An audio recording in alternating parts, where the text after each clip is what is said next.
सुप्रभात, good morning सभी को। आप सभी देश के विभिन्न कोनों से जो भी साथी हमारे साथ जुड़े हुए हैं, तो उन सब का आज के इस शुभ अवसर पर, राष्ट्रीय विज्ञान दिवस के अवसर पर आप सभी का बहुत बहुत स्वागत है। इस राष्ट्रीय सम्मेलन के द्वितीय दिवस की शुरुआत हम राष्ट्रीय विज्ञान दिवस समारोह के साथ करने जा रहे हैं, और इसके लिए मैं सर्वप्रथम आमंत्रित करना चाहूंगा हमारे आदरणीय प्राचार्य प्रोफेसर SV शर्मा जी, अधिष्ठाता प्रोफेसर राजेश मिश्रा जी, अधिष्ठाता शोध प्रोफेसर नागेंद्र सिंह जी, सभी विभागाध्यक्ष और हमारे सभी साथीगण।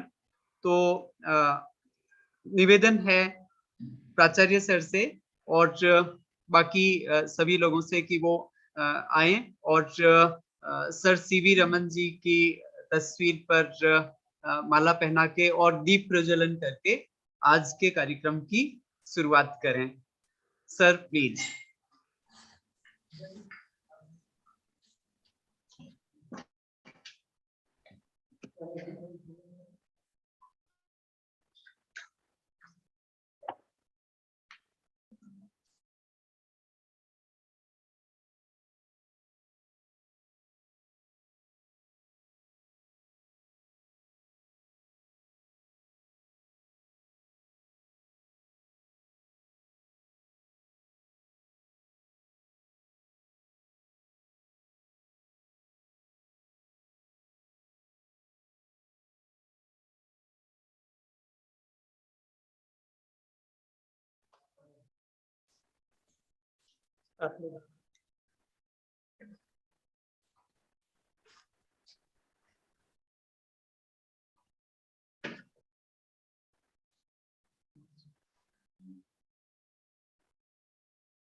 मेरे हिसाब से एक माला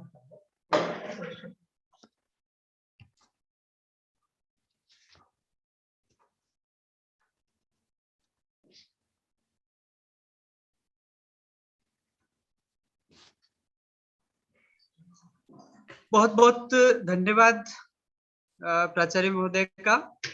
और अब हम आज के दिवस की शुरुआत करने जा रहे हैं, और जो प्रारंभिक उद्बोधन है वो हमारे आदरणीय प्राचार्य सर का ही है। तो sir, life and work of sir CV Raman के बारे में अपनी बात हम सबको रखेंगे, और मैं सीधे सीधे अब आमंत्रित करता हूं प्रोफेसर SV शर्मा जी को। Sir.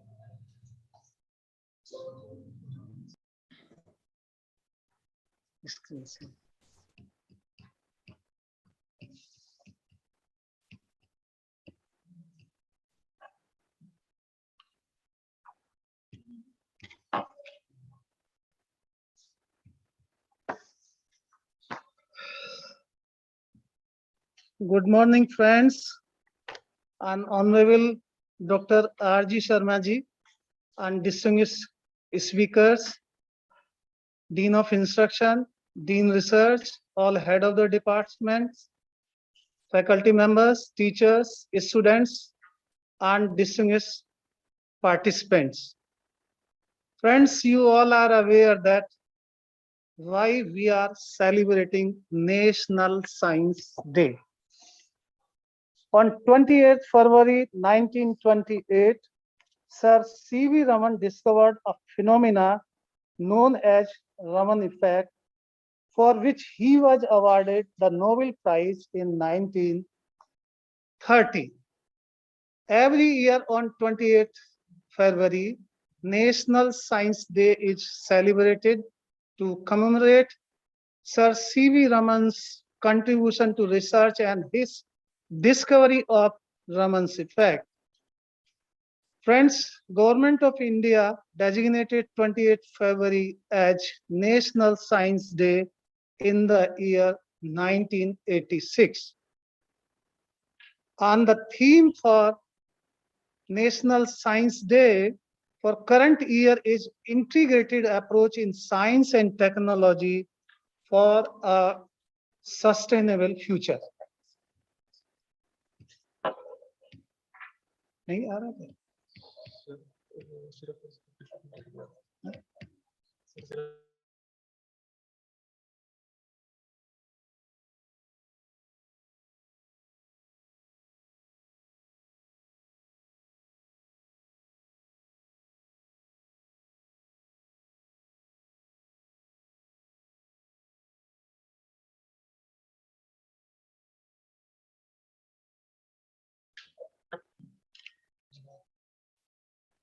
Friends, you all are aware that ये अब आगे नहीं बढ़ रहा.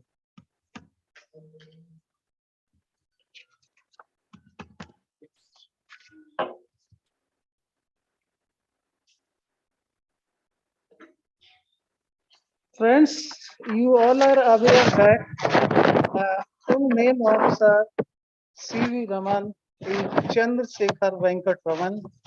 He born on 7th November 1888 in Tamil Nadu, and the name of his father is Chandrasekhar Iyer and mother's name is Parvati Ammal, and he did MA in physics and married with Lok Sundari. And this is a photograph which shows the place where Raman was born. And actually, Sir C.V. Raman he was the second in 8 children in his family, 5 sons and 3 daughters. So visuals clearly indicates the brothers and pictures of the brothers and sisters of Sir C.V. Raman. And father of Sir C.V. Raman was a school teacher. Later he moved to Visakhapatnam to be a lecturer in mathematics and physics in Mrs. A.B.N. College when Raman was at the age of 3 years. He matriculated at the age of 11 years, an FA at 13 years, BA at 15 years from Presidency College in Chennai. Earlier, we used to say Madras, and he obtained gold medal in English as well as physics. And at the age of 18 years, he completed his master.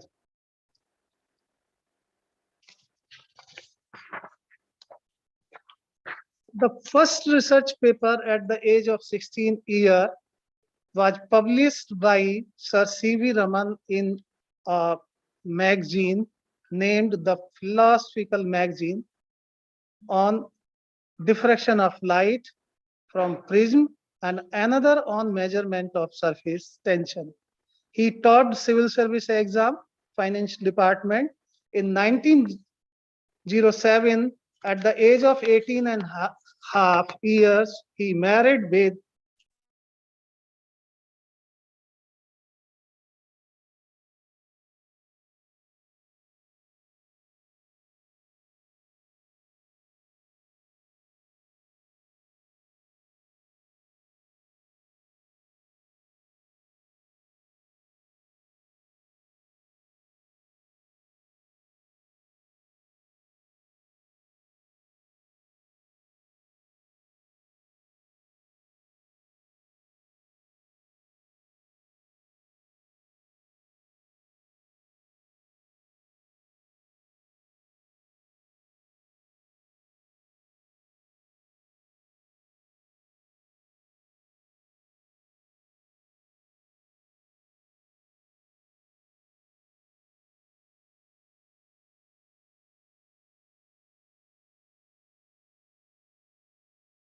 Okay. Mahendra Lal Sarkar ji, he established a institute, Indian Association of Cultivation for Science, Kolkata, and founded in 1876, much before when Raman was born. And his vision was, Mahendra Lal Sarkar's vision was to catch the young people, and they will enter in the institute to make the institute as the great institute. This was his vision. Then his son Amritlal Sarkar offered a place, an instrument to work at Indian Association of Cultivation of Science to Sir C.V. Raman. And Sir C.V. Raman's collaborator was a person who has never been in a university for 25 years, and his name was Astos De. And daily routine of Sir C.V. Raman was, according to his wife, Lok Sundari, in the morning at 5:30 a.m. to 9:30 a.m., he used to conduct research work at Indian Association for Cultivation of Science Laboratory.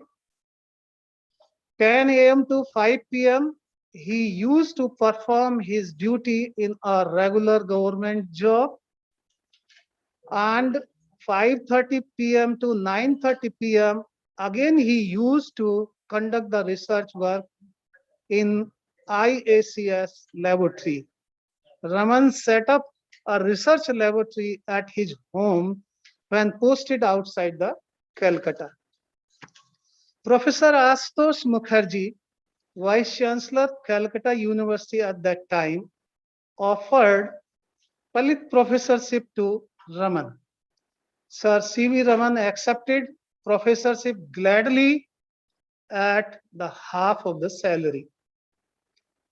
In 1921, Professor Ashutosh Mukherjee, Vice Chancellor of the Calcutta University, convinced Raman to undertake tour to Europe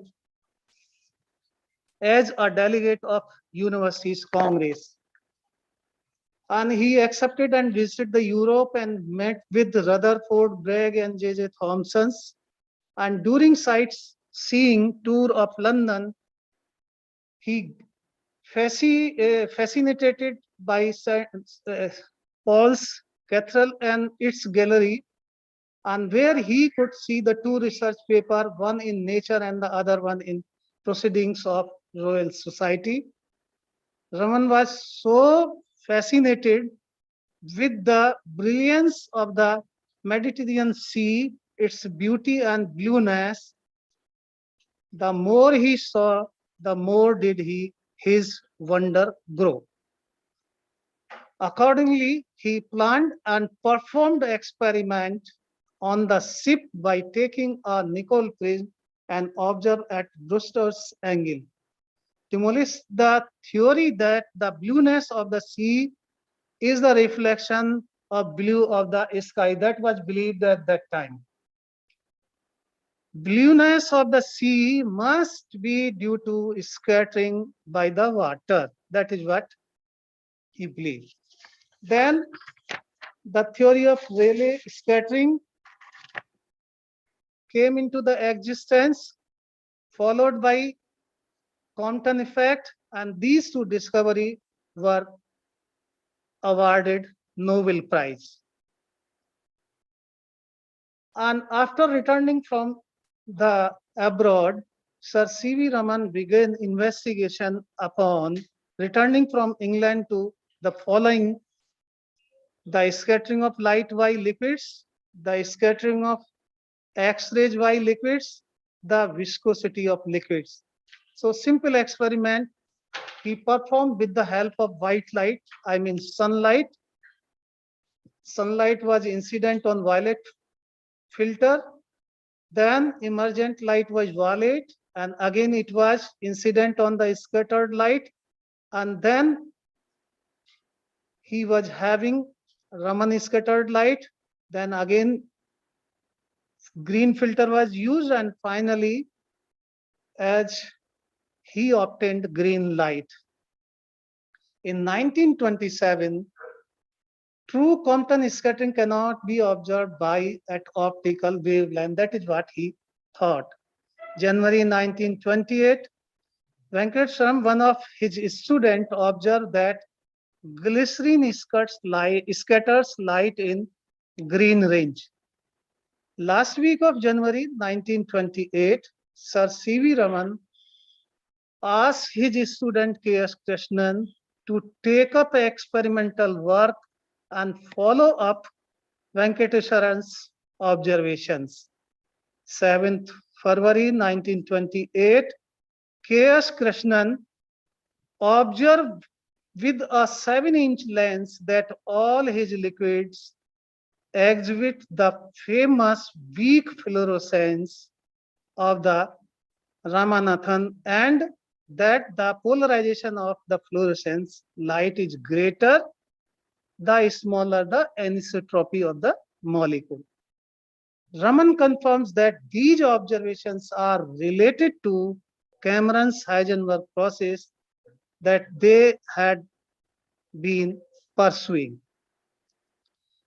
Sir C.V. Raman, in his presidential address to Indian Science Congress in 1929, said, "At a very early stage in our investigation, we came across a new and entirely unexpected phenomena. As early as 1923, it was noticed that when sunlight filtered through a violet glass passes through certain liquids and solid, for example, water or ice, the scattered rays emerging from the track of the incident beam through the substance contain certain rays not present in the incident beam. The observations were made with color filters. A green glass filter was used which cut off all light if placed between the violet filter and the substance. On transferring the glass to a place between the substance and the observer's eye, the track continued to be visible though feebly. This is a clear proof of a real transformation of light from a violet into a green ray. The most careful chemical purification of the substances failed to eliminate the phenomenon." And then, when Raman was awarded the Nobel Prize, he attended that prize meeting there, and he said, when the Nobel Award was announced, see the feeling of Sir C.V. Raman. When the Nobel Award was announced, I saw it as a personal trump, an achievement for me and my collaborators, a recognition for a very remarkable discovery for reaching the goal I had pursued for 7 years. He worked for this discovery, Raman Effect's discovery, for 7 years.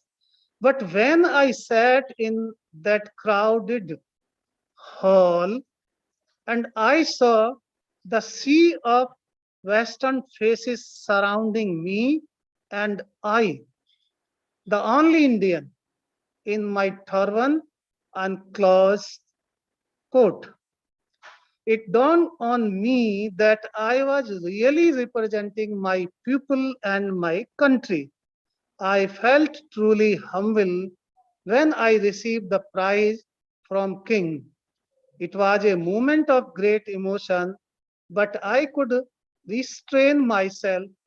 Then I turned round and saw the British Union Jack under which I had been sitting, and it was then that I realized that my poor country, India, did not even have a flag of her own. And it was this that triggered off my complete breakdowns. This was the feeling of Sir C.V. Raman. During the Nobel Prize, he said one light thing like this: Sir, you have seen the Raman effect on alcohols. Please do not try to see the alcohol effect on Raman. He said this sentence when he was offered a drink. A few now visuals are there. This is the Nobel Prize which he received. And the important contribution of Raman was in 1921, blue color of the sea was he discovered. Discovery of Raman effect in 1928. Ramannath theory 1934 to 1936. Study of Billion scattering. Discovery of the soft mode. Other contribution like optical and magnetic anisotropy, acoustics and Indian classical music, crystal dynamics, physiology of color and vision. These were the area where he focused his research attention. And Sir C.V. Raman has published his publications in molecular diffraction of light, mechanical theory of ball string and diffraction of X-rays, theory of musical instrument, physics of crystals, the new physics, and he published more than 500 original research papers. The instrument which he used for the discovery of Raman effect is the one which you can see on the screen. Actually, this instrument was not very hi-fi instrument. Simply laboratory spectrometer was there, and the cost of that was of few hundreds of rupees, not more than that. So with simple experiment, he made the discovery, novel discovery. Raman sir is discussing something on board, and it is one photograph where he looks very energetic and excited. And this is a letter drafted by Max Born, letter to Sir C.V. Raman in 1935. He spent several months working at the Indian Institute of Science in Bangalore. He collaborated with Sir C.V. Raman. Again, a photograph with galaxy of scientists. And this is the photograph where he is with the scientists of, say, Pauli and Heisenberg. Right one is with Heisenberg and left one is with Pauli. And then next one is photographed with Neil Bohr, and the other one is with R.A. Milken drop experiment. We all know about this. And the another photograph is a group photograph, the time when he visited HBTI Kanpur on 31st October 1950. This is the photograph. And Sir C.V. Raman has visited Ajmer also in government college. At that time, the government college was known as Government College Union. So this is one photograph. It is available now also in the staff room of the government college. I'm really thankful to Dr. Ved Prakash Ariji. He managed this photograph for me, and I am displaying this photograph for all the viewers. And these are the students who worked with the Sir C.V. Raman for research work. Friends, you all are aware that the Raman discovered phenomena called Raman scattering in 1928, and he was awarded Nobel Prize in 1930 and Bharat Ratna in 1954. India celebrates National Science Day on 28th February every year to commemorate the discovery of Raman effect. Now the next photograph is the photograph where Raman has been last on 21st November 1970 at the age of 82. The place where he was cremated in the campus of Raman Research Institute. A tree is planted, which you can see through this visual. Then Government of India has issued a stamp in his honor. And then these are the discovery related to Raman research. Actually, in 1927, Compton was awarded Nobel Prize. In 1930s, Sir C.V. Raman was awarded Nobel Prize. In 1964, another Nobel Prize was there.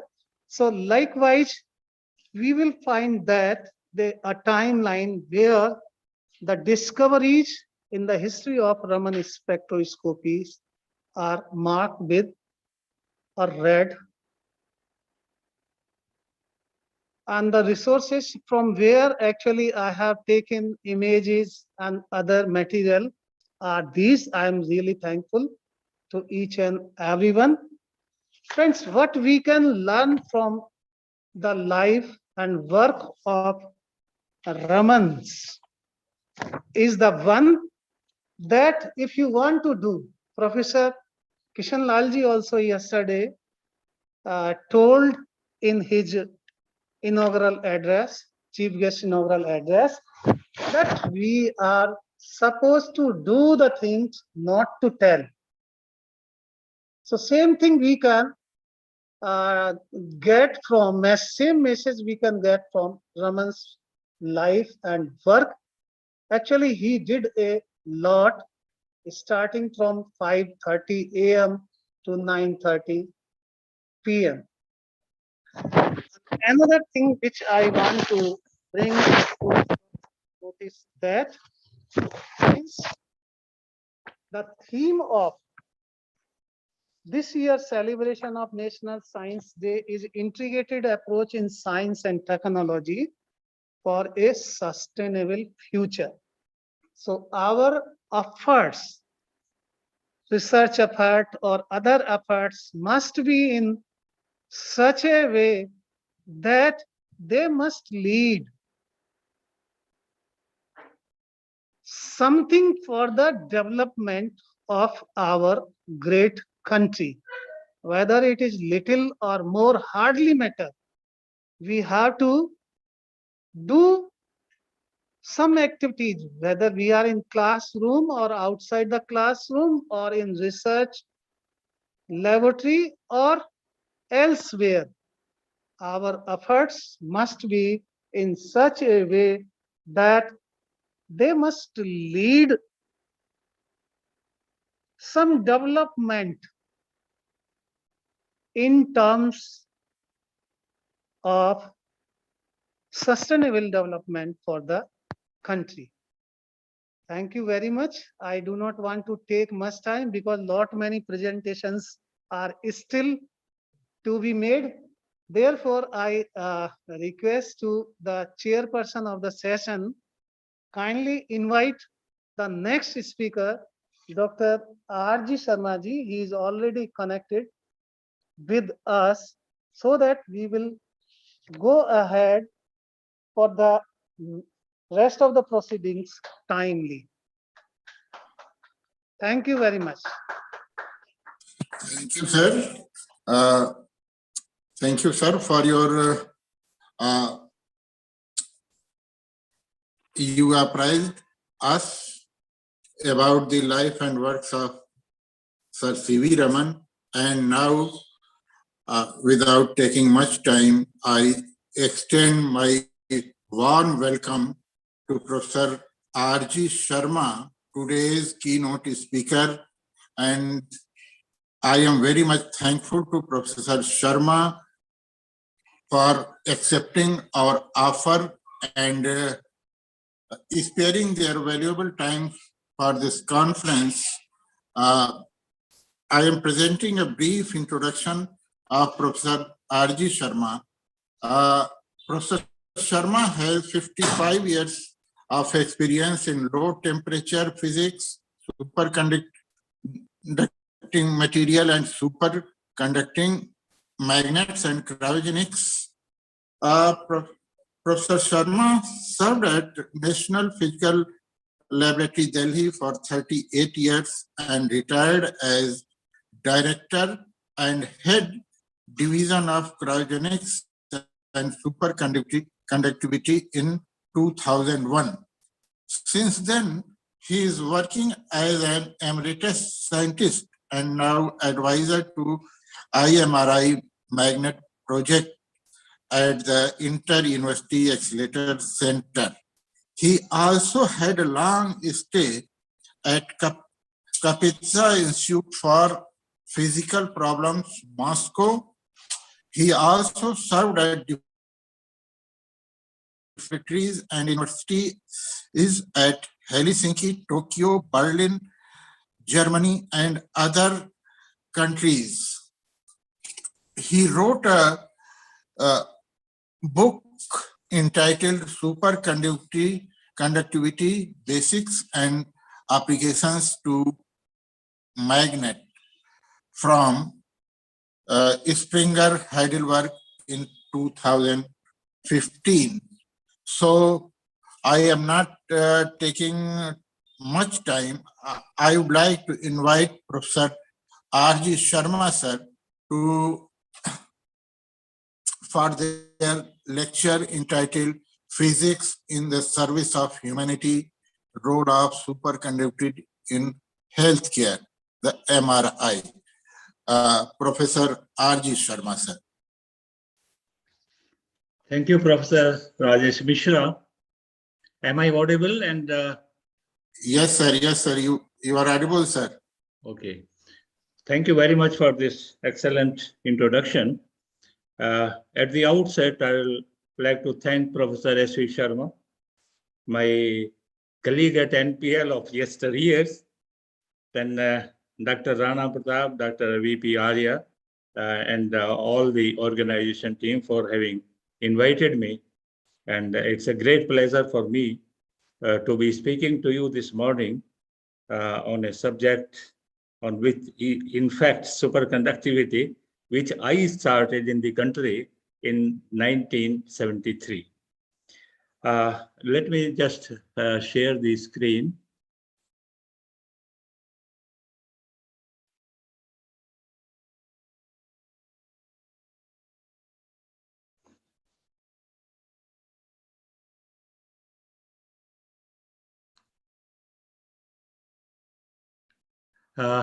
Is the slide visible? Hello? Visible. Yes, sir. Yes, sir. Yeah. Visible. So can I go ahead? Sure, sir, sure. Okay. So I'm very happy that this particular conference is being held, and physics, in fact, is real and very versatile subject. It merges with all the branches of natural science because it's based on the fundamental laws of nature. You talk of any branch of science, physics will be there, whether it is biophysics, neurophysics, astrophysics, and whatnot. And in fact, physics is the basic element of the entire technology that keep emerging, and irrespective of the field in which this technology has been developed. I am particularly happy that this is being held on this nice day when we are celebrating Indian Science Day. This is just to tell you my affiliations, as Professor Mishra has already told. I spent nearly 38 years at the National Physical Laboratory, and I looked after the division of, very prestigious division of superconductivity and cryogenics. In fact, this was the first place in the country, not only country, but whole of Asia, where the first helium liquefier was operated in 1952, and the next was, in fact, Japan. Anyway, and then after retirement, I shifted to IUAC as emeritus scientist. We handled a number of projects here, and right now I am a team member of a group which is working on the large superconducting magnet, and we are trying to build the MRI scanner, first time in the country. In between, I had been a visiting professor to Lignaro National Laboratory in Italy. For 7 years, I had been teaching there, the Laurea student, which is something like masters, and established a group on RF superconducting cavities, and some of the people also got their Laurea thesis under my guidance, as well as PhD. So every year I was going from 3 to 4 months to teach there. This is Raman effect. So it's a very, we have heard Professor Sharma, and this was the first time I heard the entire history and the life of Sir C.V. Raman. And this is that experiment which is demonstrating to his student. So you see, we also celebrate this National Technology Day, which coincided with the Pokhran, that is May every year. And this shows the recognition of science and technology by our government and the people at large. Yeah, this is just the group of different batches, 2003-4. This is in the Lignaro. This is a very famous accelerator lab, which is affiliated to Padova University, which is the best university of Italy. And probably you will also recollect, because it has importance, because Galilei used to teach it at the university. And in fact, one of my PhD students here, she happened to be the topper of that Padova University. So it's a pleasure to work with these people, and we established the facilities for making niobium-13 superconducting cavities, which are used in high energy accelerators. And coincidentally, one of my students from this batch, here you can, is a little not fully visible. So he's the presenter director of this laboratory. So it's a pleasure to see your own student doing so well. So superconductivity is the most fascinating phenomena in physics. In 1908, the turning point came in for the condensed matter physics community when Kamerlingh Wons at Leiden Physics Lab in Leiden succeeded in liquefying helium. Helium liquefies at 4.2 Kelvin, just 4 degrees above the absolute zero. And soon after, in 1911, he discovered that pure mercury loses resistivity all of a sudden when it should have been like a residual resistivity region. So it should have shown a constant resistivity, which most of the materials show at the lowest possible temperature. But he found that it loses resistivity completely altogether, which you cannot measure.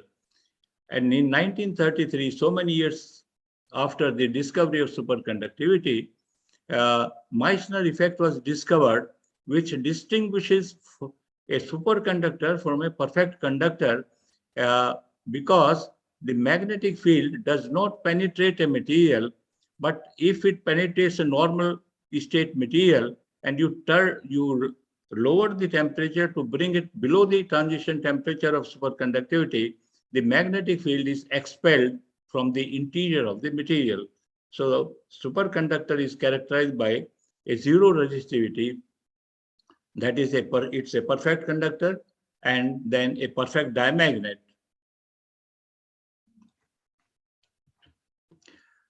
Yesterday, Christian Lal, my classmate, in fact, from Merit College, so he talked about, making system ourselves and so on.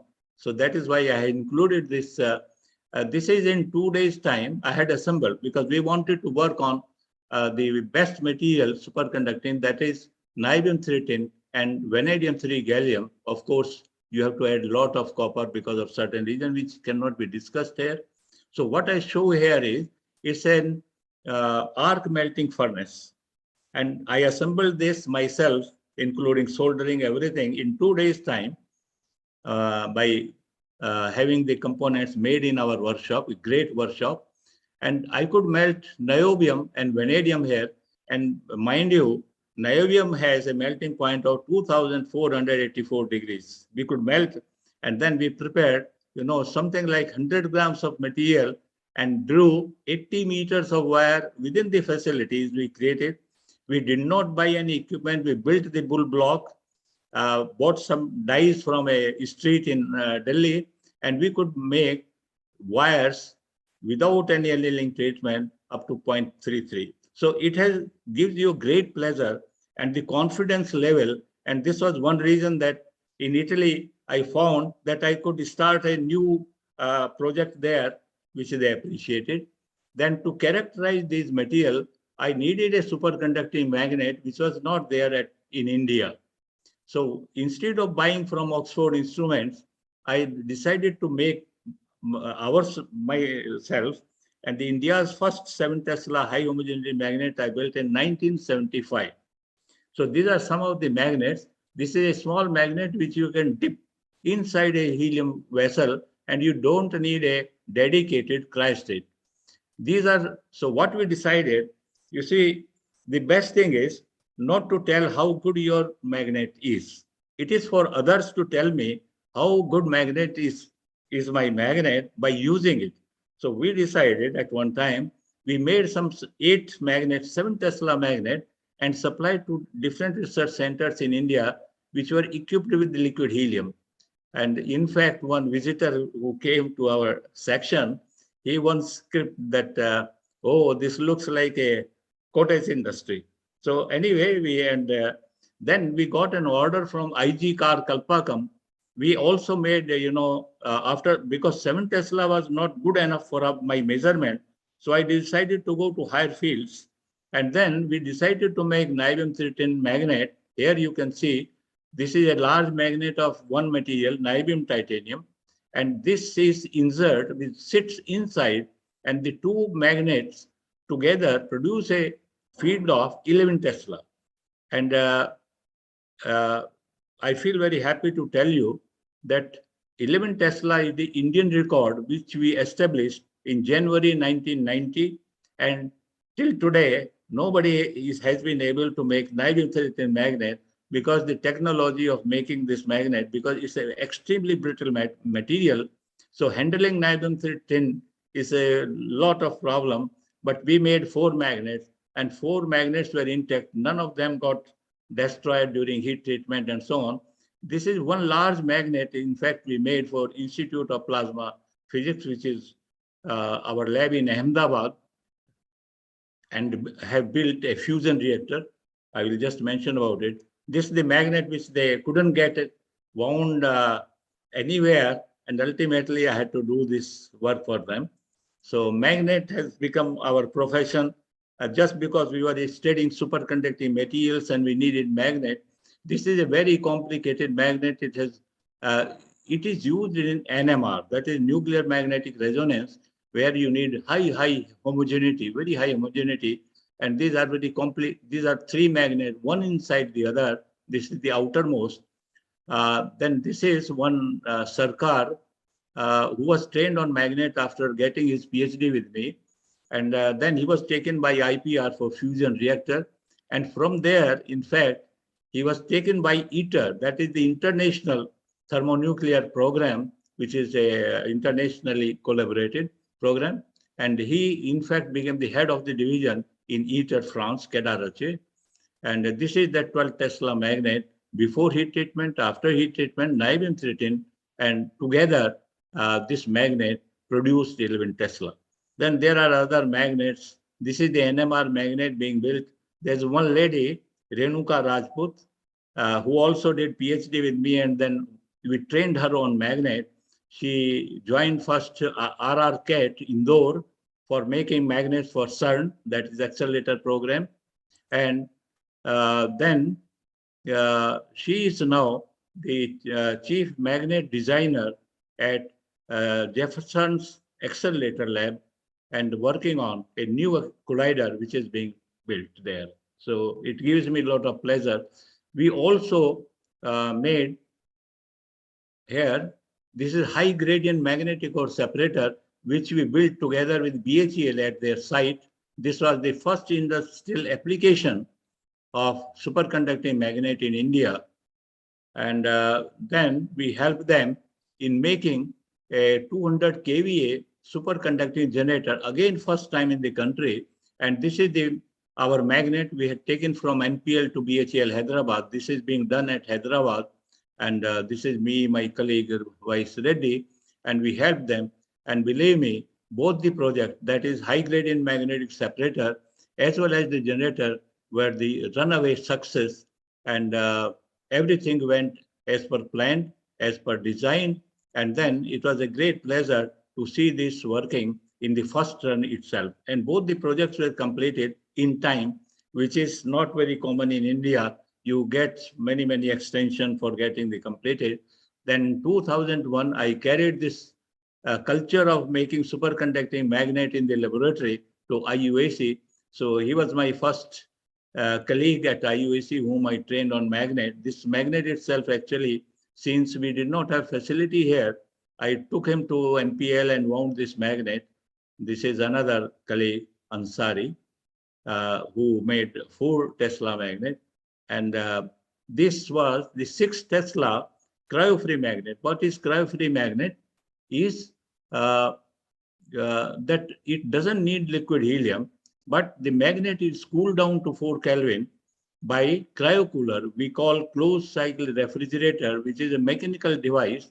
If you have one 15 ampere plug, you can run on it, and that cools this magnet. It takes longer time, maybe something like 24 to 36 hours to begin with.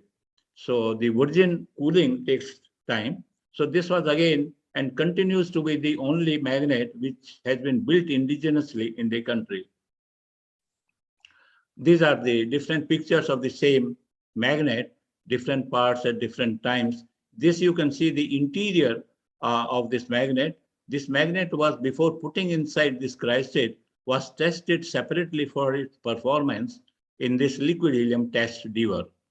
These are all my colleagues from IUAC, Soman, and here is Datta, who was head of the cryogenics division in IUAC. So let me tell you that by far, the maximum use of superconducting material has been in superconducting magnet. But please remember that a magnet is a basic element to the entire technology. Wherever you go, you need a coil. You need a small magnet or a big magnet or a huge magnet. So for example, you have this high energy accelerator. For example, here, this is Large Hadron Collider. And then the next collider which is being built is high luminosity LHC, Large Hadron Collider. The next one has been planned now, FCC. This is Future Circular Collider. It's going to be 100 kilometers of perimeter. Circumference will be 100 kilometers, and the collision energy will be 100 TeV compared to 14 TeV of LHC. So this is what is going to happen in future, and all this is possible because of superconducting magnets, and so because the the beam can be guided only by either electric field or a magnetic field, and for bending also. So bending of the beam also, you need magnets. You use dipole magnets, you use quadrupole magnets. And for example, even LHC, at 1236 superconducting magnet. And just imagine how many magnets will be there. They may be in several thousand when FCC comes up in around the city of Genova. Then the most important program for future, for our energy for future, is ITER, that is International Thermonuclear Experimental Reactor, which is coming up very fast at Kedarache, and India is one of the members of this group, and we have contributed the supply lines, which Dr. Sarkar had started at IPR, and the cryostat of the this tokamaks. These are called all tokamaks. Then they are used in, superconducting magnet energy storage. You can store the energy in a magnet because the stored energy is half Li square. L is very, very large in a magnet. And therefore, this energy can be stored in a magnet and can be used when you need it and supply. So this has been done on a small scale in the laboratories for supplying, say, power storing power for a whole town and so on. It needs huge investment and huge magnet, but one day they might come. Then another application is very important is in nuclear magnetic resonance, and the world record today is 1.2 gigahertz. Then another is, which has benefited the society at large, is magnetic resonance imaging, on which I will talk about now. And 11.7 Tesla is the magnetic field, which is a world record, which has been established only in 2020 in France, at Saclay. And this is the first MRI of this. This has been developed for brain research. Then intense magnetic field can be produced only by superconductors, and the new world record at National High Magnetic Field Laboratory, Tallahassee in USA, is 45.5 Tesla. Just imagine 45.5 Tesla. Tesla is 10 to the power 4 Gauss. And then high gradient magnet is separated. So these are the huge applications of superconductor. Now let me come to the main topic, the magnetic resonance imaging. My personal belief is any discovery gets a wide recognition only when that can lead to benefit the society at large. And superconductor is one, because MRI you will see in all city hospitals, you will find MRI is a must. And MRI is not only, it has not remained as a tool with the radiologist in the hospital, it has merged with many medical procedures. So you can do surgery while the person is scanned. I will come to that.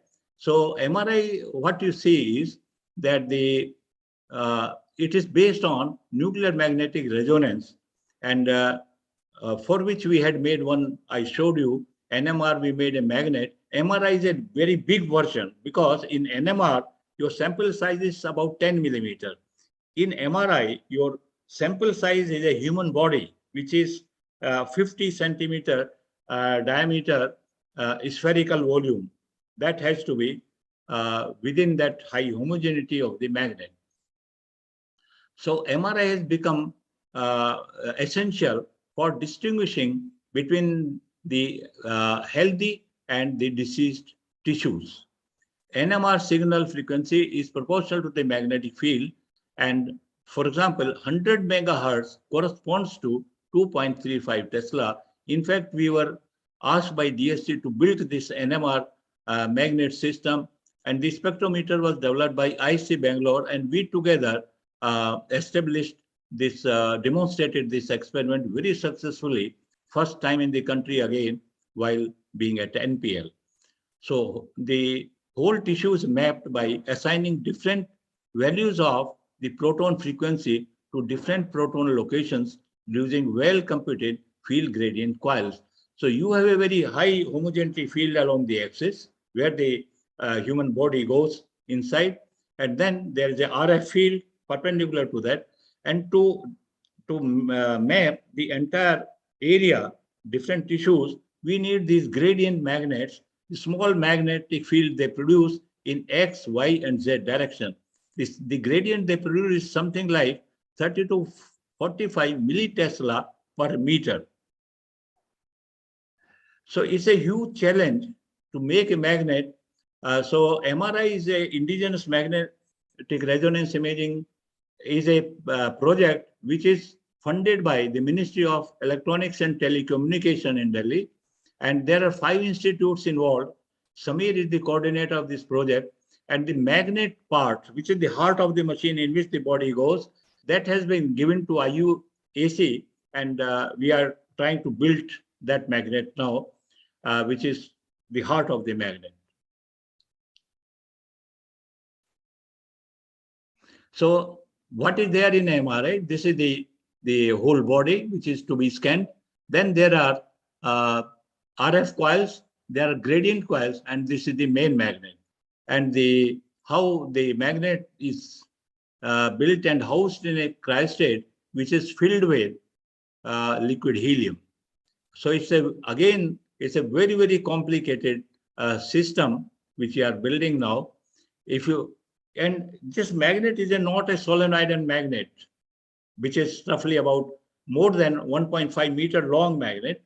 But the present latest design is this, a set of 8 coils, 6 coils, that is 3 identical pairs on either side. They are coaxial. And then 6 coils, they produce the main magnetic field. And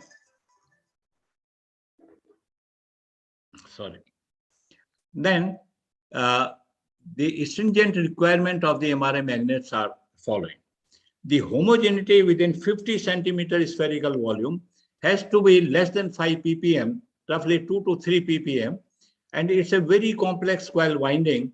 And our 4 MTech students, they carry out simulations using Opera software and numerous iterations. And then we arrived at certain dimensions of these coils, which is very, very critical. Even a fraction of a millimeter in the geometry itself will disturb the whole homogeneity. And these 2 large coils are the shielding coils, so that the magnetic field inside the MRI room does not exceed 5 Gauss. This is after putting this wound magnet, this magnet system inside the cryostat. If you open the magnet, this looks like this thing. You can see how complex the drawing is, design. So how do you obtain very high homogeneity?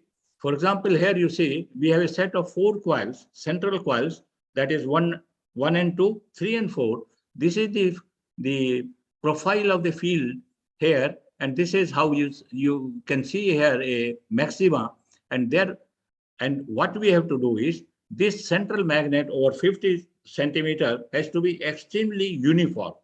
So we put another set of coils, making them 6 coils here, and then this becomes the profile. Here you can see this is more homogeneous than this over this area. Then we put 2 outer bigger coils, which are called shield coils, and then your homogeneity becomes within 2 to 5 ppm, and this is what we require. These are the field values, and the large coils produce a negative field.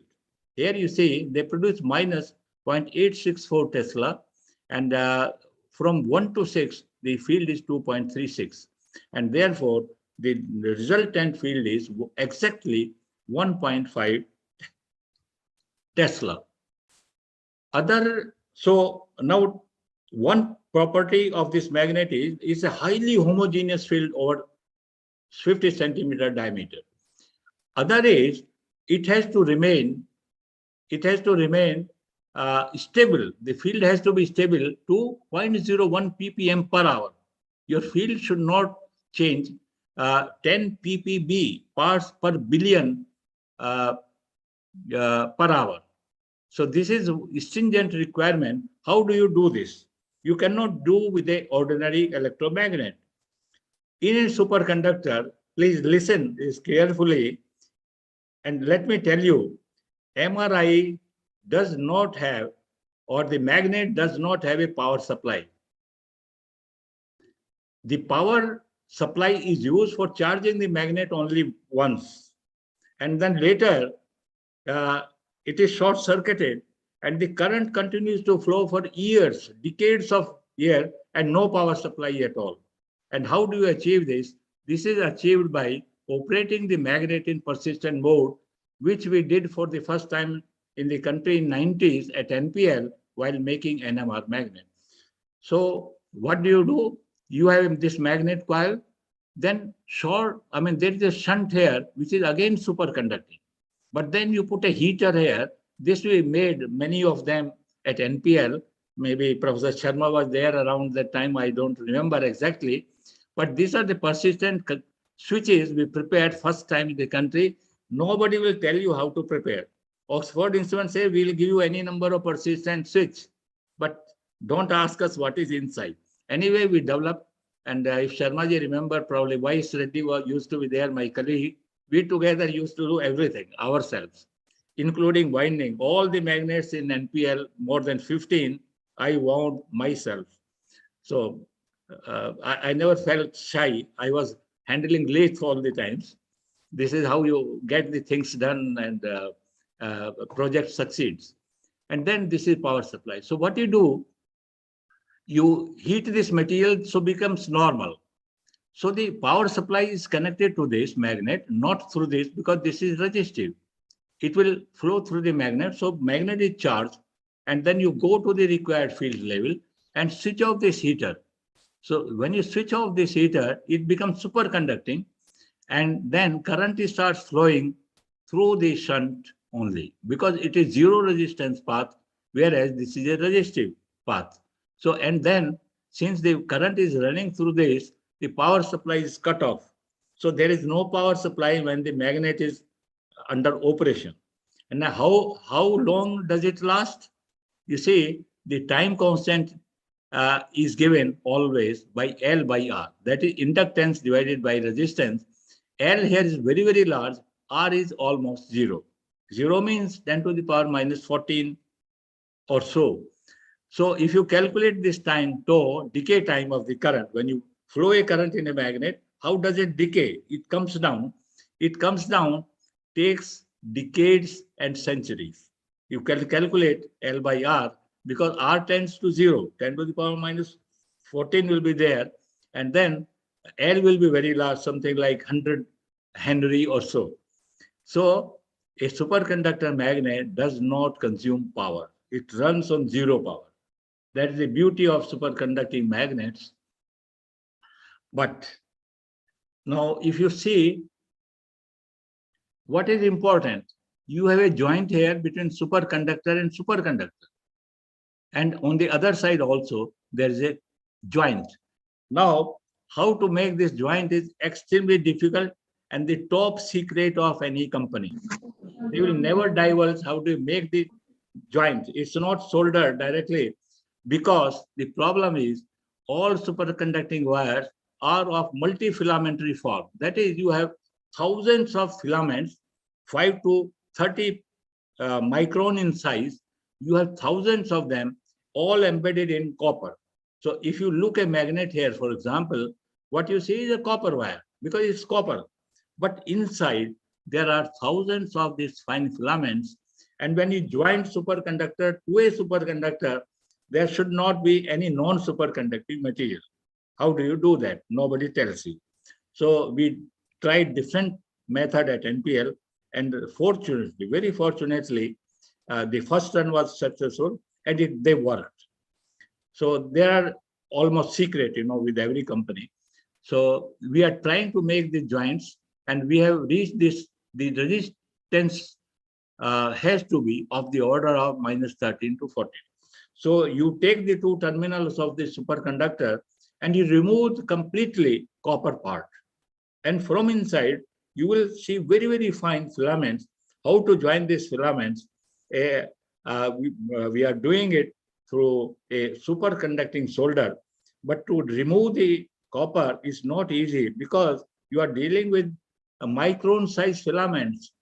If you use acid, they can burn, they will melt away, and then if you heat it, join together there. But anyway, so the beauty of this magnet is how to join the superconducting wires and having the contact resistance not more than -13 to -14 ohm. We are able to overcome this difficulty.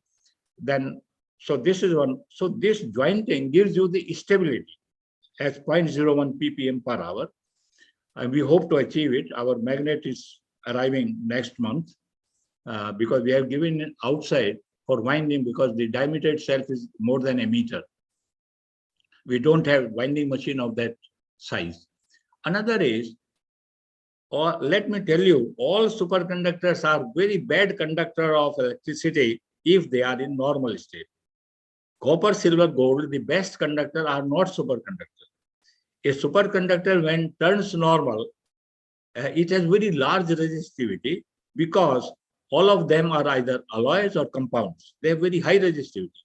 So be careful when you dip a superconductor in liquid helium. It is fine, no resistance.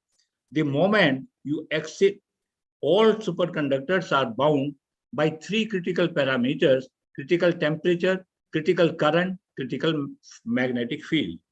So if you exceed any one of them, go outside critical surface, it becomes normal. The moment it becomes normal, it's highly resistive. That is, Joule heating is enormous.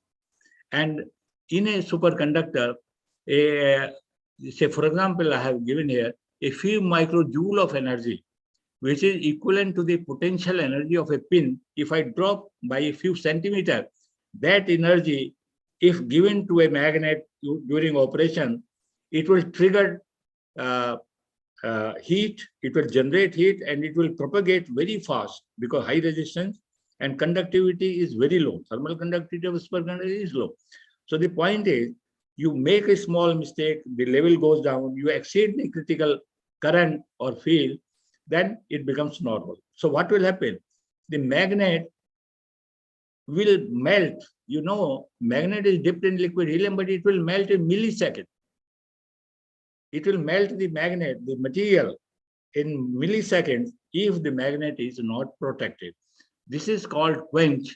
That is, your magnet becomes normal, right? So you cannot prevent quench because we also quench deliberately before during the testing. We call it cleaning of the magnet. So we do it because in the event of quench, the whole system will burn. The entire helium, which is about 1700 liters inside, will evaporate. Evaporation means 1 liter is equivalent to 700 liters of gas. So once you have a quench, the things will go out of control. So this is a very complicated thing. I will not go into the details. How you make a quench protection system, again, it's a very, very challenging job, which we hope to do successfully. So let me tell you this. So so you have to protect magnet against quench. That quench is there, but your magnet is saved. What do? You dump the whole energy of half Li square into a dump resistor. We call this here. It's like a shunt with a low resistance. So the whole energy goes to the dump resistor. We had been using this dump resistor for quench protection at NPL. And then you put a back-to-back bank of diode so that the current does not flow through this dump resistor while charging and discharging a magnet. And then, as I said, the actual circuit is something like this, quench heater. So the attempt is that whole energy is not concentrated at one place in the magnet. It is distributed far over the whole of the coils so that the temperature locally does not go beyond transition temperature, and it remains superconducting and the magnet is saved. Now, there are no point in going to because it's a brief, small lecture. So many innovations are going on in MRI because this is benefiting the society on a massive scale. So innovation is, problem is that a person has to lie inside a tube, and then you have claustrophobia inside. So sometimes the patients are given sedatives. Then, so patient comfort, and there's a huge competition between different companies, Siemens, Philips, and GE, and then the Japanese company, Hitachi, and 2-3 others. So patient comfort is one thing on which they are concentrating to make wide open bore magnet, so you don't have the feeling of claustrophobia. Large scale, large signal to noise ratio, they try to increase. And today, software has been developed to the extent that even at low fields, the most popular MRI in India are 1.5 Tesla, and then they are going now to more and more patients try to go to 3 Tesla. In Europe and America, 7 Tesla has become very, very popular, which gives a high resolution. In this 1.5 Tesla, you have something like 1 millimeter. In 7 Tesla, it goes to 0.2 millimeter resolution. Then there's a lot of noise because of RF field, and then they are trying to make it soundproof. So there are silent MRI scanning, which has been developed by GE. This is the name of the model. So this is one area in which they are concentrated. And then merging MRI with procedures now. Maybe you don't need angiography anymore. The MRI will tell you what is the extent of blockade and where it is. So you can go pinpoint the area of problem, not that you scan the whole thing and so on, but through scanning, you can pinpoint, and then surgery you carry out there. So what are the MRI coming? These are this ASG, that is Ansaldo Superconductory of Geneva, that is a Italian company. They have brought out this. This is 0.5 Tesla. So you can sit on a chair, you can stand here, and then you can scan a patient in a lying position. This is a C-shaped magnet, which is low field, 0.32 Tesla. This is the model MRJ 3300. This is again from the same company. So field is low, 0.32. So this is ideal for extremities.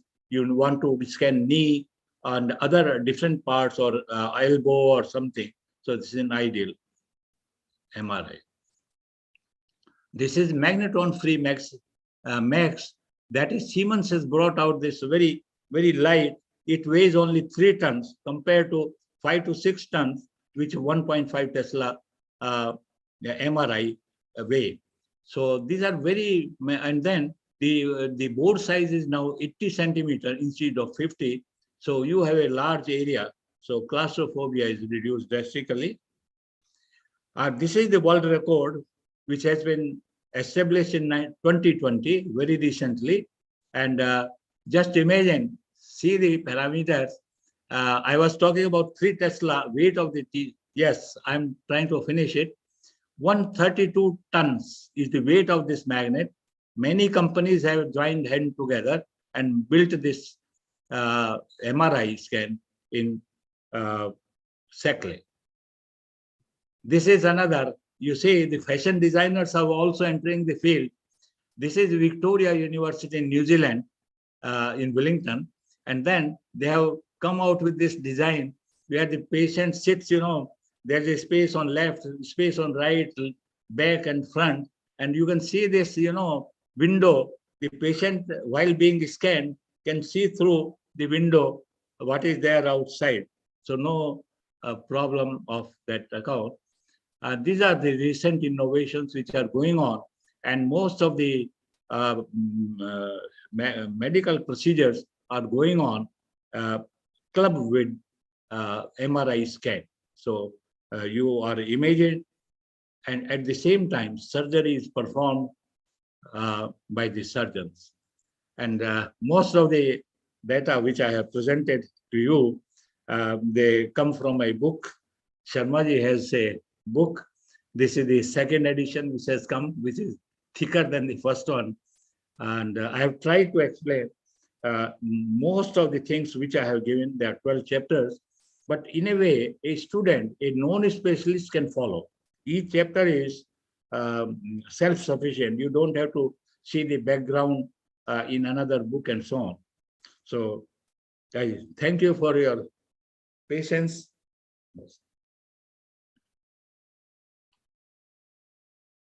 So, if there is a question, I will be happy to answer.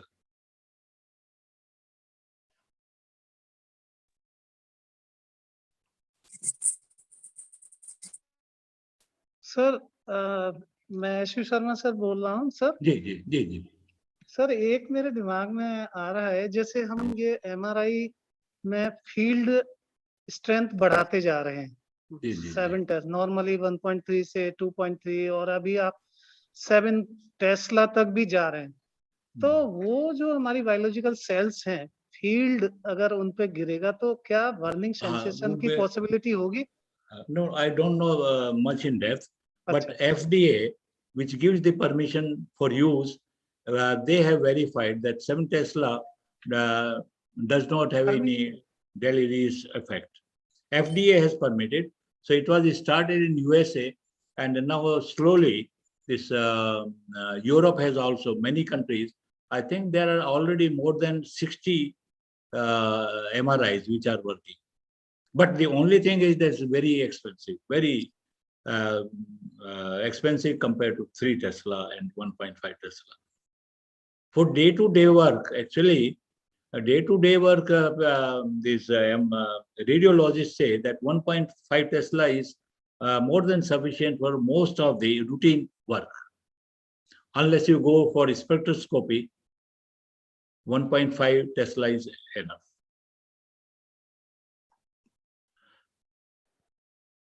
Thank you sir. Okay, mister sir vote of thanks propose कर दीजिए। जी जी जी जी sir, बहुत अच्छा लगा। पूरे आपके lecture में कहीं भी किसी तरह की बोरियत का एहसास नहीं होने पाया। और इन कॉन्फ्रेंसेस और सेमिनार्स की एक लिमिटेशन होती है वक्त की। जी जी जी। जब हमने इंट्रोड्यूस किया था आपको तो ये कहा था कि 55 साल का एक्सपीरियंस, और 55 साल के एक्सपीरियंस के लिए कम से कम 55 मिनट तो चाहिए ही चाहिए थी।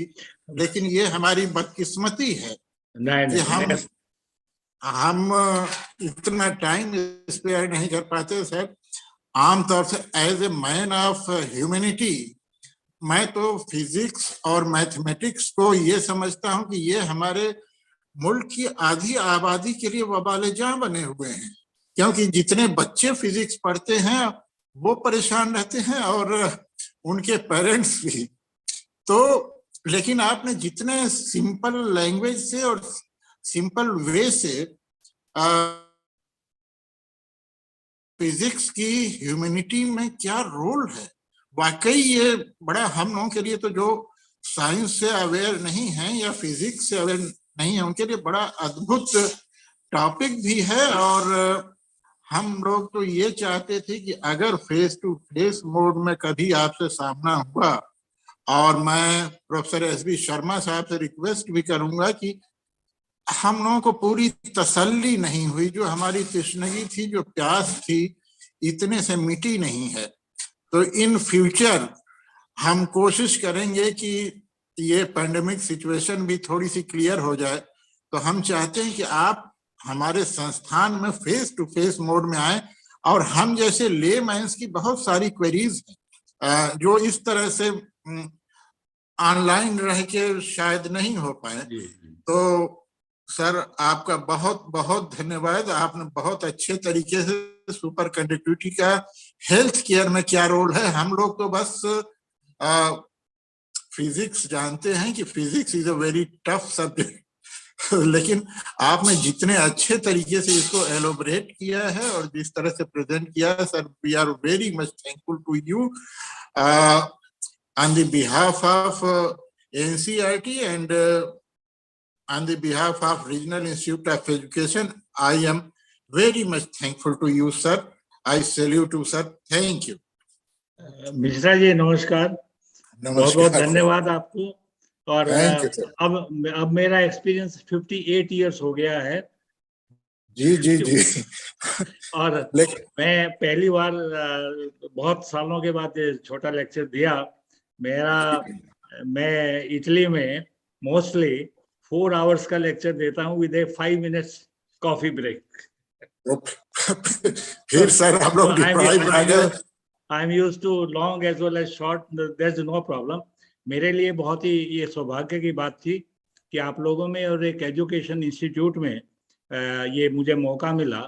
और कभी भी जब भी कभी समय होगा तो बच्चों के हम जो एक्सपीरियंस है वो बच्चों तक जब तक ना पहुंचे तो उसका लाभ नहीं हो पाएगा। तो ये तो सबसे बड़ी बात यही है, किताब की भी यही है कि जो हमारा एक्यूमुलेटेड जो एक्सपीरियंस है हम उनको बच्चों को कैसे पास ऑन करें और हमसे बेटर वो भविष्य में करें, क्योंकि बच्चे ही हमारा भविष्य हैं, देश का भविष्य है। धन्यवाद बहुत बहुत। Okay sir, thank you sir. जी, जैसे ही आप सोच रहे हैं, मैं भी यही सोच रहा हूँ कि सिचुएशन नॉर्मल होती है तो हम सर को इनवाइट करेंगे स्टूडेंट्स के लिए करीब 1 वीक के लिए, और उस समय आप और हम सभी लोग फेस टू फेस मोड में सर से प्रायर परमिशन लेके जब आप फ्री होंगे उस समय ये एक्सरसाइज एग्जीक्यूट करेंगे। और आई होप कि सर जो है हमें निराश नहीं करेंगे, सर जरूर हमसे जुड़ेंगे। Thank you very much sir. मेरा साहब सौभाग्य होगा ये, बहुत बहुत जी। Thank you sir. नमस्कार। Thank you sir. Thank you. अब इसके बाद अपना टेक्निकल सेशन शुरू करें हम लोग। जी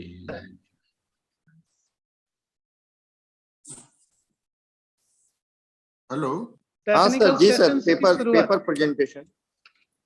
अच्छा राणा प्रताप जी, मेरे पास पूरी लिस्ट नहीं है तो अगर झा जी से भी रिक्वेस्ट कर ले, मैं अभी तो शुरू कराता हूँ, लेकिन I have only 10 names for this session.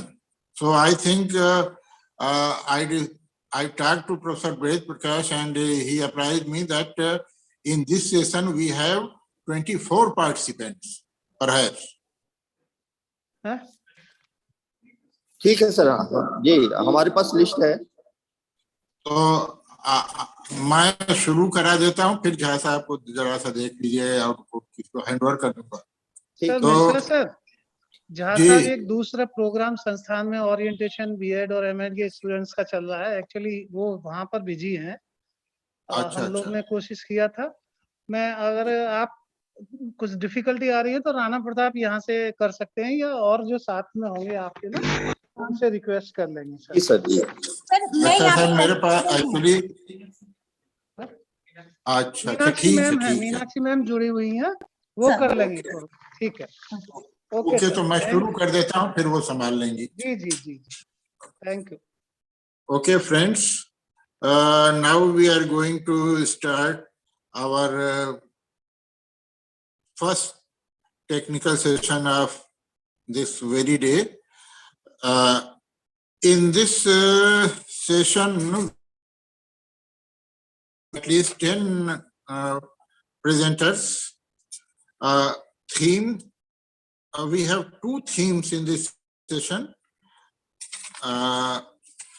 First theme is, theme 4 is evaluation in physics, past and present practices and future perspectives, and other one is physics and skill development.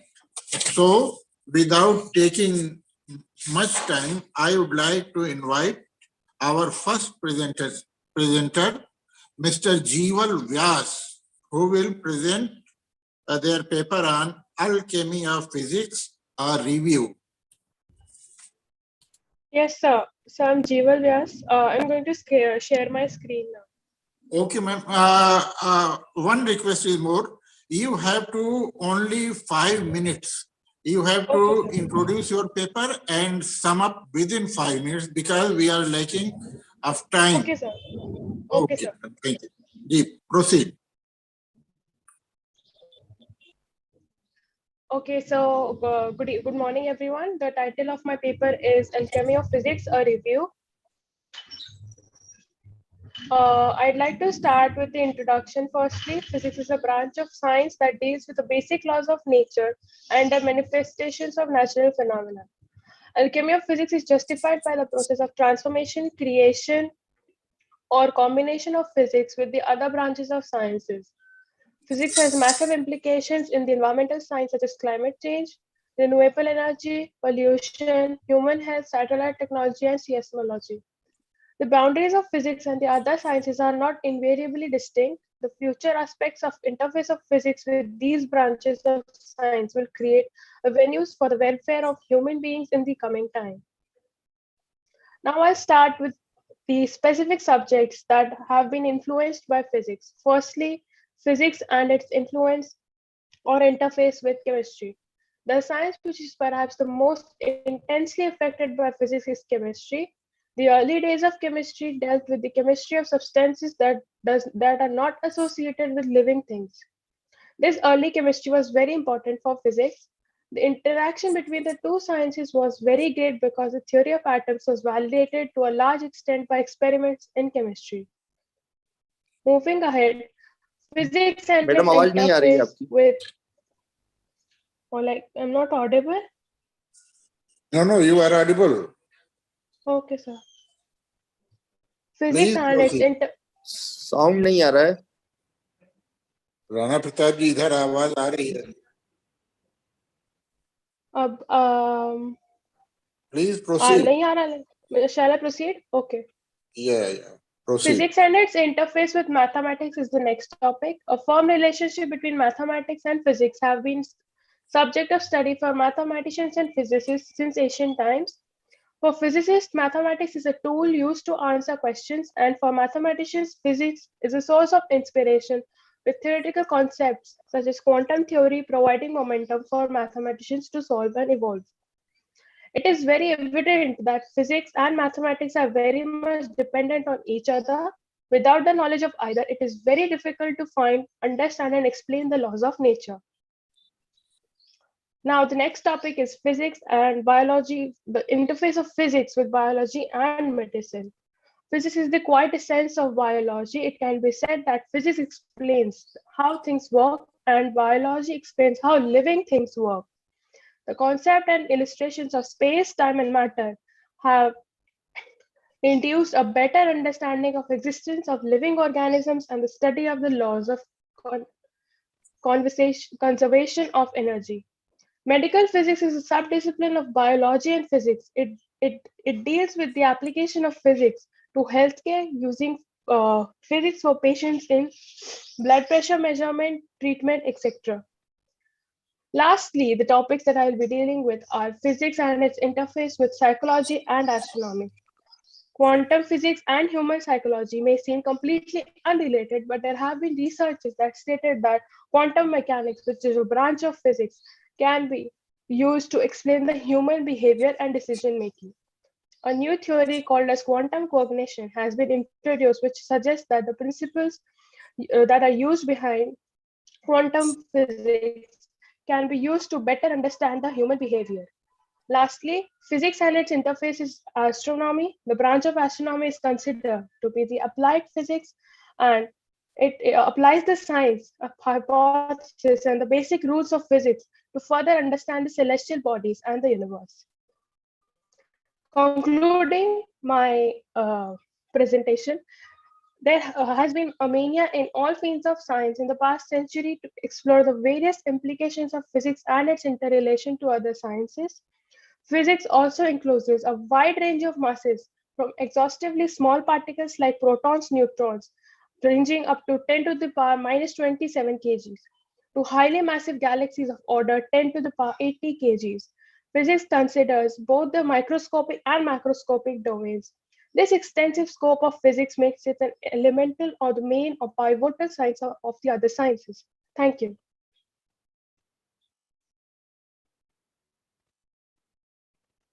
I'm done, sir. Any questions?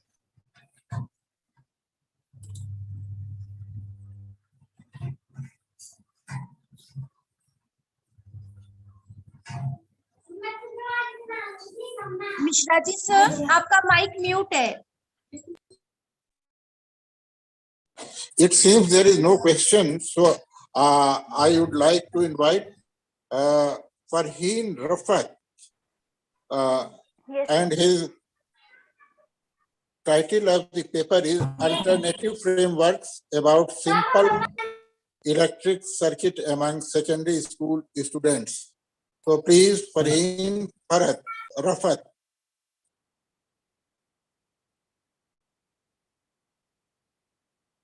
Are you present here? Farheen Hello. Rafat? So am I audible, sir? Yes, you are audible. Please. Good morning to all. I am Farheen Rafat, research scholar from Aligarh Muslim University. Now I am going to share my screen.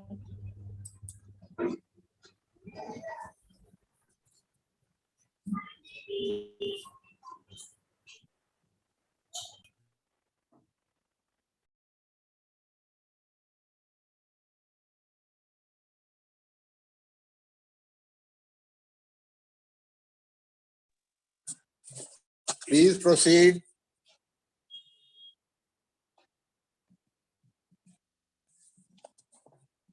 Farheen, you are muted. Hello? Yes. Please proceed. Yes, sir, I am doing, but yes.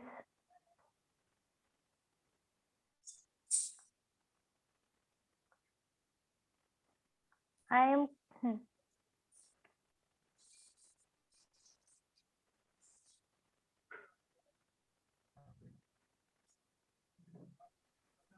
Farheen, if you are The not screen able is to visible? do right, नहीं, You are audible. Sir, screen is visible? No, at all. the screen is not visible. visible नहीं है। So, if there is any problem, please wait. I will invite you later. Rajesh sir, I Okay. want to present my paper if you allow me, because I have to take some lecture. Sabir Ali Sahab, you are Sir, not please in my proceed. list. I will do. Okay, Farheen, proceed. Sir, I am not able to share my screen, sir. Please move forward. I will do after one presentation. Okay. So, Mr. Rajesh sir, please. Please proceed. Mr. Sabir, please proceed. Okay, sir. Thank you, sir.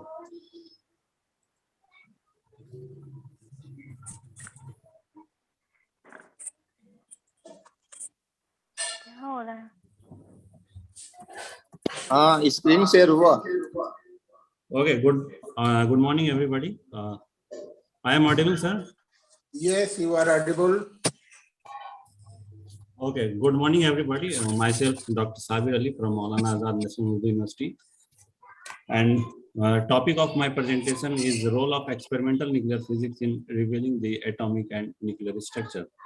So in this paper, I have tried to summarize the different experiment or different work taken by scientists to reveal the structure of atom and nucleus.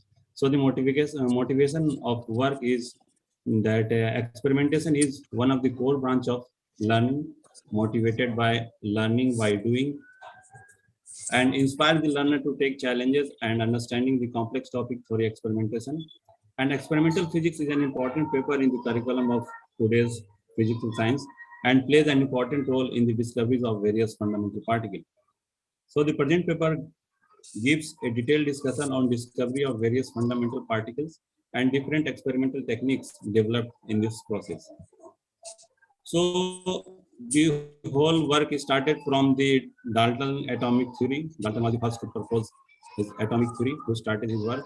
And the proposal of this Dalton atomic theory says that atom, that every matter is composed of a single indivisible particle, which he named atoms.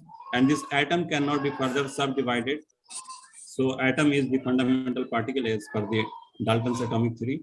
But this Dalton atomic theory could not sustain for a long time, because in 1830, Michael Faraday ascertained that atom have some electrical component, and later on in 1879, discovery of cathode ray by Sir William Crookes challenges the neutral nature of the atom, because as per the Dalton atomic theory, atom is neutral.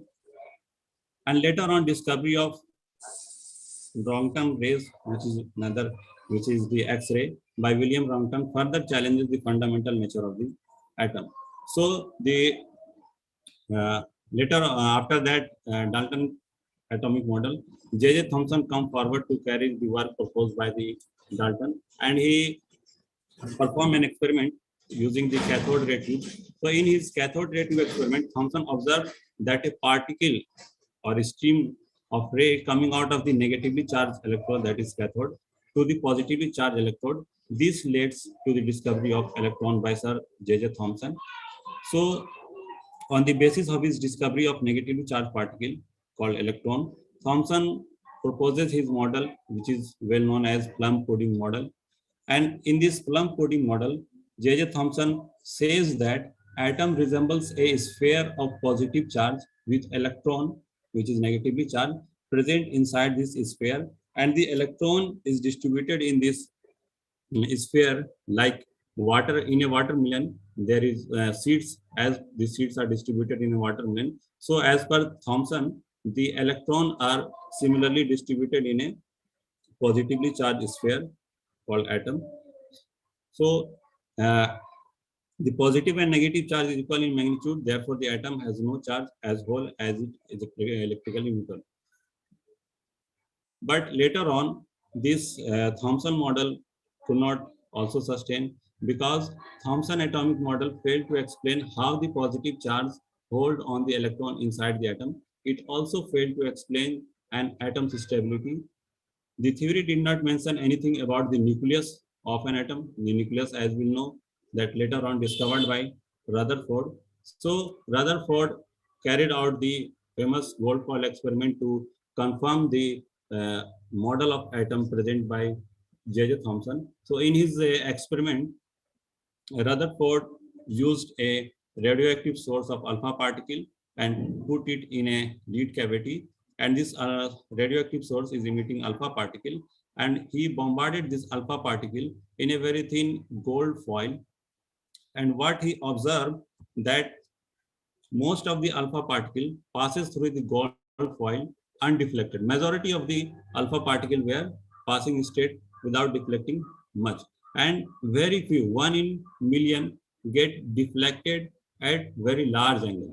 So this really solved Rutherford, because this is not possible with the present model that is proposed by the J.J. Thomson. So on the basis of his experiment, Rutherford proposes his atomic model, and Rutherford concluded through his experiment that all the mass of the atom is concentrated in a very small volume. This is the nucleus of the atom. So the nucleus is the word coined by Rutherford through his gold foil experiment. And as per Rutherford, this nucleus carries all the positive charge, and nearly all the mass of the atom is concentrated at the center of the atom, which he called nucleus, and the electron is peripheral around this centrally positively charged core called nucleus. But later on, this Rutherford experiment also failed, because it could not explain the stability of the atom, because as per the Rutherford model, electrons are distributed around the nucleus, but this could not explain the stability, because if the electrons are there, then it will get attracted toward the positively charged nucleus, and finally the atom will collapse.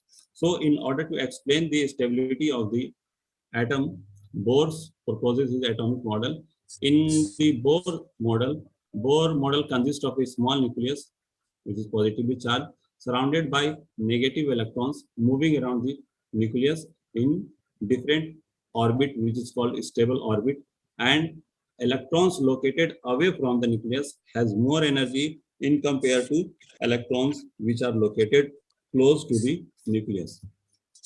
So the conclusion of the work is that today's atomic theory, the complete exploration of the atom has been done in the present century, and it is concluded that each atom consists of a small central core called nucleus, a Latin word which is meaning inner part, containing most of the atomic mass, and it is surrounded by a cloud of electrons.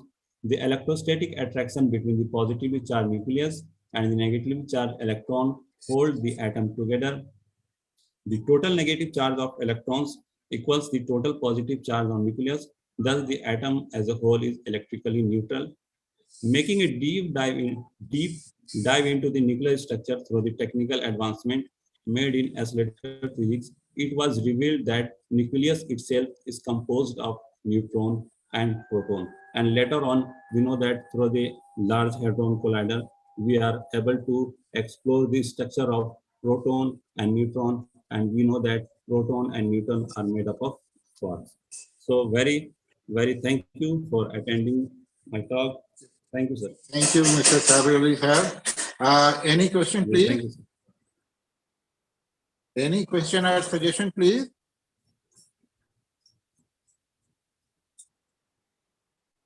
If there is no question, I may invite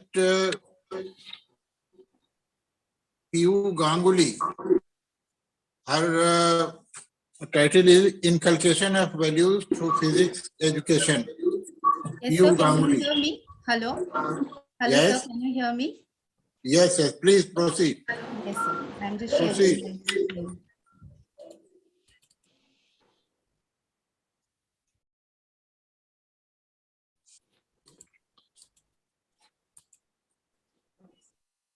You proceed. हाँ Piyush start कीजिए आप।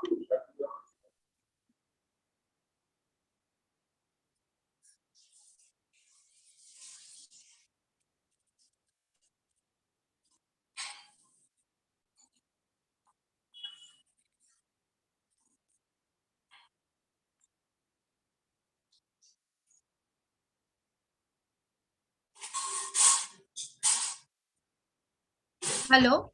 Hello, is the screen visible? Yes, yes. Yes, sir. Good morning, everyone. Myself, P.U. Ganguly from MC Kejriwal Vidyapeeth, Howrah, West Bengal. I would like to share my thoughts on the topic inculcation of values in physics education.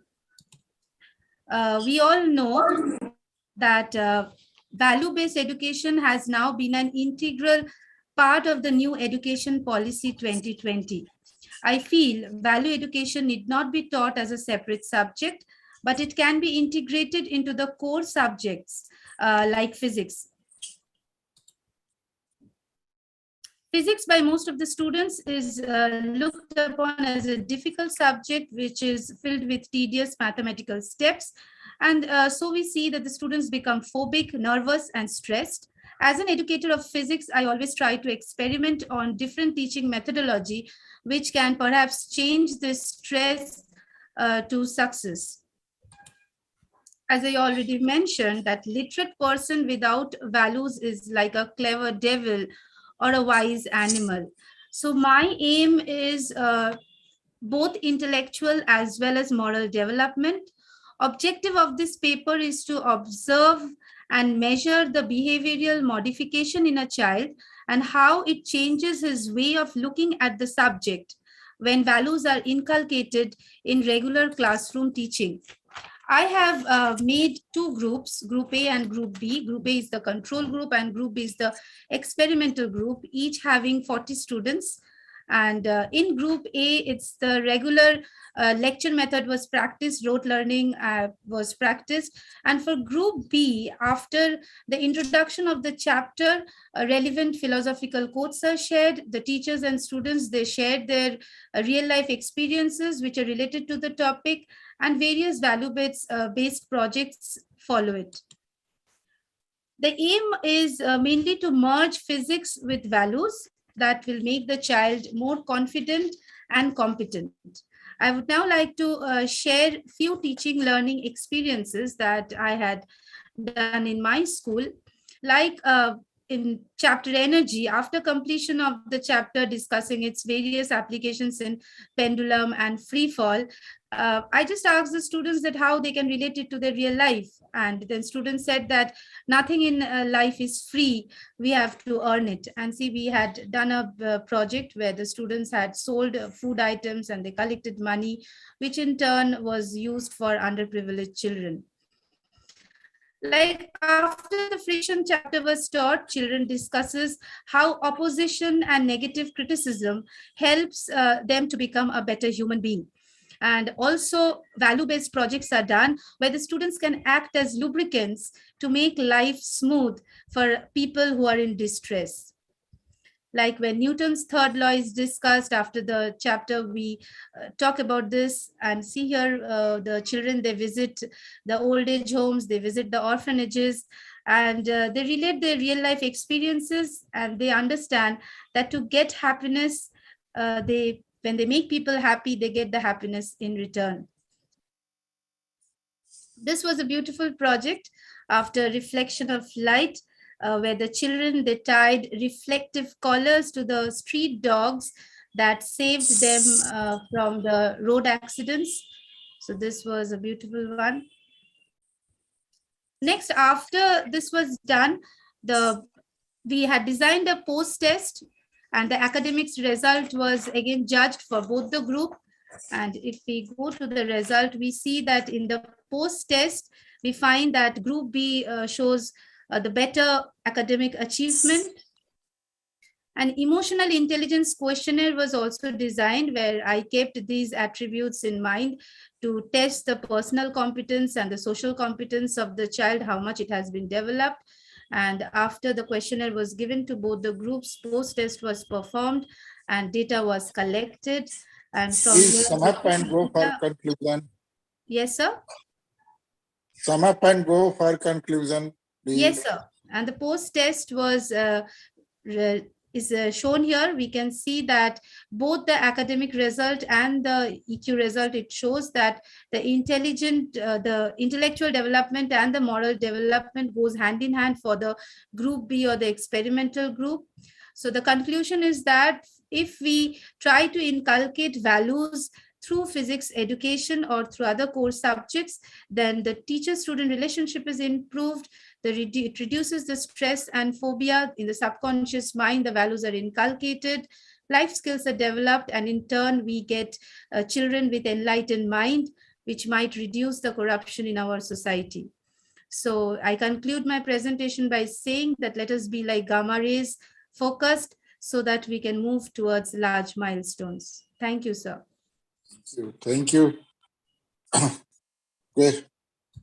Any question, please? Participants and audience are requested to please have you any question? If there is no question, then I am inviting Mr. R.A. Ramchandran.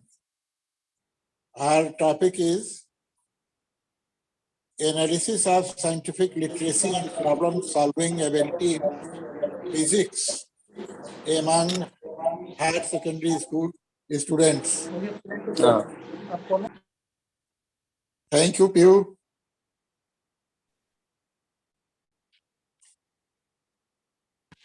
Ramachandran आर्य हैं.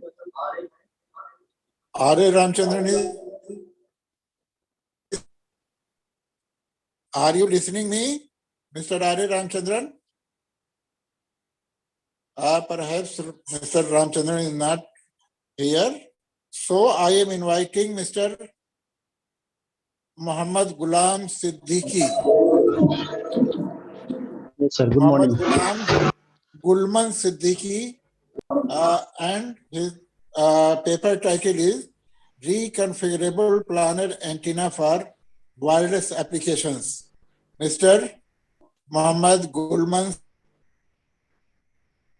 are you listening me? Yes, sir. Am I audible? Okay. Please proceed on. Okay, thank you, sir. Present your paper.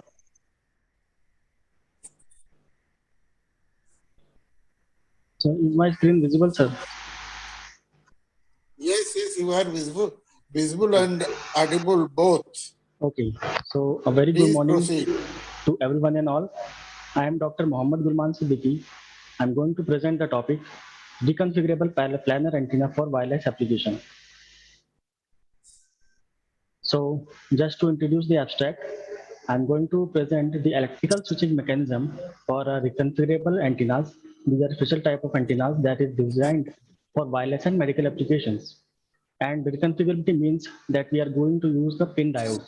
The special function of pin diode is that we can just switch on and off to activate or deactivate the part of the antenna. And especially it is in use in antenna where we can activate the part of the antenna structure and it offers the modified characteristic of antenna. So frequency reconfigurability is the main objective of my topic, and we are using the different feed properties, and it can be covered for multiple frequency bands. Especially I have used in my design 2 RF pin diodes. So reconfigurability can be of many types. It can be frequency, pattern, polarization, and hybrid. And techniques, if I am talking about, then electrical switching mechanism in which pin diode is used. So pin diode, just the basic is that we are having the forward bias and the reverse bias. So with the help of it, we can use both switch and on and off.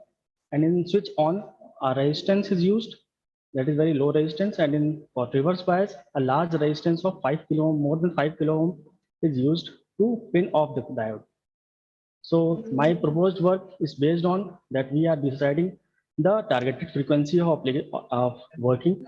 Let's suppose we have 2.4 gigahertz, and then we design the parameter. The simulation is done, whether the simulation performance is reached. If it is reached, then we go for the simulation and hardware. And if it is not reached, then we go for the optimization purpose. And alternatively, we go for optimization for multiband because each antenna can be operated for more than one frequency of operation. Then the results. So this is my proposed antenna. The first basic step is the basic microstrip patch antenna. That is the radiation mechanism. Then the dielectric material of FR4 is used. And this is the return loss that is showing at around 2 gigahertz, the return loss of minus 22 gigahertz. And third is this is the 3D radiation pattern. And if we modify this structure, this is the radiation pattern, basic radiation pattern. If you modify the structure with the help of only slots, then we can see that obviously there is change in the return loss parameters, and the radiation pattern will also change.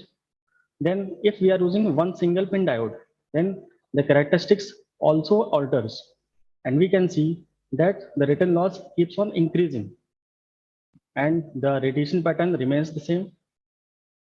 So two conditions are there if we are using one pin diode. One, when the pin diode is in off state, then it can be reused. The antenna resonates at the frequency of 5.3 gigahertz and 6.6 gigahertz with appreciable return loss. And if it is on state, then it can be used at a different frequency. So here we can see that using a single pin diode, it can be used for different frequency ranges. Then if I am using the 2 pin diodes, then we can see that the frequency range, it increases up to the frequency of 4.9 gigahertz, and the radiation patterns will definitely change. So three conditions can be formed, that both the diodes are in off state, and if one is in on state, other is in on state, then the different resonant frequencies can be obtained. So this is what is called the frequency reconfigurability.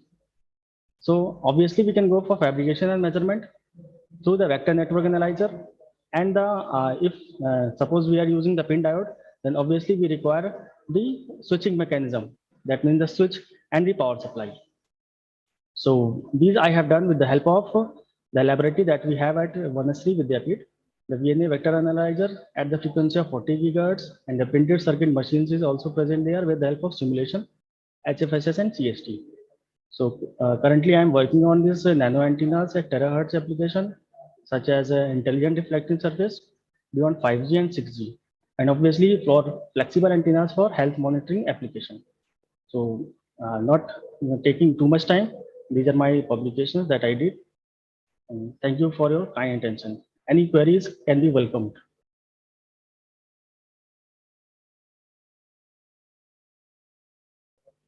Okay, thank you, Mr. Siddiqui. Any question, please?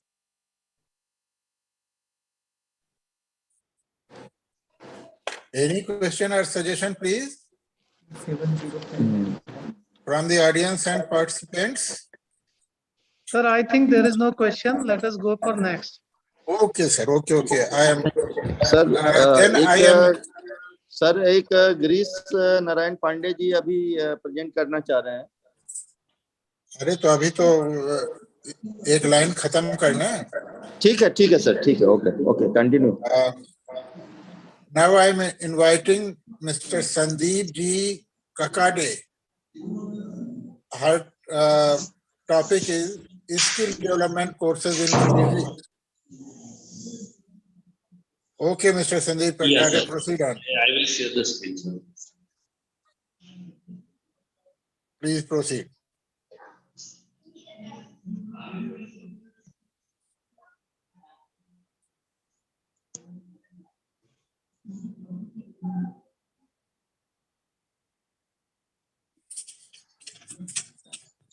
Sir, are you able to see my screen?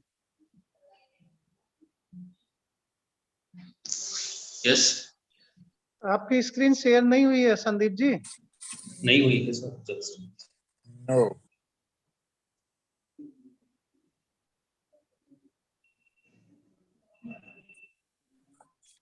अभी हो गई है?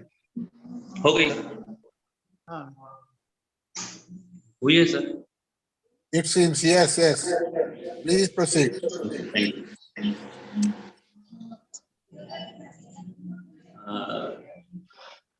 Thank you, sir.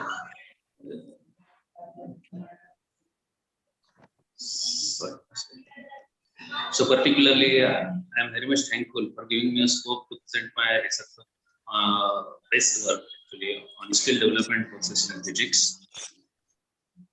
Outline of my presentation includes introduction, objectives, hypothesis, method and procedure, result and discussion, course that can be started, and last the conclusion. So if you see the subject of physics, then we have two parts in it. One is theoretical physics and another is experimental physics. So we can see the LIGO project, that is an experimental mode of the gravitational wave theory. National Education Policy in 2020, they have suggested that the requirement of the skill development course in each subject, since this will give the better opportunity for the students for the placement, as well as they will open the door of the students for the different thoughts. So the objective of this particular paper is to choose the different skill-based courses as a future career for the students.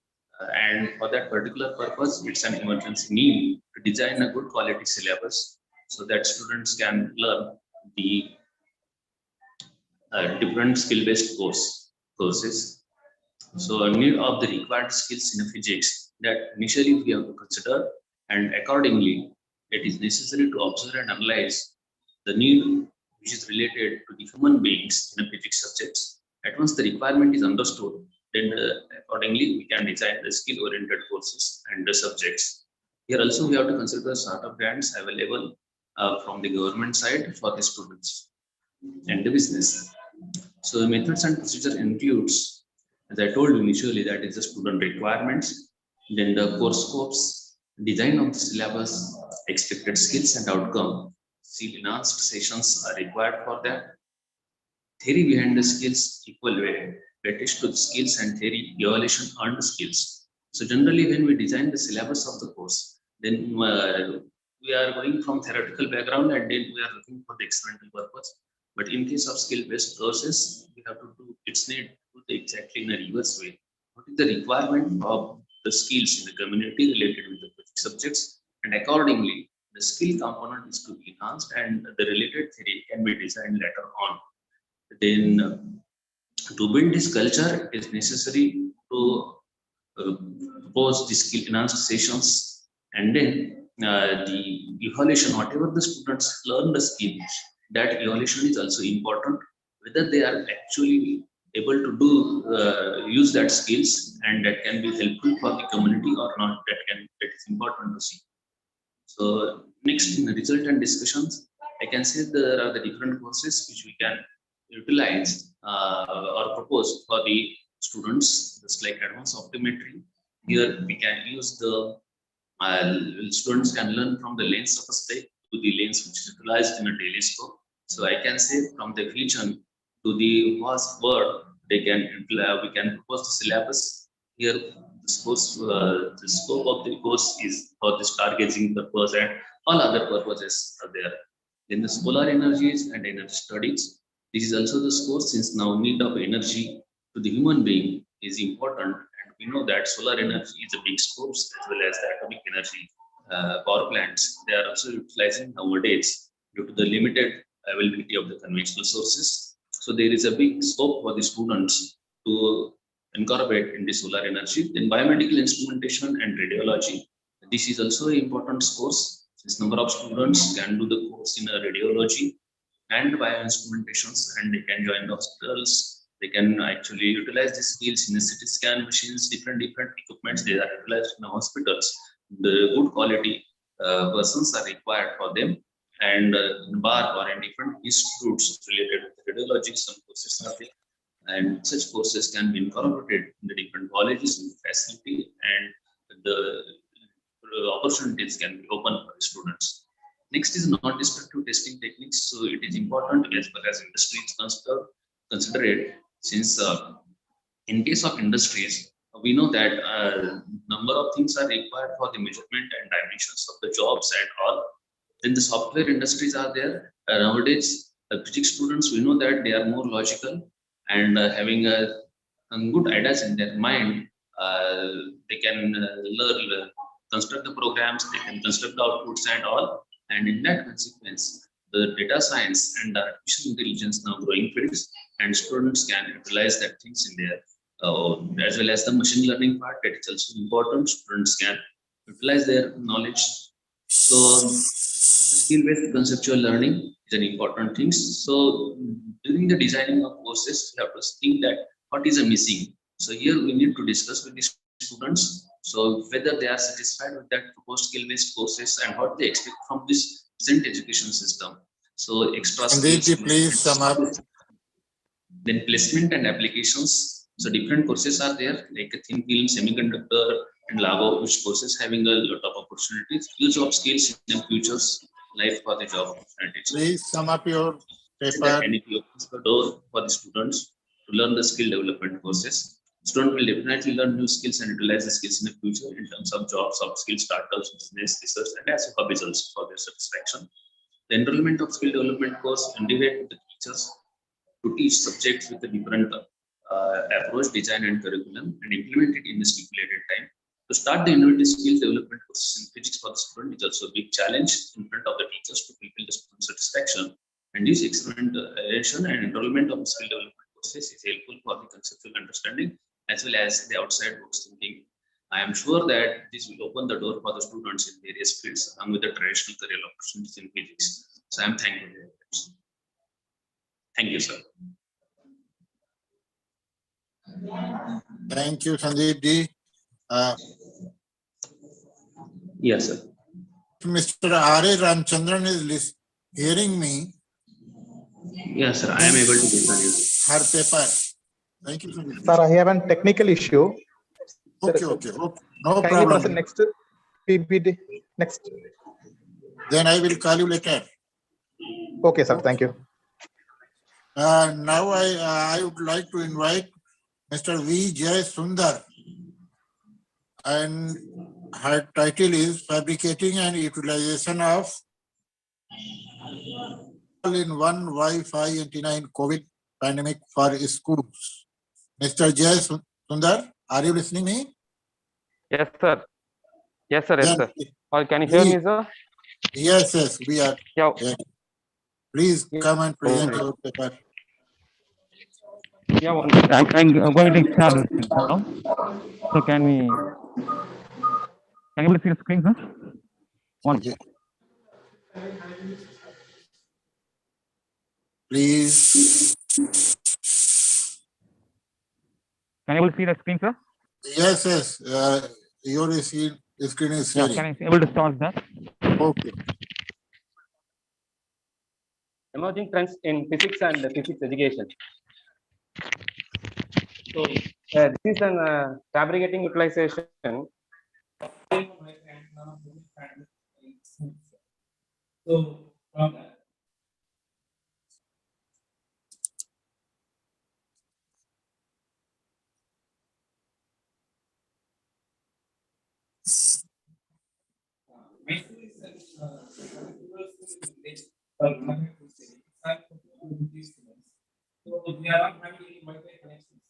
Mr. Jayasundar, you are not audible.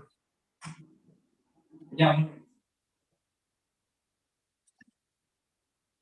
You are not audible, please. Yeah, it is audible, sir. Is it audible now? Yes, yes, yes. Proceed, proceed. Yes, sir. So, my school is one of the school which is present in Puducherry. So it's about 40 kilometers away, which is not having any Wi-Fi or any internet signals here. So we have been planned for about an Wi-Fi antenna, which can be helpful for the rural school children and will be helpful for their study. So what I did is, the experiments which is based upon the physics and light actually can be done also regional level. My sector is actually a biology sector, but I'm trying to do that in physics. So pandemic situations, our aim is like to fabricate an innovative low-cost antenna to access Wi-Fi signals and can also access electromagnetic signals like FM, internet, intra-signal transfers and TV signals. And the methodology is like it will be an hybrid antenna which is invented with the involvement of students, which will be receiving all the electromagnetic waves. Like hybrid is like spiral, helical, Yagi, and parabolic antennas. So this will be about getting that signals from 360-degree horizontally and 180-degree vertically. So this is how the antenna design is. We'll be having about some separate discs which will be having a same pattern of the Yagi antenna, but it will be a disc-like structure which is combined of parabolic shape and which is also mingled with dongle, which will be used anywhere portably with any laptops or desktops or anywhere. So the procedure is like it can also be used by means of Android or Mac versions and electromagnetic waves within helical structures. So this is the model of that antenna. We can mingle any kind of things like the TV Doordarshan channels can also be observed, even because of education channel is given by our Doordarshan. This has also been utilized by our students. So major finding is like we have been created an Android app which can be also interlinked with these intermediate check. For example, if you have been switching to Wi-Fi, we can operate it by means of phone itself by the teacher, or for the computer, or by the TV, or for the mic, for whatever things it may be. We have been testing for about 1 kilometer. It has been covering, sir. So rural areas, for one teacher is having one mobile phone, it's enough to cover for 4 or 5 classes. So they will be having their own hotspots and they can able to receive their signals. Even the nearby students which will be having no internet at all can also access these internet sections, because in Corona pandemic, they are not able to do that online sessions in the rural government schools. So we have been planned like this way. And this is a link. You can also scan the QR code, the link, and it is the full version of how the antenna has been prepared, the last version. So by this way, we have been transmitting our FM channels and education channels to all the rural school children. And by this way, we can able to communicate the students that lesson plans also. So I created more e-contents also by means of YouTube, easily, which is accessed by our students. The result is like, these are the Google Drive links, which can be referred later for 7th standard, 8th standard e-contents. And this is the result and discussions. Like the fabrication is a hybrid of Wi-Fi signals, FM signals, and TV signals, which can be received for about 1 kilometers. And it helps to learn students even from home to learn video and audio lessons with the help of Wi-Fi hotspot or FM signals transmitted by antenna. This helps teachers to connect with the students in COVID pandemic to teach lessons digitally using various platforms like Google Meet, Anchor FM, Spotify, etc. Conclusion is that the use of all-in-one Wi-Fi antenna helps me to connect with children to our students, help students to creatively do some hardware works and software works in the field of physics. So they'll be getting slowly expertise in the field of physics, And they'll also learn the new domain like digital learning and platforms of new learnings in the physics. Learning outcomes is like creativity and implementation of knowledge of the physics in practical life, innovation of ideas for physics present in the problem society, analysis of problems in the society by trying to find out solutions in the physics, and observation of concepts and the emerging trends in the physics and implying it in day-to-day life. So these are my references. Thank you so much for the presentation. If you have any questions, you can ask. So.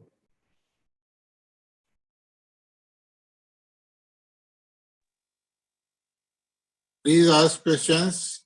Otherwise, I will invite another participants, presenter.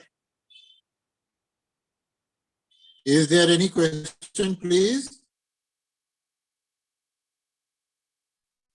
It seems there is no question, so I would like to invite Ruchika Vasisht for presenting her paper on effect of self-regulated learning on acquisition of concepts. Ruchika Vasisht, are you hearing me? Ruchika Vasisht, are you hearing me? Ruchika Vasisht is not present. So I would like to invite Dr. Vibhuti Narayan Biswal for presenting his paper, Teaching Physical Science Through Subject-Specific Vocabulary for Meaning Transfer, Active Classroom Engagement, and Developing Big Ideas. Mr. Dr. Vibhuti Narayan Biswal, are you hearing me? Mr. Biswal, are you hearing me? I hope he is not here. Sir, I request you to, can I print my paper, sir? Mr. Rj Sharma, sir. Yeah. Sir, I request you, sir, can I reprint my paper, sir? Because I have a lecture. I'm Dr. G.N. Pandit from Meissner University, Noida. So yes, I request you, sir. Please, you can. Thank you, sir. I am inviting you, please, Girjesh Narayan Pandey. Yes, sir. Yes, sir. Thank you. For presenting his paper, Transmission Properties of Asymmetrical Periodic Structure of Superconductor and Dielectric Materials.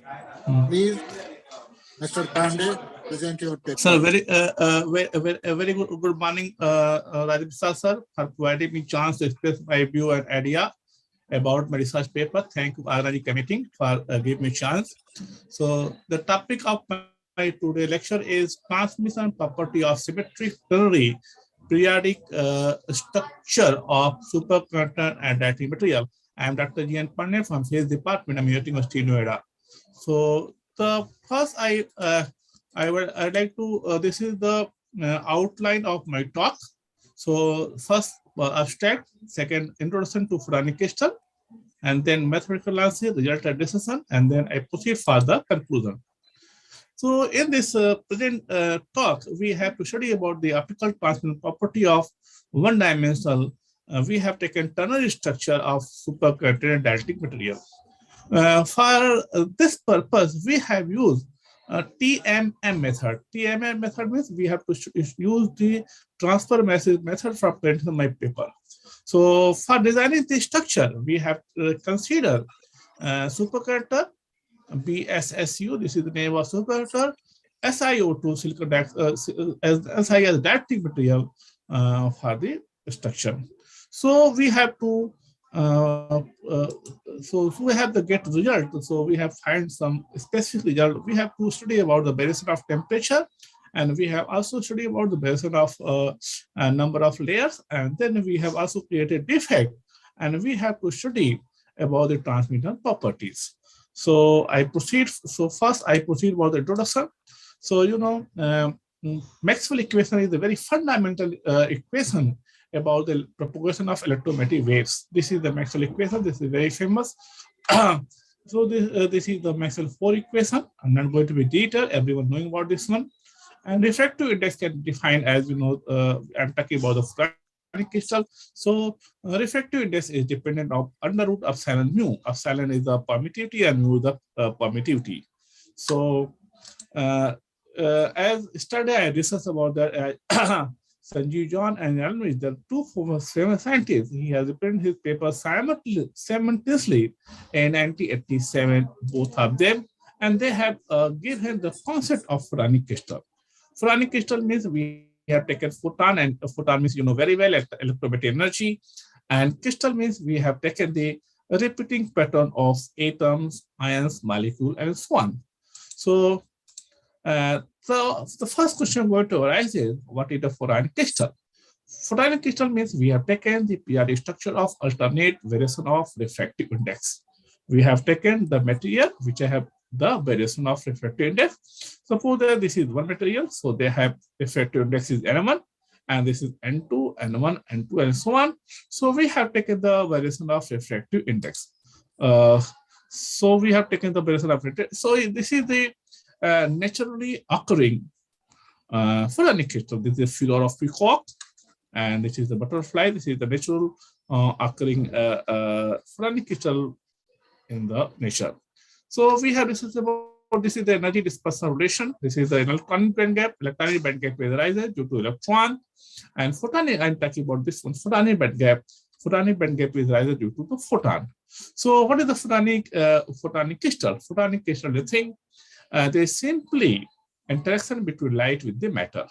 So we have studied about the material refractive index, means we have studied about the interaction between light with the matter.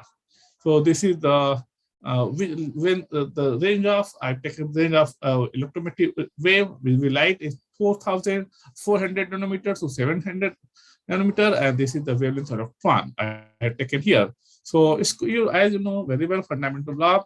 Schrödinger equation governs for electron, and Maxwell equation governs for the wavelength of light. So I'm talking about the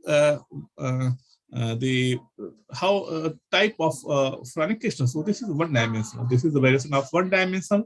So this is one dimension. We taken the variation of two dimensions. So this is known as two-dimensional photonic crystal, and this is the three-dimensional photonic crystal. So I'm talking about the mathematical analysis. We have taken, I already tell you, we taken about the transfer method for the study of the transfer properties. So we have taken one-dimensional ternary photonic crystal. So this is this is superconductor, and we have taken two dielectric material here. So this is the thickness is G1 and refractive index N1, and thickness is G2 and refractive index is N2, and so on. We have taken this one, and we have incident the electromagnetic waves at some angle. So we have to study about the transmission properties at different angles. So this is the refractive index profile, and this is transformation method, and we have used this formula for the calculating the transmission properties. So we have used this formula for the transmission properties. So just this is the so in my structure we have taken B as CO, B as SiO, SiO2 electric, and Si electric material. And we have studied about the temperature. As you know very well, superconductor is temperature-dependent material. So the refractive index of superconductor is I've taken here this is the temperature-dependent, and refractive index of SiO2 is 1.46, and Si silicon is 3.4. And we have considered the following condition for obtaining their transmission property. So we have Plato graph. So we have Plato graph between transmittance and the wavelength at different temperatures. So already I tell you the superconductor property is the temperature dependent. So we have taken 4.2 temperature, 50 Kelvin, and 90 Kelvin. What is I find? We have find that when temperature is varying, so we get large band gap, and this is shifted toward the higher frequency range. So this is the effect of temperature. We have studied about the transmission properties. So this we have obtained that transmission peak is shifted increase with increase the temperature. Again, sir, we have to study about the effect of number of layers. So we have taken number of layers 4, 6, 8, and 10, and we have plotted a graph between transmittance and wavelength.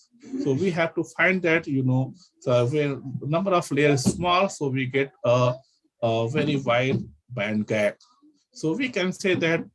Pandeyji, please come on conclusion. Okay, sir. Thank you, sir. Thank you, sir. So we have to study about the number of layers.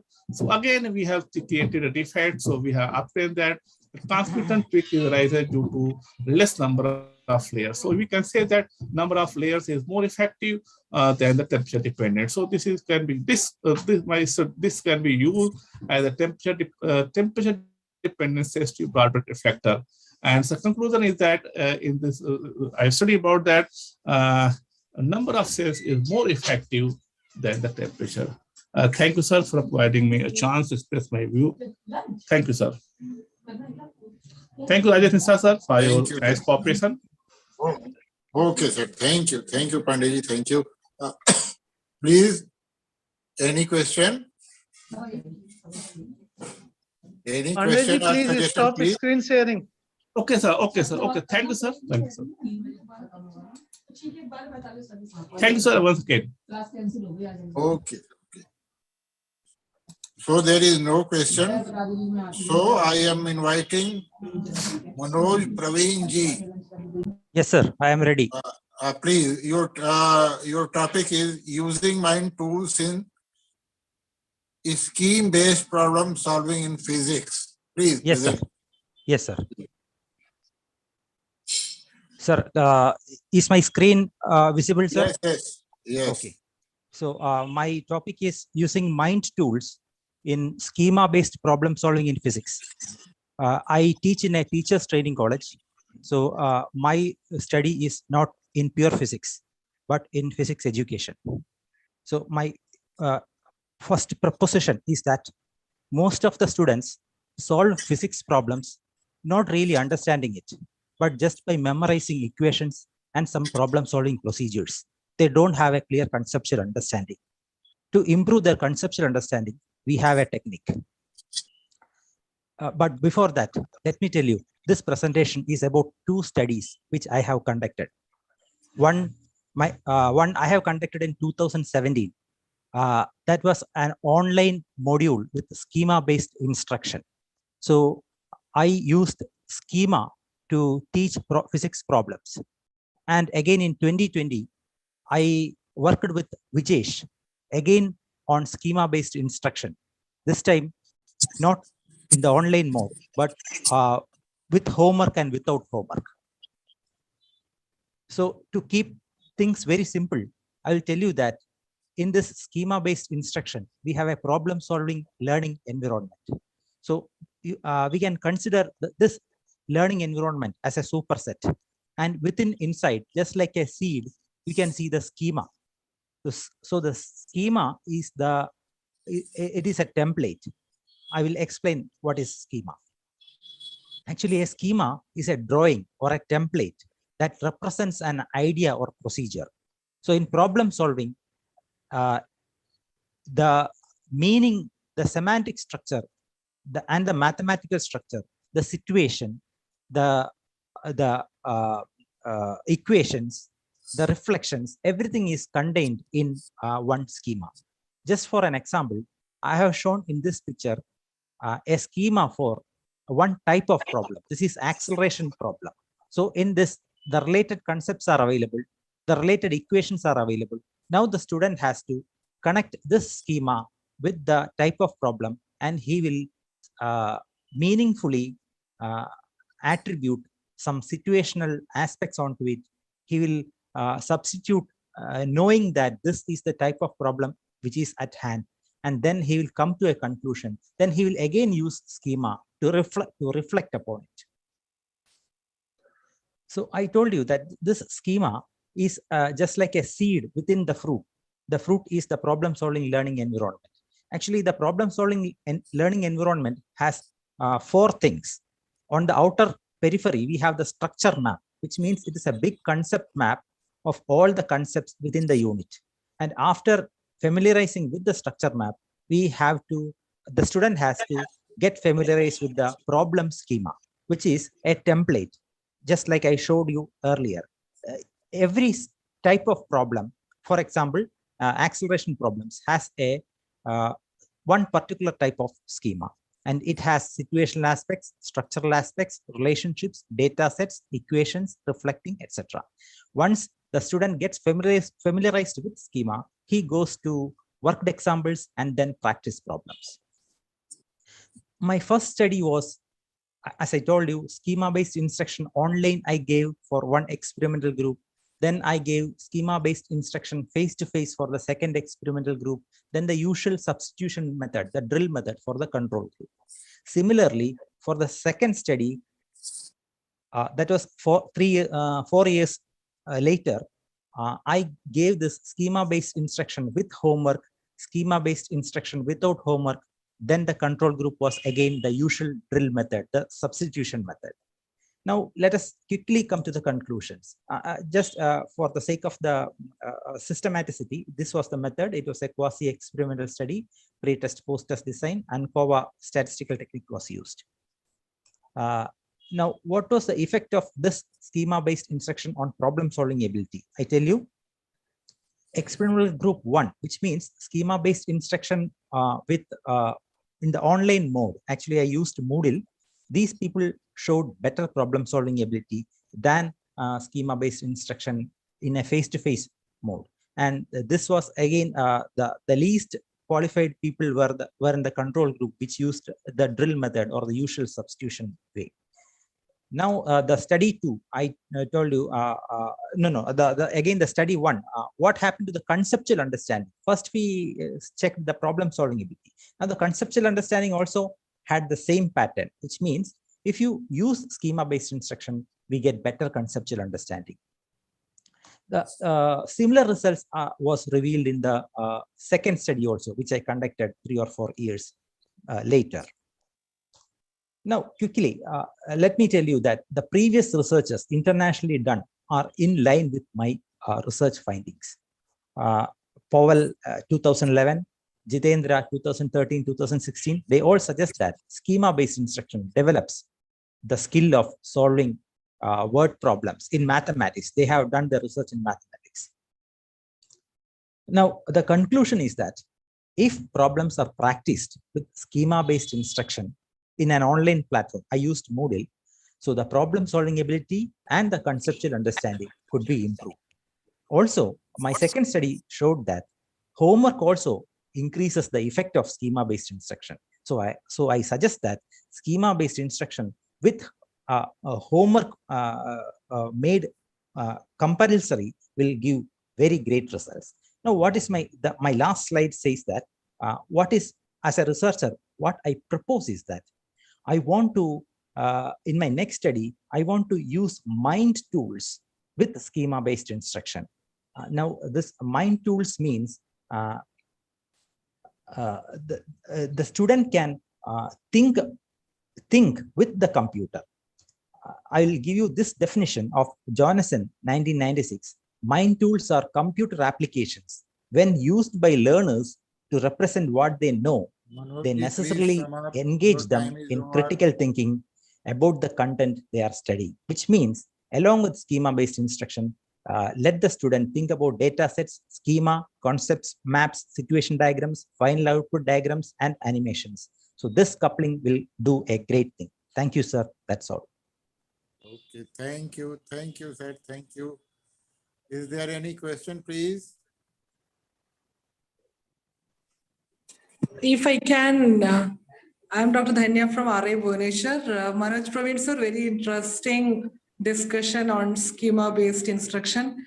With my curiosity, I would like to know what could be the factors of the online schema-based instruction, especially an LMS like Moodle, that would have the feature that would have added to the responses in the problem-solving ability of children. Yes. Yeah, that's a great question.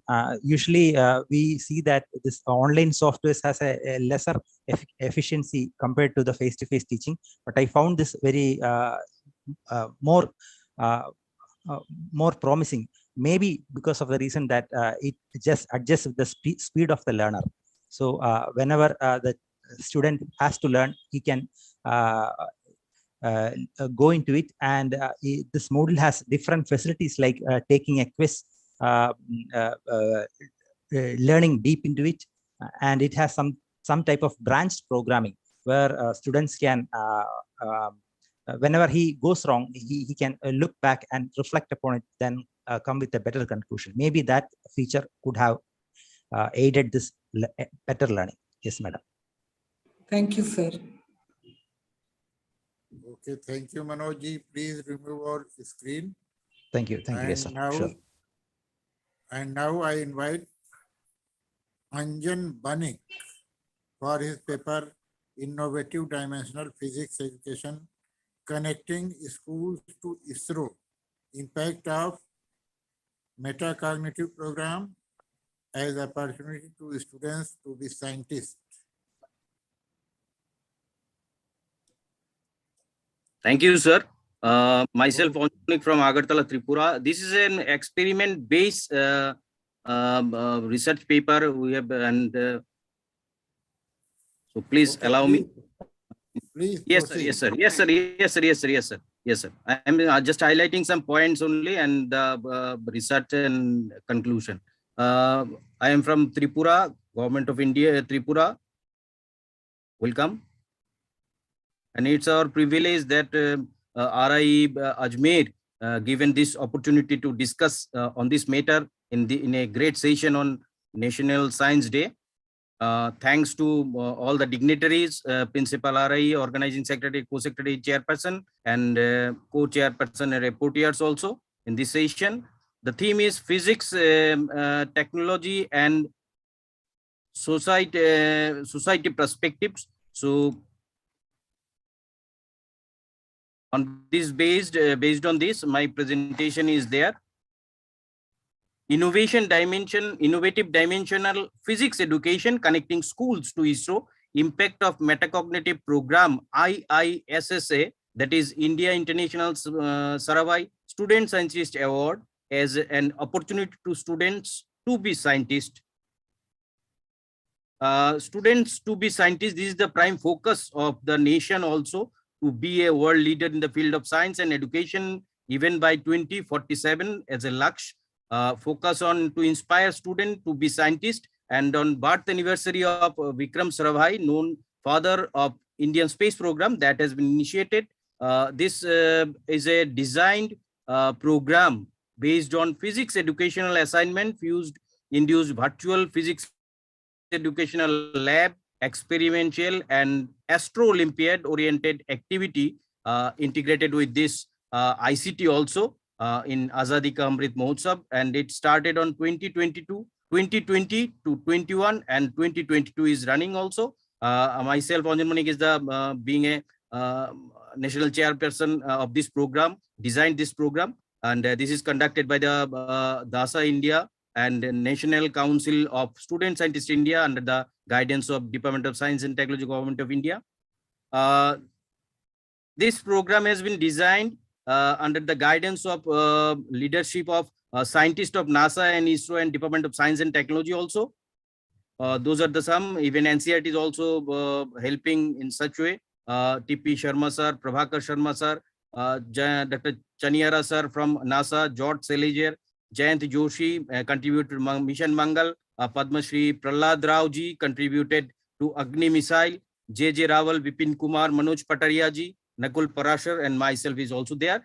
And the main perspective is there. This is the educational program in a online based and integrated with educational ICT and methodologies. Webinar based methodology is quite different and experiential also. Students are prepped when it started, ICT involvement. So students are suffering with a threat as a psychological social barrier against the infectious disease threat, and this newer scenario expected in NEP even.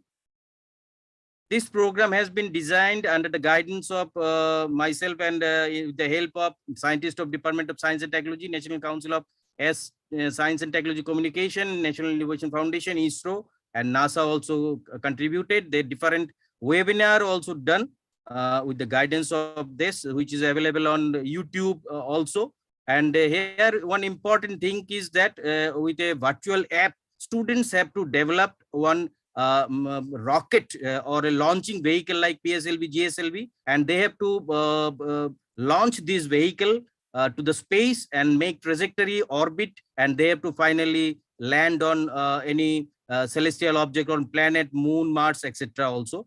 This is the main focus, and this is the designed activity based on physics education. Especially, they have a it's a program to relate the concept of aim in life to be scientist with the activity in education. And this is the designing tools and orbit tools, and this is a picture through virtual platform. Student land on the surface of Venus, and this is the overall success rate. And this is the main focusing points on USPs, and different webinar and conducted to teach and to guide the students as well as teachers also, teachers mentor also. So we are telling this is a metacognitive plan of in the field of physics education in involvement of NASA and ISRO and scientists overall. Main objective of this study to study the level of variation of learning impact and evolve of student study attitude towards physics education through IISSA program during for 3 years, 2020, 21 and 22. And if we take the overall population, student population of the country, this is 260,597 overall as per the guideline of ME. And the sample is 20557. 2 minutes we conclude. Yes, sir. Yes, sir. Yes, sir. Yes, sir. And this is the findings where we get maximum figures and involvement of the students. So we recommend this is a model metacognitive program in the physics education, and some reference in this regards. So this is the model approach of this program in emerging trend of physics and physics education. We can take such a metacognitive program for the future India also. Thank you, sir. Thank you, Anjanji, for your nice presentation. Yes, any question, please? Any question, please, or suggestion? If there is no question, I would like to invite. Yes. Sir, I would like to invite all the teachers to join this program and circulate and involve their also, sir, with this program. It will be beneficiary for all of us. Thank you, sir. Okay. Thank you. So now I would like to invite Mr. R.A. Ramchandran. If he is listening my voice, he can present. Sir, am I audible? Yes. Thank you, sir. Please present your paper, Analysis of Scientific Literacy and Problem Solving Ability in Physics among higher secondary school students. Please proceed on. Good afternoon, everyone. Myself, Ramachandran R.A., Research Scholar, Department of Education. Sir, my screen is visible? Yes. Okay, sir. The presentation topic is Analysis of Scientific Literacy and Problem Solving Ability in Physics among higher secondary school students. Introduction. In the tight challenges society faces, a paradigm shift is needed in the education system to provide a set of 21st century skills needed by students to face every aspect of global life. The provisions of quality science education will impact a country's development. Science education depends on the learning factor used in every country. Through science education, students can be involved in the impact of science in everyday life and the role of students in society. The quality of every nation depends upon the quality of education. In the true sense, education is the catalyst to help educated persons problem solve the face in the real life besides learning the skill of reading, writing, and arithmetic. Scientific literacy is a competency for understanding science, communicating science, and applying scientific concept to solve problems. And problem solving ability in individual result in acquiring new knowledge and the successful learning of concept and principles. Scientific literacy is a crucial because it's help in making informed decisions, assist in better understanding of the risk-reward ratio, and helps promote and achieve scientific literacy.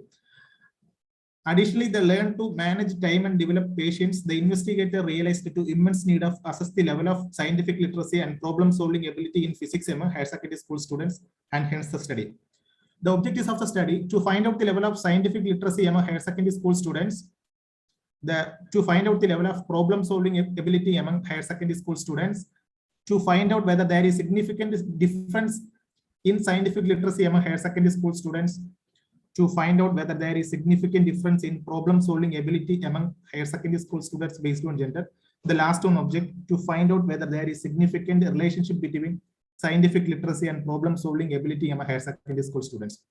The hypothesis format for the study: the level of scientific literacy among prospective teacher is average.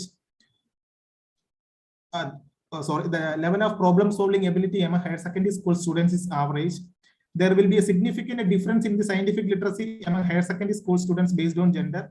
There will be significant difference in problem-solving ability among higher secondary school students based on gender. There will be a significant relationship between scientific literacy and problem-solving among higher secondary school students. Methodology: method adopted for the study. The investigator selected normative survey method. Sample: 300 higher secondary school science students were selected as a sample. Sampling technique: multi-stage cluster sampling techniques was used for the study. Tools used for the study: scientific literacy scale and problem-solving ability test. Statistical techniques used for the study: descriptive statistics, t-test, and Pearson product moment coefficient of correlation. Analysis 1. The analysis on the level of scientific literacy among higher secondary school students. The table on showing the scientific literacy among higher secondary school students. The interpretation is: the table on selected sample was classified high, average, and low based on the scores. From the table 1, it's clear that 15% of higher secondary school students have high level of scientific literacy, and 71% of higher secondary students have average level of scientific literacy, and 14% of higher secondary school students have low level of scientific literacy. From the analysis, the investigator found that the most of the higher secondary school students have an average level of scientific literacy. The analysis 2, analysis on the level of problem-solving ability among higher secondary school students. The table 2 showing the problem-solving ability among higher secondary school students. Table 2 selected the sample was classified high, average, and low based on the score. From the table 2, it's clear that 23% of higher secondary school students have high level of problem-solving ability. 61% of higher secondary school students have an average level of problem-solving ability, and 16% of higher secondary school students have an low level of 2 minutes. Yes, sir.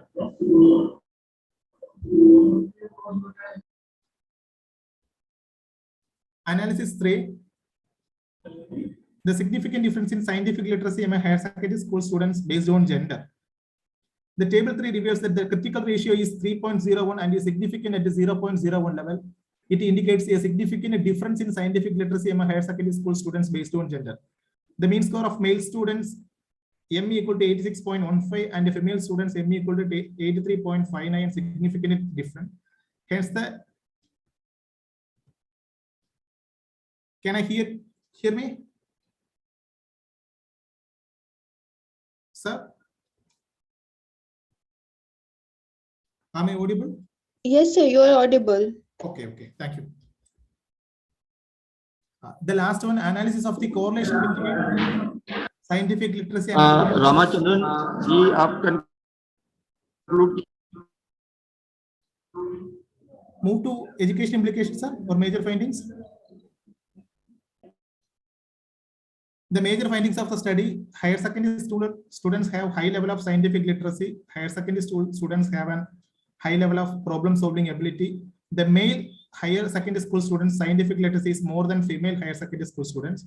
Female higher secondary school students' problem-solving ability is more than male higher secondary school students. A positive relationship between scientific literacy and problem-solving ability in physics among higher secondary school students.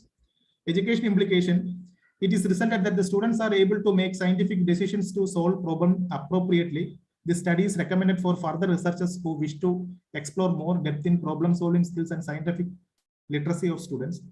The problem-solving section is benefit to each student can easily solve many problems within limited time period with a feeling that they are getting individual help from the teacher. This will motivate the students to learn physics. Also, it enhance the problem-solving ability of students. The findings of the present study is the great importance to teacher educator, curriculum planner, physical science teacher, as it provides guidance to make necessary steps to physics learning more effective and meaningful, interesting. The result of the studies will contribute towards new learning strategies and will help for all those who are concerned in the field of physics. Thank you. Any Thank query? you, Ramchandra ji. Hello. Thank you, Hello. Ramchandran ji. Okay, ma'am. Any question from participants and audience? Any question? If no question, I will call next participant. Any question?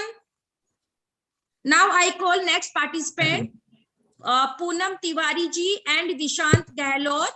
Your topic is compact multiband MIMO antenna with neutralization line for UWB applications. Please, Poonam Tiwari ji and Vishant Gehlot. Yes.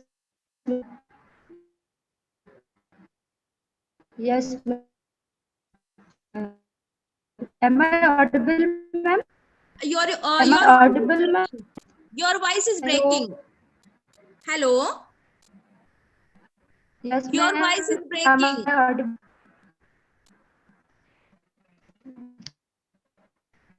You are not audible.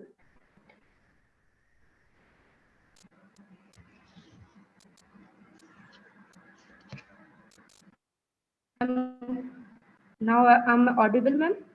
Yes, yes. Okay, ma'am.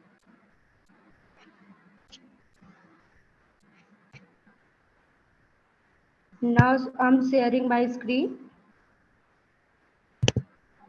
Okay. Is my computer screen visible to you all? Yes, visible. Okay, ma'am. My name is Poonam Tiwari. I am a research scholar. I am pursuing PhD from Banasthali Vidyapeeth. Today, here I am presenting a compact multiband MIMO antenna with neutralization line for ultra-wideband applications. So these are contents which I am going to discuss in today's presentation. Introduction, design parameters, result and analysis, then future works and conclusion, and last references. So now I'm starting with the introduction. A novel and compact 2x2 wideband MIMO antennas with using neutralization line is presented to enhance the isolation between the radiators. The neutralization line is deployed between the nearly spaced radiating elements to cancel the field between the adjacent elements. This mitigates the current to flow the port. This mitigates the current to flow at port 2 if port 1 is excited. This field cancellation changes the antenna impedance and the coupling is reduced between the antenna ports. So जैसे कि हम figure में देख रहे हैं, the antenna radiator consists of T-shaped patch connected with the inverted T-shaped neutralization line, which is ordinary to both the radiators. In addition, to cancel the relative coupling, a neutralization line is used between the radiating elements as shown in figure. So these are the design parameters. Design parameters are figure 2 and 2b shows the design parameters. This is bottom view of the proposed antenna. So design description: the design antenna is simulated with the help of the microwave studio. The proposed MIMO antenna covers the area of 62 mm into 60 mm with the thickness of the substrate 1.6 mm and the dielectric constant 4.3 and the loss tangent 0.02. The microstrip field line is chosen to be 5 mm to attain the characteristic impedance of 50 micron. To feed the antenna, be used microstrip feeding technique. So now this result and discussion. Reflection coefficient. The presented graph is demonstrated the reflection coefficient. The expected bandwidth are under -10 dB in this graph. So next is transmission coefficient. This is the result of transmission coefficient. This shows the isolation. Isolation varies from -84 dB, to 4. In that entire operating band, the is less than -43 dB. It is observed between antenna ports. Thus, this neutralization line method is effective for improving the isolation. This is one of the important factor to MIMO antenna. Now, next is radiation patterns. The radiation pattern of proposed antenna are illustrated in figure with the different frequency 3 GHz, 9 GHz, and 11 GHz. The patterns have been evaluated for 4 different frequencies, and it is examined that the patterns are nearly omnidirectional at 3 GHz and 3 GHz and 5 GHz, and pattern also shows bidirectional radiation pattern at 9 GHz and 11 GHz. So this is the graph of envelope correlation coefficient and diversity gain. The radiation envelope correlation, one of the crucial factors to determine the prototype of the MIMO antenna. So in this figure, the ECC of less than 0.5 are acceptable for the MIMO system. And diversity gain is described in a simple word. We can say the diversity gain is higher and the enhancement in diversity performance is improved. The diversity gain in this graph is shows almost 10 dB. So next is gain. The gain is shown in figures of the proposed design. It is examined that the major gain of 2.9 dB has been achieved. And last, group delay. The group delay analysis is privileged features to evaluate the signal distortion in transmission and reception. So the group delay which demonstrate the satisfactory constant group delay with a small inconsistency of plus minus 0.5 ns. And then second for 3 GHz to 12 GHz. So future work and prospect, we can work on wideband antennas, dual band, triple band, and also focus on increasing number of antennas and decreasing the antenna size more.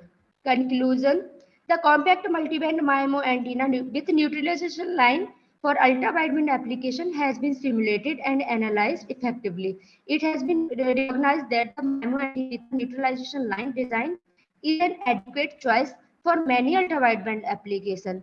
The achieved high reliability, high isolation by the using of neutralization line. Isolation is achieved minus 43 dB, gain 2.9 dB, group delay plus minus 0.ns.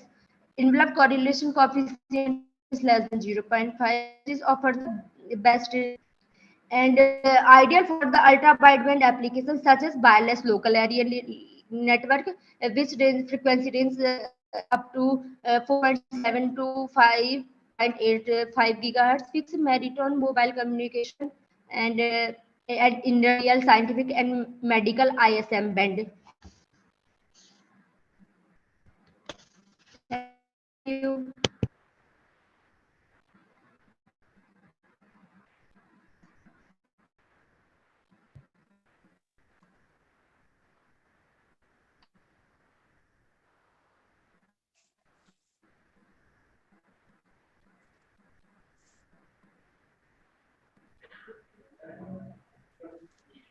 Thank you. Hello.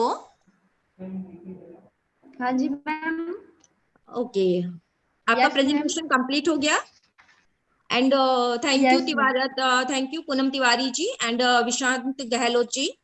Any question from participants and audience? Any question? Okay. Now I call next presenter, Miss Swati Chawla, Archie Mahajan, and Harsh Malik.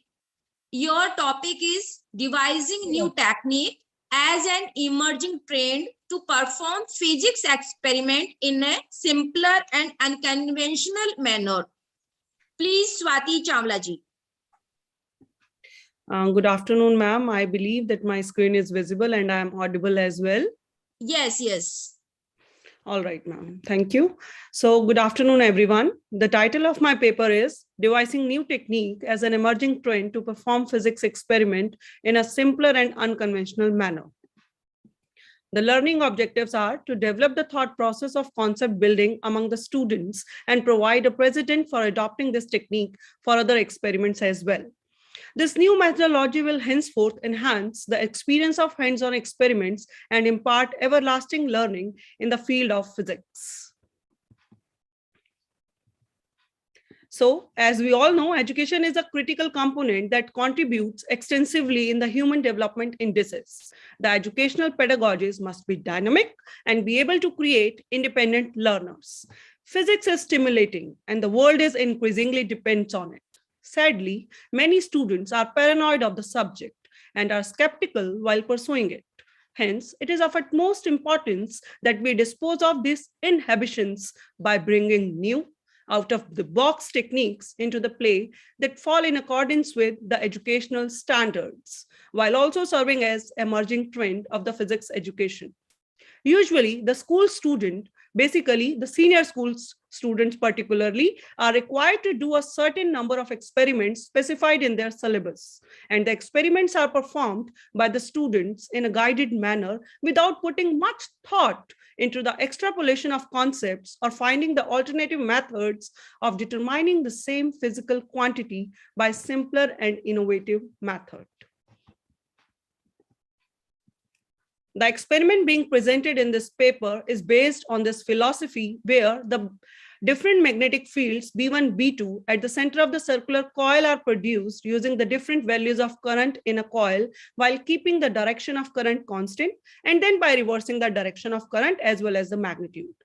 So in this paper, for determining the horizontal component of Earth's magnetic field H and hence the magnetic moment M, a set of equations has been derived which suggests the simple method of determining H and M, which are the backbone of this experiment. So we need a power supply, rheostat, coil, and a meter, which are connected in series as shown in the circuit diagram. A bar magnet is suspended from the top of the coil, which is fixed on the box. Now, the box is rotated in such a way that bar magnet becomes parallel to the plane of the coil. And the box is finally rotated through 90 degrees so that the plane of the coil is now in the east-west direction. When the current is allowed to flow in the coil, then the magnetic field H due to the earth and field B due to the current are either parallel or anti-parallel to each other, depending upon the direction of current, which makes the net field either H plus B or H minus B. So let's discuss about the method and procedure. In the first method, we are changing the direction of current while keeping the magnitude of current constant. As we know, the time period T1 of vibration of a magnet of magnetic moment M and the moment of inertia I in the magnetic field H plus B is given by T1 is equal to 2 pi into square root of I upon M into H plus B. Similarly, for H minus B, T2 is shown in the equation 2 on your screen. On squaring T1 and T2 and then dividing them gives me T2 square upon T1 square, which is equal to H plus B upon H minus B. Using componendo and dividendo, I'll get T2 square plus T1 square upon T2 square minus T1 square. It is equal to H upon B. And on solving and putting the value of B for a circular coil, which is known to us, that is mu naught Ni upon 2R. So I get the equation number 3. So this is the first newly derived equation, which is serving as the backbone to perform this experiment and to fabricate the experimental setup accordingly. Now, let us move towards the second method. In this method, we are changing the magnitude of current while keeping the direction of current constant. If B1 and B2 are the magnetic fields for current I1 and I2 and the direction of H, then T1 and T2 are shown on the screen, and on dividing T2 square and T1 square and on solving, we get the equation 4, which is again the second newly derived equation serving as the backbone for this experiment. So now let's have a look on the observation part. So in method 1, as I said earlier, we are changing the direction of current while keeping the magnitude of current constant. So we observe that the magnitude of current remains constant for first set of reading, that is 0.5 ampere, and the corresponding values of time period of 10 vibrations are being calculated, and hence the time period of 1 vibration T1 is being calculated for H plus B. Then after, we reverse the direction of current, keeping the magnitude same as 0.5 throughout, and repeat the same process to find the value of T2. Then put the values of T1 and T2 in the first derived equation and find the value of H. We have taken the 3 set of readings for 0.5, 0.75, and 1 ampere for this case, and take the mean of calculated experimental value of H, which comes out to be 3.15 into 10 to the power minus 5. In the second case, now the magnitudes of the current are being changing while the direction is same, and we can easily observe that for a first set of reading, I1 is taken to be 0.5 ampere, and the corresponding values of time period of 10 vibrations are being calculated, and hence then after we calculated the time period for 1 vibration T1 for H plus B1. Then after we change the magnitude of current from 0.5 to 1 ampere. As I said earlier, that in this case, current is changing. So I'm changing the magnitude of current 0.5 to 1, and corresponding the readings of T2 can be noted down. And then we have put the value of T1 and T2 in the second equation derived and calculate the value of H. In this case too, we have taken the 3 set of readings for the different values of current as shown. Please conclude. Yes, ma'am. And take the mean of the calculated experimental value, that comes out to be 3.24 into 10 to the power minus 5. So on applying the formula of M, I can calculate the value of magnetic moment, which comes out to be 77.55 into 10 to the power minus 4 ampere per meter square. So these are the results. So in first method, my experimental value comes out to be 3.15 into 10 to the power minus 5, while in second case, the value comes out to be 3.24 into 10 to the power minus 5. While the theoretical value is 3.20 into 10 to the power minus 5. So we can easily observe that experimental and theoretical values are nearly same. So in the concluding remarks, I would like to say that the introduction of new methods is of prime significance to keep the new learners enchanted and effective. This new approach lays the foundation that is applicable to all other physics experiments at the senior secondary level as well. Hence, it is an emerging trend in the true sense, as it serves as a monotony breaker of the olden ways. Thank you. Thank you, Swati ji. Any question? Anybody ask a question from Swati ji? Okay. Then I will call next presenter, Miss Namrata Sengar. Your topic is integration of knowledge of solar, thermal, and solar PV technologies in physics education for enhancing skill development. Please, yes. Namrata ji. Yes, yes. Am I audible? Yes, yes. Okay. Yeah, I'll share my screen.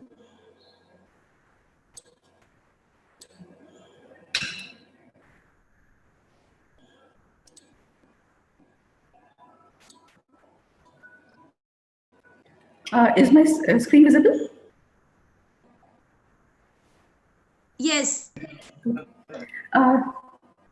Good afternoon, everyone. Thank you so much for giving me this opportunity to present this work of integration of solar technology knowledge with physics for societal development. Thank you so much. The topic is integration of knowledge of solar thermal and solar PV technologies in physics education for enhancing skill development.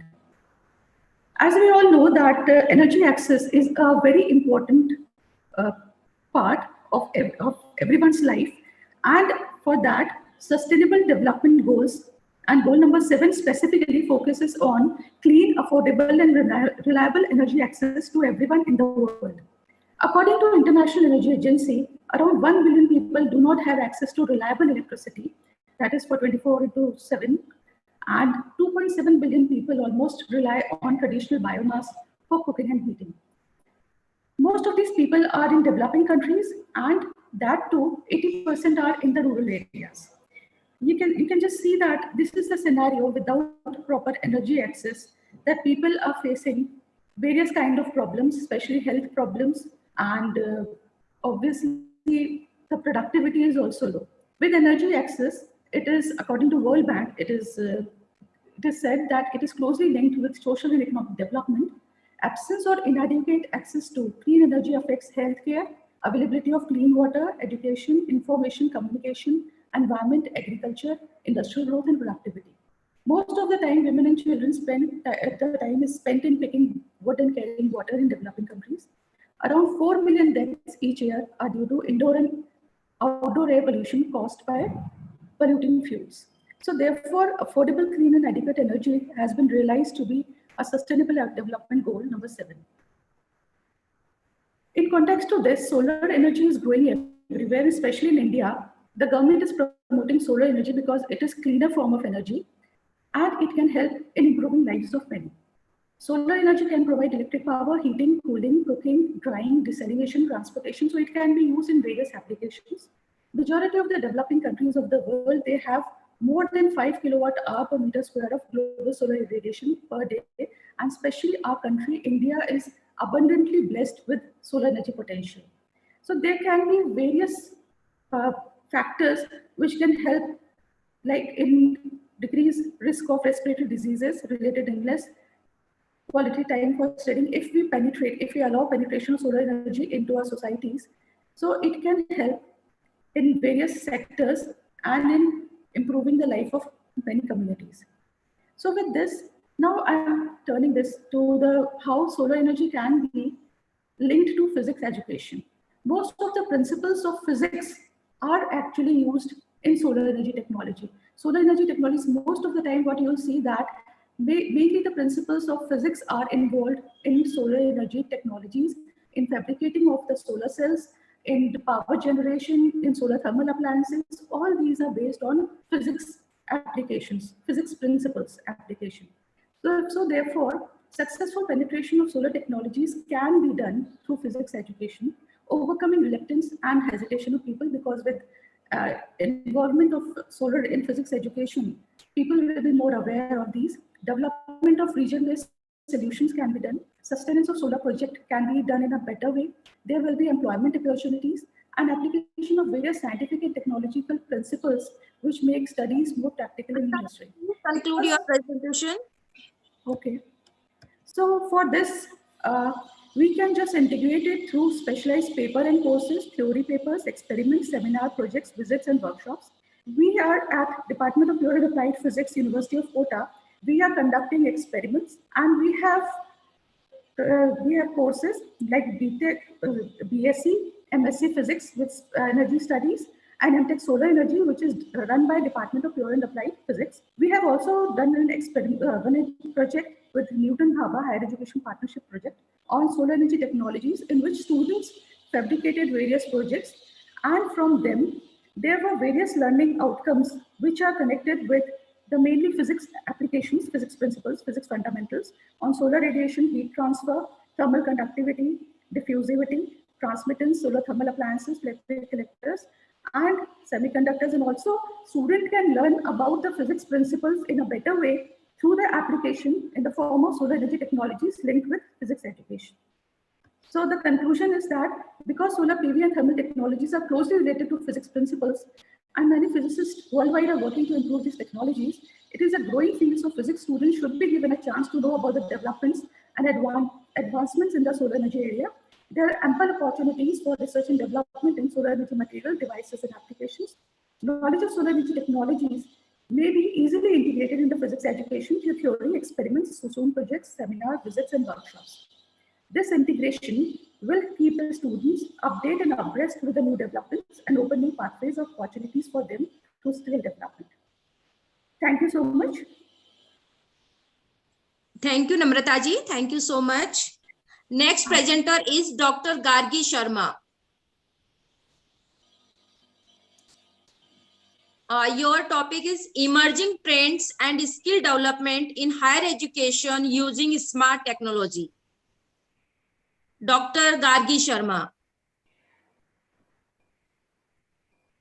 Dr. Rj Sharma. Are you hearing me? Madam, I think she is not there. Let us go for next. Yes, sir.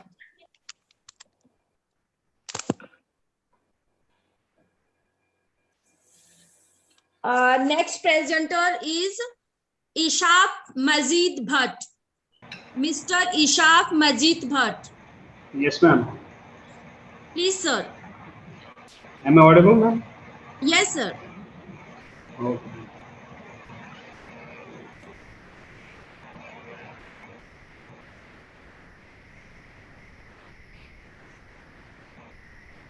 Is my screen sharing working properly? Yes, sir. Okay. Good afternoon. Myself is Ishaq Bhatt, and I'm a PhD student at the Department of Physics, AMU Aligarh, under the supervision of Professor BP Singh. And title of my paper Sabbir Ali ji ka tha. Actually, he has presented already. Hello. Okay, continue. Okay. And title of my paper presentation is a new approach for separating independent cross-section in successive radioactive decay. Outline of my presentation. First of all, I will walk you through the related basics, giving you a brief notion about nuclear activation analysis, and that will be followed by activation cross-section and precursor decay feeding. And I will present a few results and discuss one or more things. And finally, I will conclude as well. First of all, cross-section. Cross-section is the most important and most commonly measured physical quantity in nuclear reaction experiments. It is sort of a go-to term for every nuclear or particle physicist, whether a theoretician or an experimentalist. And most of you might already have a notion of it, that it is a measure of probability of a reaction to occur. And this is schematic of a typical nuclear reaction experiment. What is done is an incident beam of particles, say A, that's made incident on a target consisting of particles, say X, and the irradiated foil is then obtained. And in this irradiated foil, residual nuclei are captured in it, and lighter particles known as lighter ejectiles represented by B, they are emitted as well. And rate of production of either these residual nuclei or these ejectiles, they are measured for the measurement of cross-section. And this reaction rate can give us the probability of the reaction, that is the cross-section sigma, but there are some issues. This reaction rate will depend, is found to depend linearly on beam flux and number of target nuclei irradiated in its first order approximation. And this is a good approximation for thin targets and small cross-sections, and nuclear cross-sections generally are very small. But this reaction rate will depend linearly on these two things. I mean, keeping either of them fixed and varying the other, the reaction rate will increase proportionately. And this is not what we are trying to measure. We are trying to measure the probability of one incident particle to react with one target particle if given a chance to react or interact. So common sense would suggest that this reaction rate be normalized with respect to the beam flux and with respect to the number of target nuclei irradiated to get a measure of the probability of the reaction to occur. And that is what is done as well. This cross-section is defined in terms of the reaction rate, normalized with respect to the beam flux and with respect to the target nuclei irradiated. And these values of this flux and this target nuclei irradiated, they are known beforehand for any given irradiation experiment. And only if you could measure the reaction rate and the reaction rate, we can get sigma, that is the cross-section. But measuring this reaction rate is not a straightforward task. It is generally measured either by charged particle detection, the charged particles which are emitted from the reaction, or induced radioactivity measurements. And if the reaction rate is measured using induced radioactivity, that is known as activation analysis, and the cross-section measured by that very procedure is known as activation cross-section. And in that procedure, induced radioactivity gives reaction rate in terms of the decay rate of the particular nuclide of which our cross-section measurement is the goal. And this cross-section is given by this expression 2. Here TL and TI are the elapsed time and the radiation time. TL is generally known as cooling time as well. It's the time which elapses between the stop of the irradiation and the start of the counting of the irradiated sample. Now the precursor feeding, decay feeding and cross-section, understanding it. Say a beam of incident particles A and it's interacting with target particles X, and some intermediate species are formed, and from this radiation some Y1 nuclei are populated, and the same radiation experiment Y2 nuclei are also populated. But what is happening is that some Y1 nuclei are decaying into Y2, thereby becoming second mode of populating nuclei of type Y2. And cross section of Y2, if calculated from its decay rate, that will be its cumulative cross section. But our goal is to measure the independent cross section of type Y2 residues, that is sigma sub d. So how to do it? The precursor decay feeding and the mathematical structure which is used to study it. For time is less than irradiation time, these two differential equations, coupled the differential equations, will describe the mathematical structure of the system. In which, Gigi? Please yes, conclude. Please okay, conclude. Okay, and this mathematical structure will describe the evolution of the system. And what existed in literature, these two coupled set of differential equations shown earlier, they were solved and a sort of asymptotic solution was obtained, wherein this condition is the daughter half-life was considered to be far greater than precursor or parent half-life, and the countings were to be required to be performed for large cooling times, that is ideally at infinite times, and it had its few limitations that, as shown by the assumptions itself. What was obtained is it was generalized. A generalized solution of those coupled set of differential equations was obtained, and this solution looked scary to most of you. That is why I think people had left it only obtained an asymptotic solution of it. And improvements were obtained using the generalized approach, and the experimental data which is presented in this paper. It was performed at IUAC New Delhi, and this is the data for the case with daughter half-life greater than precursor half-life. And the cross sections measured using the generalized approach. The approach obtained is giving cross sections at different cooling times with equal experimental uncertainties. And this should be the case, as cross section is a characteristic of a reaction at a given energy. It should not depend on when the counting is performed. And blue dash line in this graph is showing the weighted average, and red line is the theoretical prediction. This is the if traditional approach is used for the measurement of cross section. As you can see, the cross sections are found to be TL dependent, and for large cooling times, the independent cross sections tend to the weighted average as described by the traditional approach, and smaller left time calculations give as absurd results as negative values of the cross section. Another experimental data set is shown. I will skip it, and I will just show the results of it. The cross section is obtained using the generalized approach were also found to be equal within experimental uncertainties. And if the traditional approach is used for measurement of independent cross sections of daughter for this very special case, then not good results are obtained. Cross sections are found to be TL dependent like the first case, and there is no agreement at any time between the traditional reduced cross section values. Okay, I am concluding. So the conclusion is for precursor decay feeding, traditional approach of extracting independent cross sections of daughter, they are applicable in narrow range because they are related with assumptions. And the generalized procedure obtained as presented in this paper is giving an assumption-free and a tailor-made expression for extracting independent cross sections of daughter. And at last, a caution be noted that indiscriminate application of traditional formula for the cases where the assumptions do not hold true will yield erroneous results. Thank you for bearing me for 5-6 odd minutes. Thank you. Thank you, Isfakji. Thank you so much. Any question from audience and participants? Any question? Okay. Now I call next presenter B. Preeti Bania, Shubh Lakshmi, Mr. S.K. Das, and Mr. P.C. Agrawal ji. Please present your presentation. Please. Good afternoon, ma'am. Am I audible? Yes. Yes, ma'am. Then I'm going to present my screen.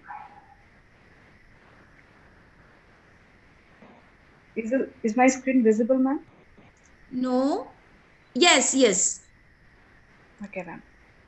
It is so visible. A very good afternoon. Okay, thank you, ma'am. Ma'am, may I present now?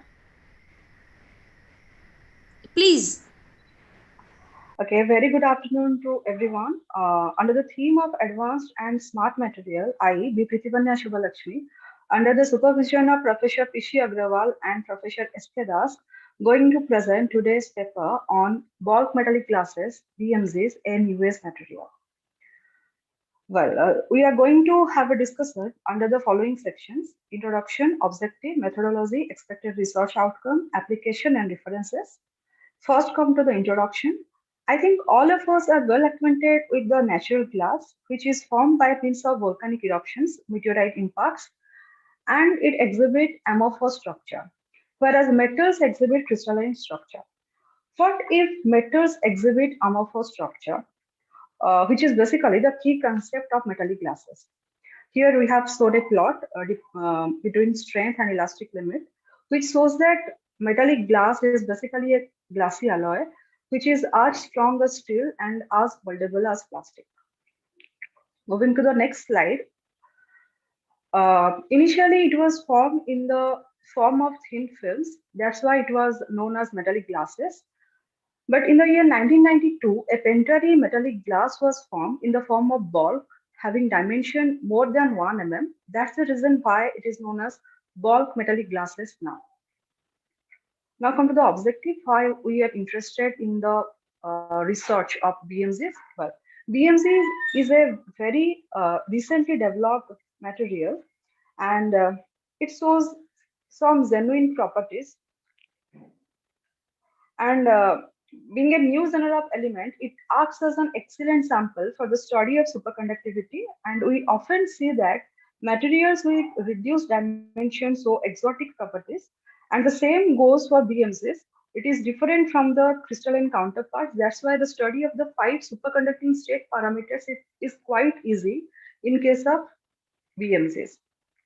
Now come to the methodology. For the study of superconductivity, we usually focus on 5 superconducting state parameters. Out of the 5, we have taken 3: the electron phonon coupling strength lambda, the transition temperature Tc, the isotope effect exponent alpha, and these 3 things are related by 2 equations, 2 Macmillan's equations. And by using these 2 Macmillan's equations, we have plotted 2 graphs between the transition temperature Tc versus the isotope effect exponent alpha, and the transition temperature Tc versus the electron phonon coupling strength lambda. And from both the plots, we can see there is a linear relationship, and the sample taken for taking the plot are iron and compound of iron boron and silicon. So the red line is for compound of iron boron silicon, and the blue line is for compound of iron and boron. So now come to the expected research outcome. So using the already developed technique, we are here trying to find the structure factor of BMZs, specific heat and resistivity, etc., so that we can study well the superconductivity. Then finding the appropriate model and material which is going to be added to the BMZs in order to enhance the conductivity property. Then finding application of BMZs as a superconductor in the field of engineering and technology. And the applications of BMZs are biomedical applications, nanotechnology, and NEN. Thank you so much. These are the references from which we have collected some of the data. And the plot, we have plotted these 2 plots by using Scilab and using the 2 equations. So this much for today. Thank you. Thank you, Sublakshmi ji. Thank you so much. Now I call next presenter, Mr. Rajesh Kumar Raghav, Mr. M.S. Gore, Mr. Rohan Sagar, and Mr. R.K. Tiwari ji. Please, Rajesh Kumar ji. Rajesh Kumar ji, are you hearing me? Rajesh Kumar ji. Rajesh ji or anyone?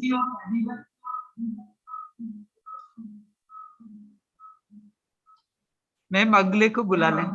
Okay. Next presenter is Miss Akanksha Gupta. Akanksha Gupta is there? Miss Akanksha Gupta.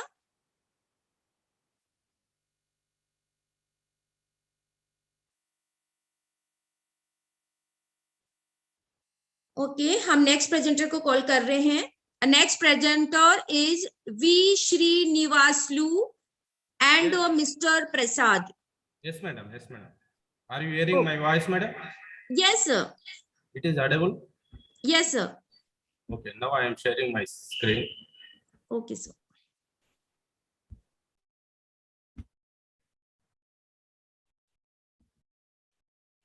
Is it okay, madam?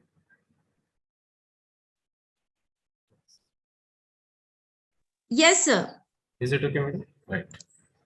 Good afternoon, one and all. First of all, happy National Science Day. I am wishing to everyone. Myself, V. Srinivasulu. I am from Telangana state. So here I am presenting one paper that is optical studies of telluride based quaternary glasses. Here, why I am saying this tellurium based means here in that composition, I was considered major or more percentage of tellurium. That's why I am saying that composition name is tellurium based quaternary glasses. There are so many definitions for this glass system. In that, here we have only three major definitions in this: technological definition, and thermodynamic definition, and crystallographic definition. Everything I mentioned in this glass definitions. And how that glasses are forming. They are having certain theories. Based on these theories also, there is not yet a single theory which is able to predict and specify which material and under what conditions are able to form glasses. And even though we are using to form glasses here, we have 4 theories. So actually here I was considered tellurium based glass. Actually the tellurium is having this structure. That tellurium is having a TeO4, TeO3 structures. Structural units also I given in this slide. And importance of this tellurium glasses are high refractive index, low melting point, wide infrared transmission range, low crystallization ability, good chemical resistance, high third order nonlinear susceptibility, high dielectric constraint, low glass transition temperature, and non-hygroscopic in nature. And next to this tellurium glasses or tellurium based glasses are having a very wide applications in that. I mentioned few of that applications. Those are laser host materials, pressure sensors, optical data storage, optical color displays, optical amplifiers, optical modulators, optical memory storage systems, optical fiber and non-linear optical devices, and fast ionic conducting glasses, and its plays in major role in that switching semiconducting devices.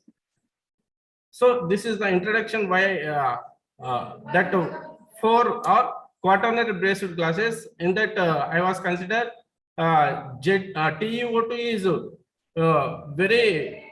very much high composition. Among that along the TeO2 here I was considered again ZNO, CDO, BAO and V2O5. So here preparation techniques, all that glass samples are prepared by melt pinching method. Melt pinching method is nothing but here I am showing that flow chart.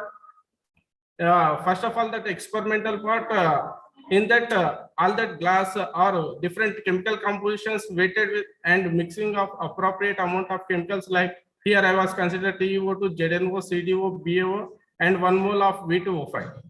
And all that glass samples are mixed thoroughly with agate mortar and crystals, and all that was collected in muffle furnace and melted at 850 to 900 degrees centigrade. And after that, after proper mixing of that chemical, and again I was used this melt pinching or pinching of that melted sample. Then what happened? The glass will be formed, and formed glasses annealed at 4 hours at 200 degrees centigrade. And I want to know whether that formed glasses is having a crystalline nature or amorphous nature. For that purpose, I go for this XRD. If that in that XRD pattern, if we don't have that sharp peaks, we can confirm that glass sample sample is amorphous. And after that, I did 2 experimental process, that is density and optical absorption studies. If not, again we'll go for that static. And experimental details are here.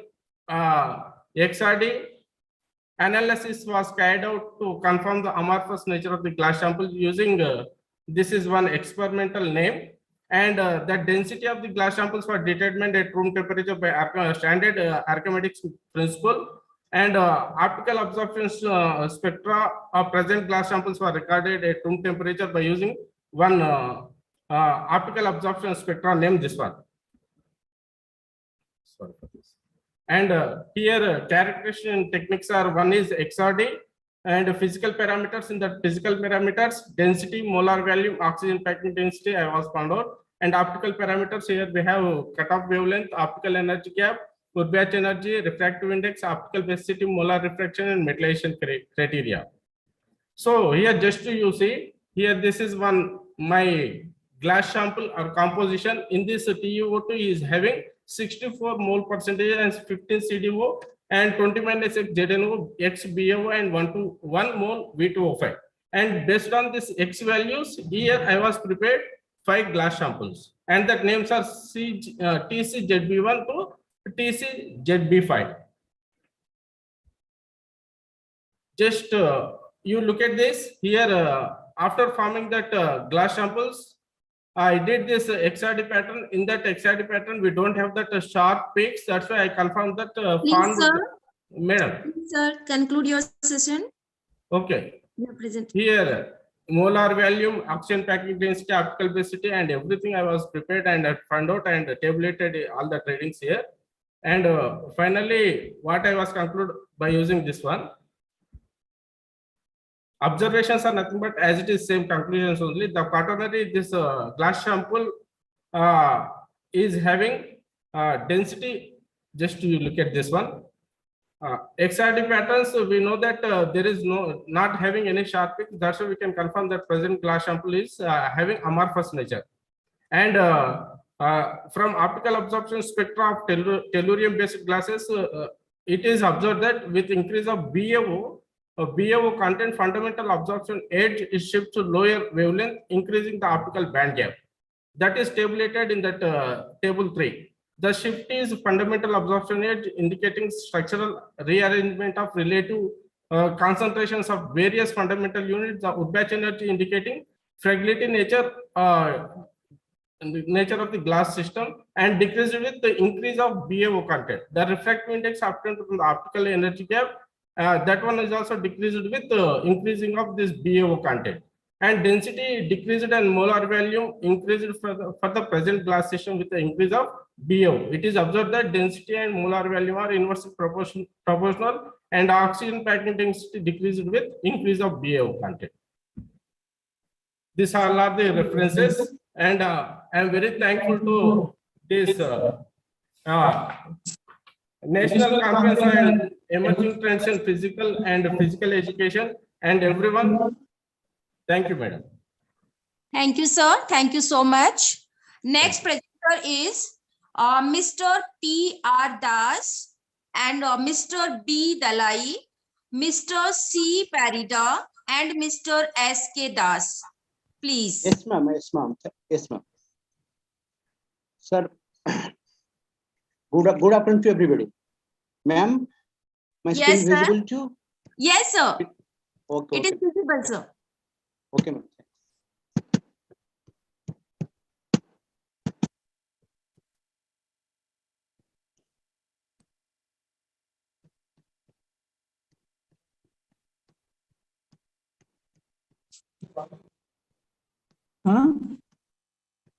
మరి వేరే వాళ్ళు వచ్చేస్తుంది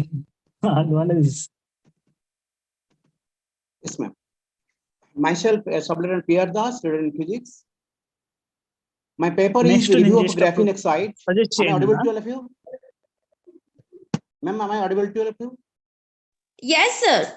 Yes, yes. Review of graphene oxide doped polypyrrole as supercapacitor located. Supercapacitors play a vital role in energy storage devices, having advantage in the sense that they are eco-friendly, very fast charging, high power density, long lifespan, tough flexibility, waxy and high safety. And it can accept and deliver the charge much faster than batteries and withstand high volts. Carbon material, special metal oxide, and conductive polymer are very useful electrode metal for the fabrication of supercapacitor special. And in this case of in the sorts of renewable source of energy, supercapacitor plays a vital role in applications require many rapid charge discharge cycles rather than long-term compact energy storage in automobiles, buses, trains, cranes, and elevators, while they are used for short-term energy storage. Having electrical background, supercapacitor stores energy either by the formation of electrical double layers at the electrolytic interface called as electrical double layer capacitor EDLC, or by the pseudo-capacitance mechanism, or by both, which is the reason for the enhancement in the electrical properties. Based on the storage principle, there are three types of capacitors, especially ultra capacitor, supercapacitors. One is double layered capacitor and pseudo-capacitor, and the other is hybrid capacitors. The important point is that the development of technology, portable and apparel electronic devices has become an imminent development to produce flexibility supercapacitors of various sizes and shapes to meet different applications. In case of your graphene oxides, here graphite is a mineral. All of you know that composed of stacked sheet of carbon atoms with hexagonal crystal structure. It's the most stable form of pure carbon under standard conditions. Graphite is very soft with low specific gravity and relatively non-reactive, high electrical and thermal conductivity. So here graphene is also an allotrope of carbon, consists of single layer of atoms arranged in two-dimensional honeycomb lattice. Each atom's graphene sheet is connected to its three nearest neighbor by a sigma bond and contributes one electron to a conductive band that extends over the whole sheet here. Graphene conducts heat and electricity very efficiently along its plane, The metal strongly absorbs light for all visible wavelengths, which accounts for the black color of graphite, yet a single graphene sheet is nearly transparent because of the extreme thinness. Graphene oxide, Hammer's method is there, which is a well-known method for the preparation of graphene oxides and also the RGO, reduced graphene oxides. And polypyrrole is an organic polymer obtained by oxidative polymerization of pyrrole. It is a solid with formula HC4H2NHN. It is intrinsically conducting polymer used in electronic, optical, biological, and medical fields.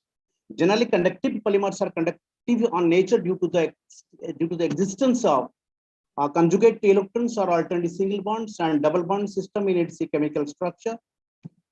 So in a chemical oxidative polymerization of a pyrrole monomer, many researchers have reported using different oxidants for the synthesizing PPY special here. And here graphene oxide and PPY for the construction of GeoPPY monocomposites, electrodeposition is the one of the potent methods. In this process, the relatively large anionic geo serves as a weak electrolyte and is entrapped in the PPY nanocomposites during the electropolymerization of a pyrrole, and also act as an effective charge balancing dopant with the PPY films.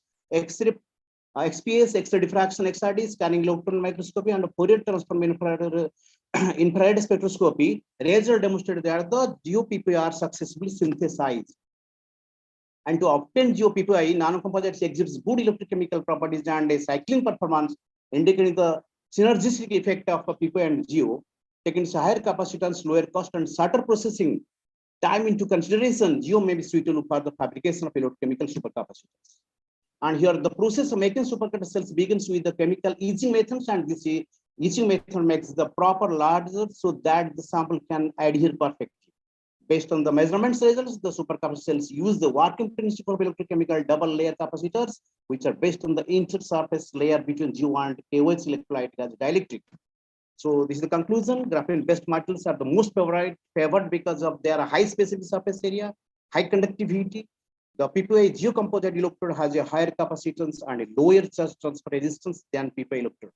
Due to the advantage of supercapacitor, they can be used in consumer electronics, transportations, industrial, and other fields. Thank you, ma'am. Thank you, sir. Thank you so much. Now I call last presenter of this session, Mr. Chandrasekhar Pati Tripathi ji. Yes, ma'am. Am I audible? Yes, sir. Okay, perfect. Please let me share my screen.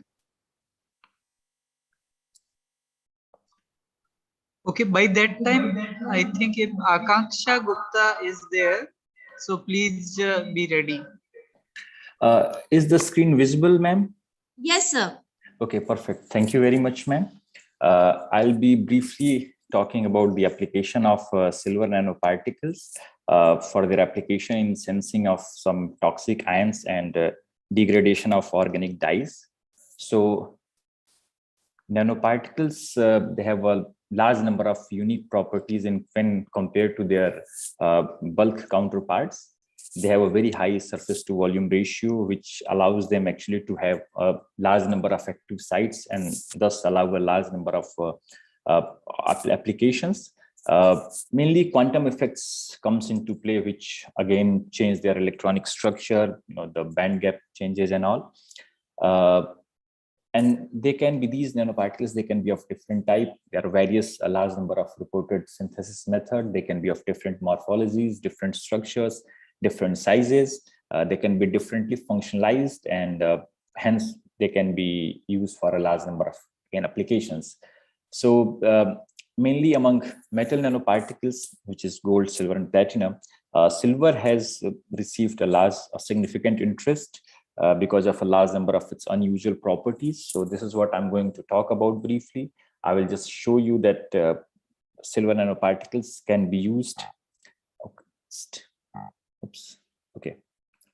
So this shows you that the application of silver nanoparticles, they can be used from the environmental applications to textiles, to biomedicals, to healthcare, to food agriculture, and to catalysis. I'll be mainly talking about their application for the sensing of mercury. So heavy metal ions are a very well-known cause of environmental pollution. More than 140 countries, they have a regulation regarding the mercury content in their food. And if it gets digested through food chain actually, so it can cause to severe kidney and stomach diseases. So it is very crucial to determine what percentage of mercury is, let's say, present in the water we are drinking or the food we are eating. So what we have done in this work, we have taken a biopolymer, ketone, and then we have taken silver nitrate, and we have reduced this silver nitrate. So it basically forms the silver nanoparticles, which gets attached to this ketone polymer. And then we have recorded the UV visible spectra of this ketone capped silver nanoparticles. So as you can see in this graph, and on the right side, what you see is a large number of ions. So this UV visible peak, it remains same for a large number of ions, but with the addition of iron, copper, and mercury. So these three represent iron, copper, and mercury. It goes down. And for mercury, like it takes just 10 seconds for the intensity to go down, but for iron and copper, it takes 1 minute. So though it is able to, and also you can see in this visual picture that the solution is of light yellow color, but with the presence of mercury and copper and iron, this yellow color becomes kind of white. So it's able to sense mercury, iron, and copper both. So, but it's not selective. So what we did actually, we modified the synthesis strategy a bit. We introduced a thiol group here in this ketone biopolymer, and then we attached silver to it by a chemical method. And then when again we recorded the UV visible spectra of this modified ketone capped silver nanoparticle, so what we found that the intensity of this UV peak only goes down in the presence of mercury ion.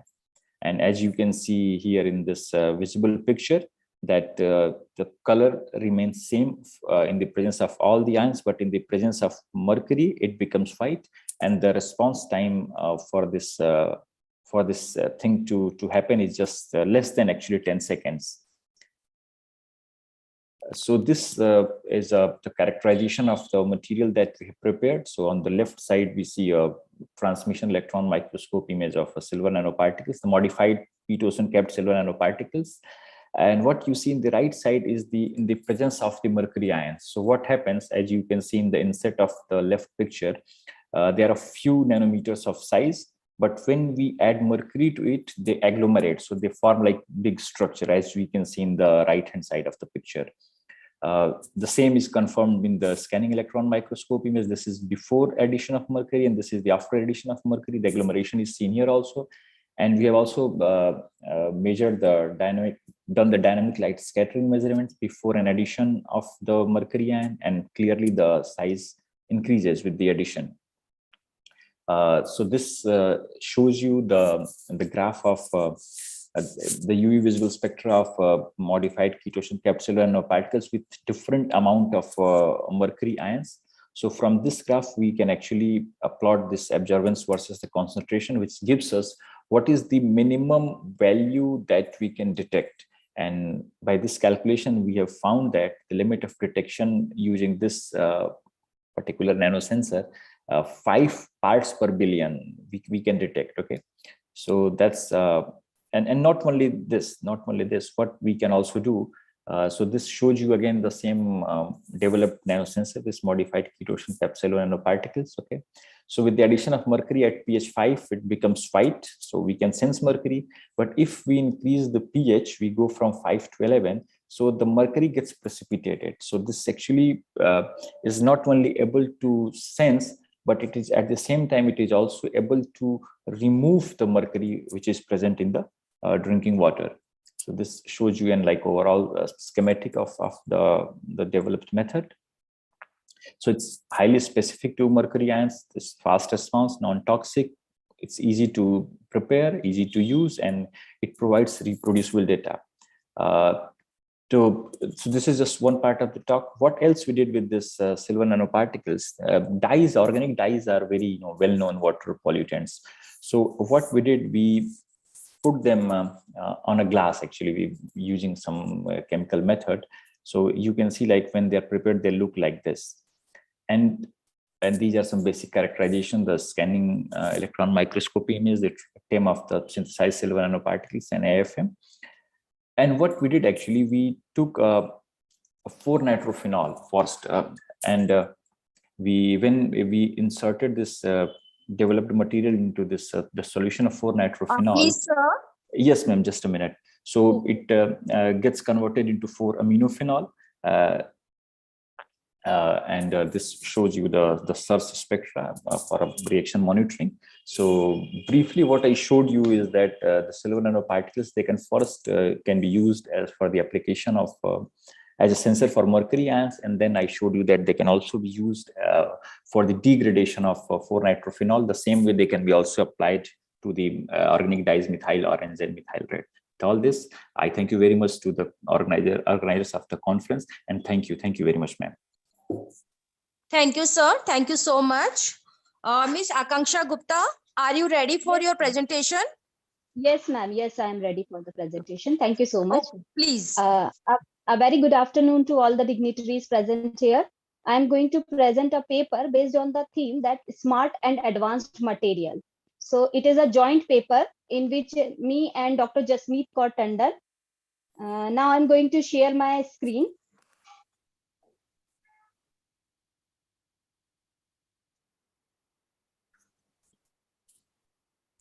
Is it visible to you all? Yes, ma'am, it is visible. Okay. So the topic of my paper is effectiveness of developed web-based instructional material in terms of self-esteem in understanding the self for B.Ed students. I am going to present the paper that I am Akanksha Gupta, and one more author, Dr. Jasmeet Kaur Tandon, is also a co-author along with me. So it was an experimental research, and the variable that we have taken for that independent variable was method of teaching, in which web-based instructional material was used, and dependent variable was self-esteem. And the sample that has been taken from the population was B.Ed students. So operational definition of the variables are: Khan defined web-based instructions as a hypermedia-based instructional program which utilizes attributes and resources of World Wide Web to create a meaningful learning environment where learning is fostered and supported. Self-esteem. Self-esteem can be defined as an individual's general feeling of self-worth. So the objective that I have prepared was to compare the mean self-esteem of students at pre and post-test stages of group taught through developed web-based instructional material. And the null hypothesis has been framed by the researcher, that is, there is no significant difference in the mean self-esteem scores of students at pre and post-test stage of group taught through developed web-based instructional material.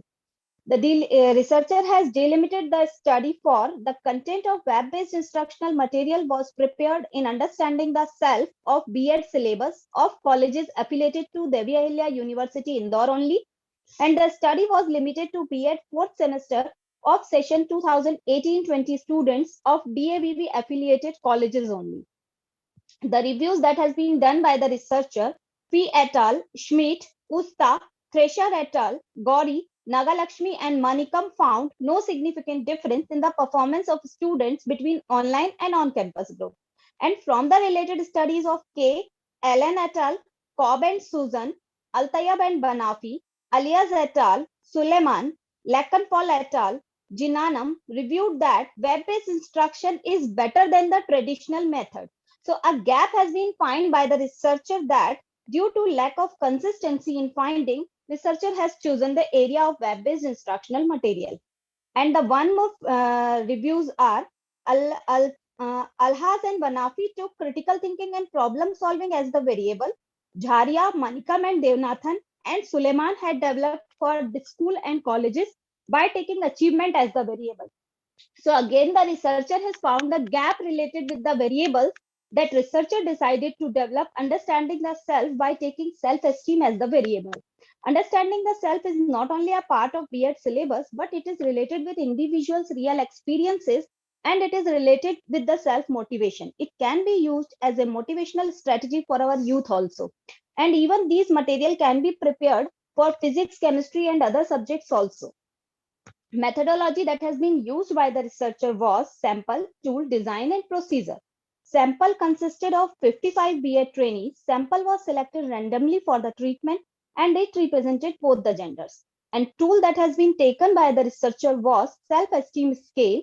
The scale of students was assessed with the help of self-esteem scale developed by Dr. Santosh Dhar and Dr. Upinder Dhar. The scale consisted 23 items. These are based on the 6 factors: positivity, openness, competence, humility, self-worth, and learning orientation. Scoring of the test was done as per the guidelines given in the manual. The split half reliability of the scale was 0.87 and the scale has high content validity, that is 0.93. And the single group pre-test, post-test design was used by the researcher and the procedure pre-test, which was followed by self-esteem scale, and then treatment has been provided to the group. Web-based instructional material was provided via cloud-based platform, that was Canvas, for 1 month.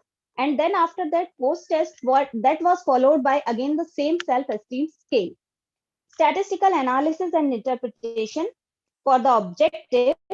Initially, as the random sampling was used, more than 30 students was in sample and data were on interval scale. So researcher has decided to analyze with the help of parametric test. So before proceeding for parametric test, researcher has tested the assumption for the parametric test. So the test of normality was Kolmogorov-Smirnov test has been used for the normality, and for the difference, the value, significant value was found to be 0.057.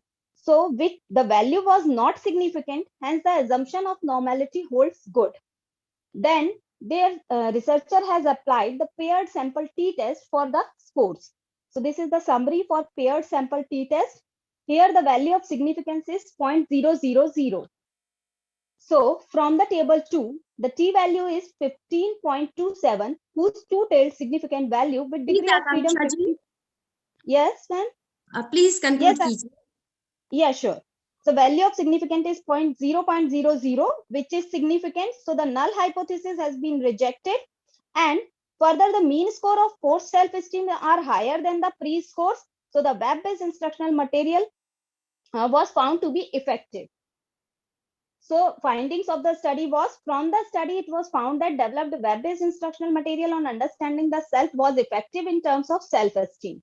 So the result of present study concludes that web-based instructional material can be a better option of teaching in the present scenario. Web-based material is an innovative practice which can be used for online teaching in various subjects or various streams such as physics, chemistry, mathematics, biology, social science, literature, etc. This study enhances the student-centered learning based on the digital approach.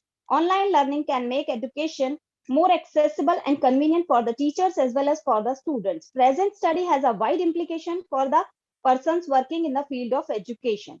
It provides guidelines to curriculum designers, software developers, teacher educators, administrators, parents, and researchers. Thank you. Thank you so much. Thank you so much. Any question from audience and participants? Because this was the last presentation of this session.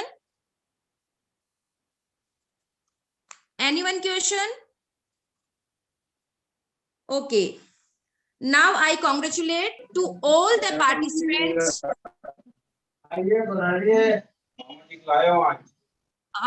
Now I congratulate to all the participants for their excellent and valuable presentation. Thank you so much to all the participants. Now I over to Dr. VP Arya ji sir and Dr. Rana Pratap ji sir for next instructions. Madam अभी session में chairperson आप ही हैं, आगे वाले session में भी? Sir आगे वाले में डॉक्टर राजीव रंजन जी और पतंजलि शर्मा जी सर हैं। अच्छा, तो हम ये चाहेंगे कि समय इतना कम। खत्म हो, PC3 ओवर हो गया सर। हाँ ठीक है, अभी समय कम है और प्रेजेंटेशन काफी बचे हैं, तो हम ब्रेक देने की बजाय प्रेजेंटेशन कंटिन्यू करना चाहते हैं। Sir, good afternoon. Good afternoon, sir. हाँ, गुड आफ्टरनून मैडम, बोलिए please. Good afternoon, sir. I am Satya from Pattukottai, Tanjore district, Tamil Nadu. Is there over the presentation, sir, or any more session in P4 session? No, you want to present right now? Yes, ma'am. Yes, sir. I want to present. तो Meenakshi ma'am एक presentation करा दीजिए इनका। Yes, बाकी sir. फिर। Yes, sir. Ma'am, please continue. Okay. Ma'am, please present.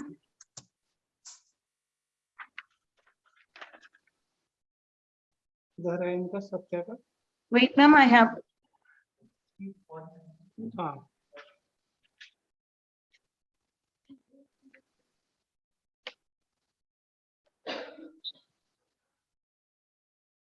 Ma'am, is there visible? My presentation is visible. Yes, ma'am. It is visible. Okay.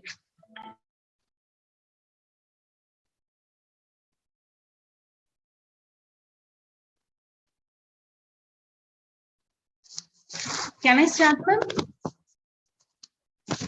Yes, yes, ma'am. Yes, ma'am. Please. Okay. My PPT is shared now, ma'am. Is this visible for you? Is this visible? Yes, ma'am. It is visible. Yes, ma'am. Okay, okay. Now I can start. A very good afternoon, respected and eminent chairpersons, panelists, and one and all who present here. I'm Satya, working as a BT assistant in science at Government Girls Higher Secondary School, Pattukottai, Tanjore district, Tamil Nadu. With your kind permission, I would present my paper on the topic of experiential learning approach, its effects on the academic performance on learning physics at class 10 students in Pattukottai. Why I would select this topic for this research purpose? This science education has continuously been searching for new and effective strategies in teaching in order to develop their competency needed for their success. One of the approaches that meet this criterion in this experiential approach. Yes, sir. Is it visible, sir?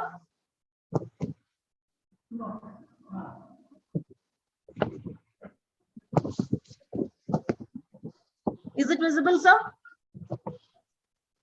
Yes, yes, yes. Yes. Okay. Shall I move, sir? It is visible now. It is visible now. You continue. Okay, thank you, sir. My topic of this study, experiential learning approach, its effects on the learning physics of class 10 students in Pattukottai.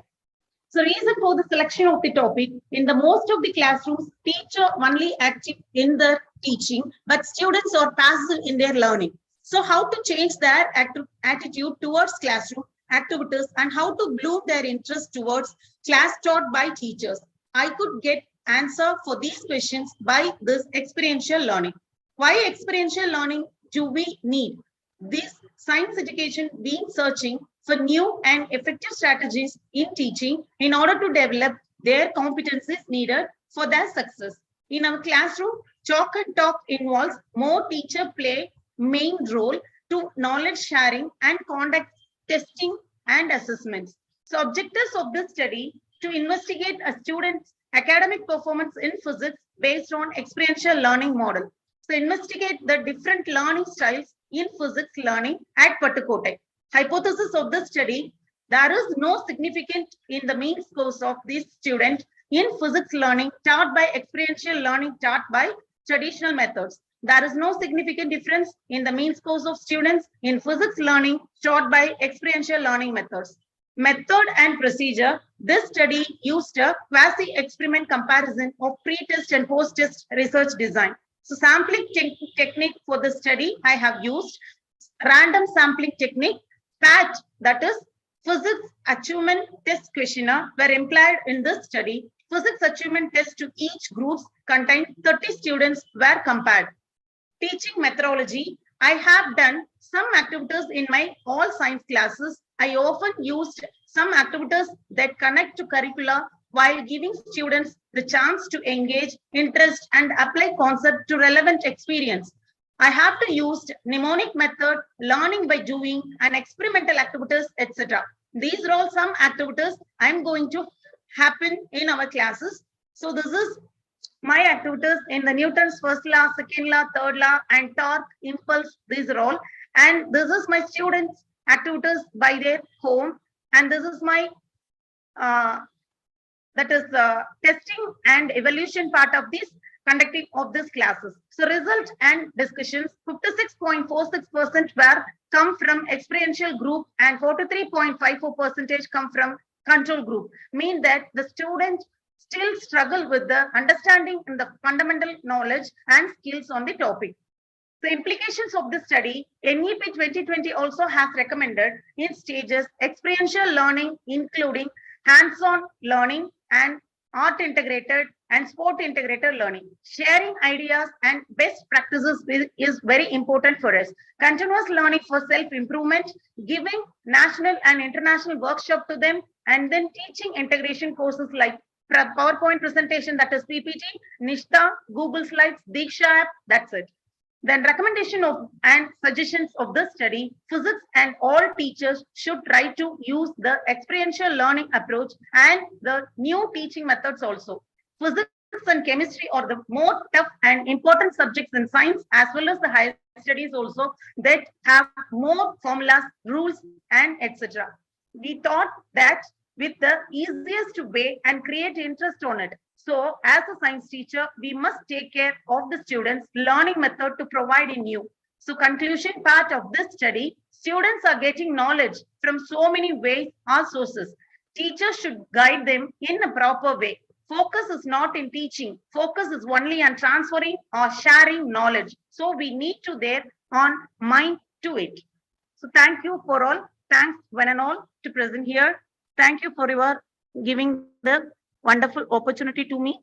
Sir, can you hear me? Yes, thank you very much, Satya madam. Now you stop your screen sharing. Okay. Sir, I am Vijay Kumar. Meenakshi ma'am.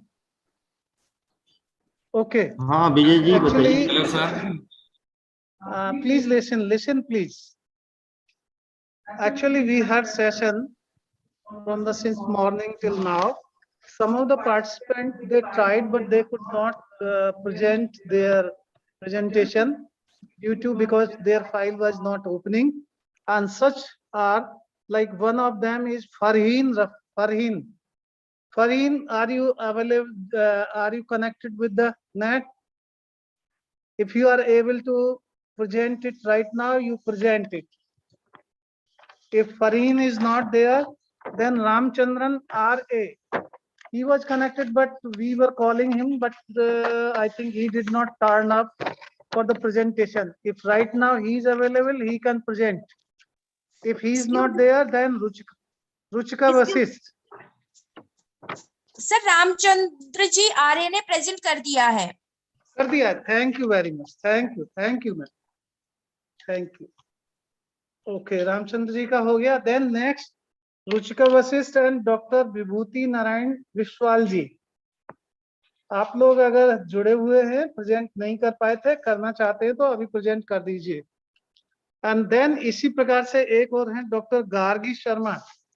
She could not present. If right now she wants, she can present. If she is not there, then we will go to the session 4 of today. And chairperson of this session is Professor Saryu Yadav.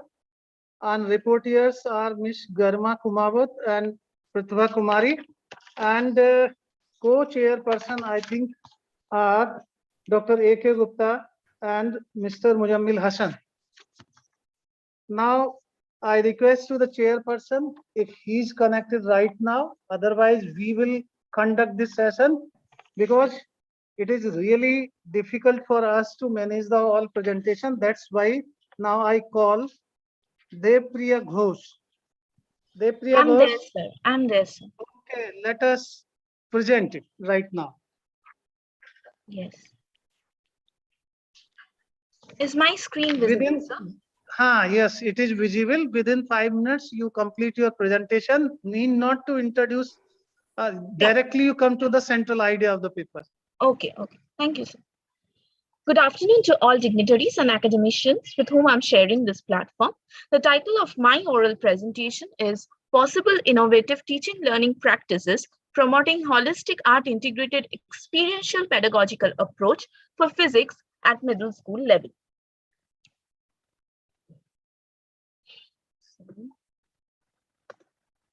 Art is a unique way of realizing and understanding the world. Arts can be categorized into visual and performing arts. We all know NEP 2020 recommends to bridge the gap between academic and vocational streams, and we are meticulously trying to implement the policy recommendations at all levels through various strategies. My study aims to integrate principles of physics with art, which will not only concretize the abstract concepts in physics, but also imbibe associated values and develop activity-based vocational skills among middle school level learners. The objectives of my study are to specify innovative art integrated experiential teaching learning practices in chosen concepts of physics and to analyze how the chosen art integrated experiential learning approaches are linked to cognitive, affective, and psychomotor domains of learner development. To fulfill these objectives, purposefully sampled teachers of science at the middle school level of ICSE and CBSE schools were administered Google Forms, and possible art integrated experiential learning approaches in physics were listed. From there, 2 visual and 2 performing art forms were chosen randomly, and they were then analyzed qualitatively to arrive at the various cognitive, affective, and psychomotor aspects that encompass the art forms. Let us have a look at the results of the analysis. Shadow puppetry, a visual art form, is where the light allowed to enter through a translucent piece of cloth fitted on a light screen for projecting the light. The created puppets are then moved at various angles, and the shadow of the puppets are cast. So through this, the students are able to acquire knowledge and understanding of concepts of light and shadows, interconnect the puppetry stories with ancient cultures of India. They are able to plan to create light screen for projection, make puppets, and create shadow effects. Photography is another visual art form where factors like focus, shutter speed, and film speed affect the quality of photograph. The interplay of principles of light help the learners to understand how an image is formed. So they are able to understand the working principles of camera. They learn joyfully, value is added, and they develop an aesthetic sense. Also, they are able to develop skills in handling a camera instead of just drawing the ray diagram of image formation in simple camera. In music, which is a performing art, it's linked to the property of sound for quality or timbre. And musical instruments are of various kinds.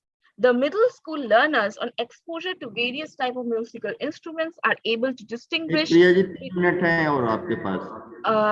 waveform of music produced by different instruments. They're able to appreciate art and culture and compose musical notes for playing instruments. The last performing art form, gardening, which is a major performing art, involves using different tools, which are actually levers, which we can see in this slide. The learners taught through gardening will not only be able to classify the 3 classes of levers, understand their functioning, and will also develop skills of growing lively plants in the garden. This will also ensure team spirit, cooperation, and develop aesthetic sense among the learners. Coming to the implications of the study, as already focused on the transformation through NEP 2020, these innovative art-integrated experiential teaching learning concepts in physics at the middle school level will work on cognitive, affective, and psychomotor domains, thus fulfilling pedagogical needs of middle school level learners for sustained learning outcomes. आवाज सुनाई दे रही है? Thank you for giving me this opportunity and patiently listening to my presentation. Thank you. Okay, let us stop screen sharing. Now, if there is no question, then I request to Farheen Rafat. Farheen, you want to present right now? Just now you sent one message. If you are still interested to present it, make your presentation. Otherwise, we will go for next person. Farheen, madam, आप call back कर लीजिए. Otherwise, we are going to call next participant, Dr. Priyanka Chaturvedi. She will make presentation on analyzing effectiveness of simulation integrated physics teaching. So, Dr. Priyanka Chaturvedi, please make your presentation. Good afternoon, sir. Good afternoon, sir. Good afternoon. Please go ahead. Yes, sir. Yes, sir.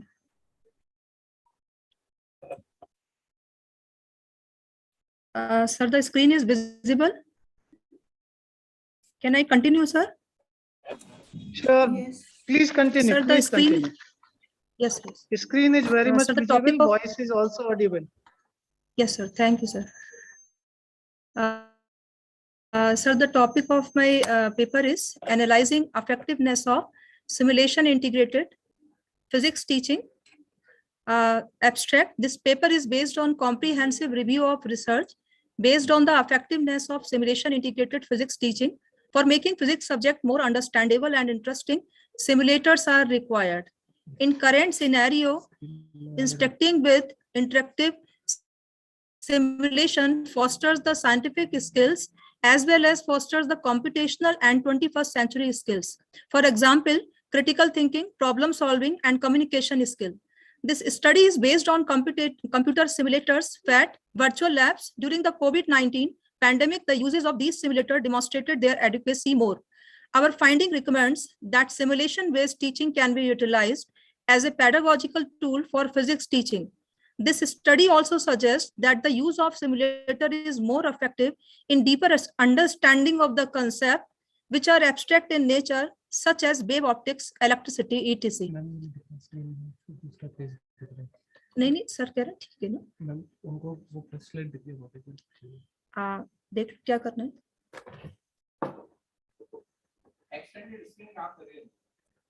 Sir just a minute sir, he is doing some adjustment.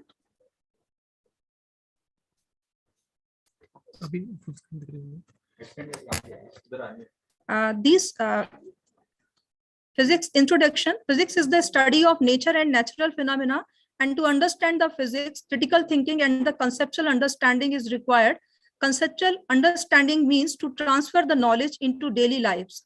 It has been observed that the student feel difficulty in understanding the concept, and the reason is the misconception is formed in the mind of the student. These concepts in physics are difficult because these are abstract in nature, and the student do not understand the concept because he does not visualize it in the real world. Hands-on activities in physics are equally important to develop various science skills. To develop the conceptual understanding in physics and to develop science skill, it is essential that teachers should use the different and appropriate methods of teaching. In the current scenario, it is required to integrate technology in science in the form of the simulation, which is capable of creating and providing a real-world experiences in virtual form. Use of simulation with guide helps students work more actively and supports developing their creative thinking. In the classroom, simulation should be used together with real experiments because it is not the function of simulation to substitute real experiment, but to serve as its complement.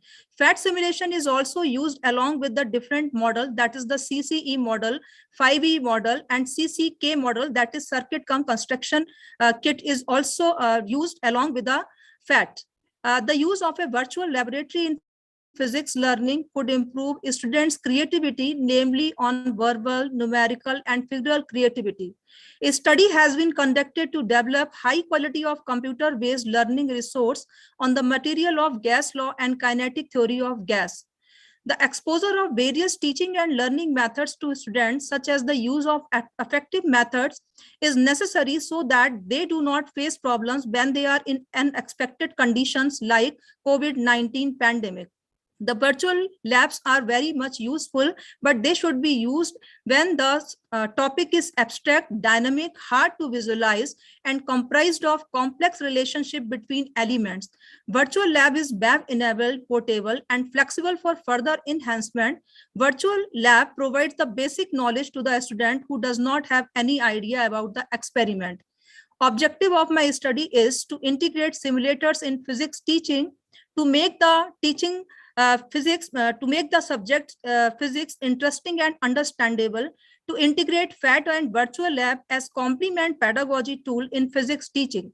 Hypothesis: simulators are useful in physics teaching. For the methodology, this study is based on the systematic review of the relevant research articles about the effectiveness of simulation integrated physics teaching, and the articles were searched from Google Scholar by using the keywords simulation and virtual laboratory, skills developed from simulation, PhET simulation, simulators in physics teaching. Result and discussion. For the deeper understanding of the concept and to develop various science skills, it is essential that teachers should use the appropriate pedagogy so that the student will be able to see the concept which are abstract in nature in real life, and for it the simulators can be used.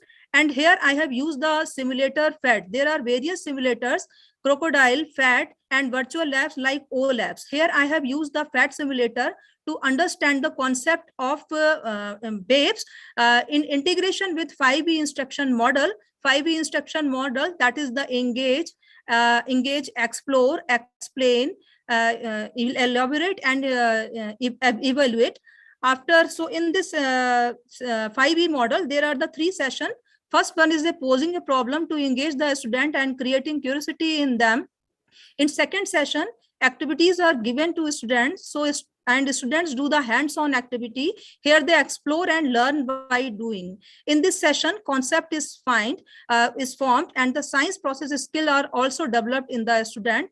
After exploring, the session is the explanation. Student explains what he learned and teacher scaffolds the learner. In the next session, student apply his knowledge to his daily life and different situation. This will give him the deeper understanding of the concept and deepen his skill. Next session is of reflection, that is of evaluation, in which the what the student have learned and new knowledge is constructed. In our study, PhET simulation is integrated with 5E instruction model, and here we have given the students are explained the concept of introduction of waves with the help of the PhET. Yes, here the table is there in which the teacher facilitates student respond activity by PhET simulation, in which 5E model is used. Conclusion: study concludes that simulation integrated teaching enhances the conceptual understanding. To develop science skills, hands-on activities are necessary, so simulation should be used along with hands-on activities and traditional classroom teaching. Effectiveness of integration of simulation also depends on the selection of topic for teaching. For example, concept of electric current can be taught by using real lab along with the virtual lab. Thank you, sir. Thank you. Thank you. Please stop screen sharing. If there is no question, I'll invite next speaker in form of Farheen Rafat. Farheen? Yes, sir.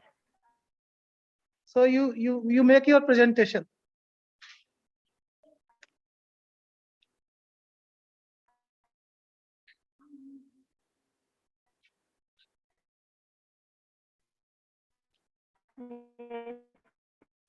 Still, you want to take some time?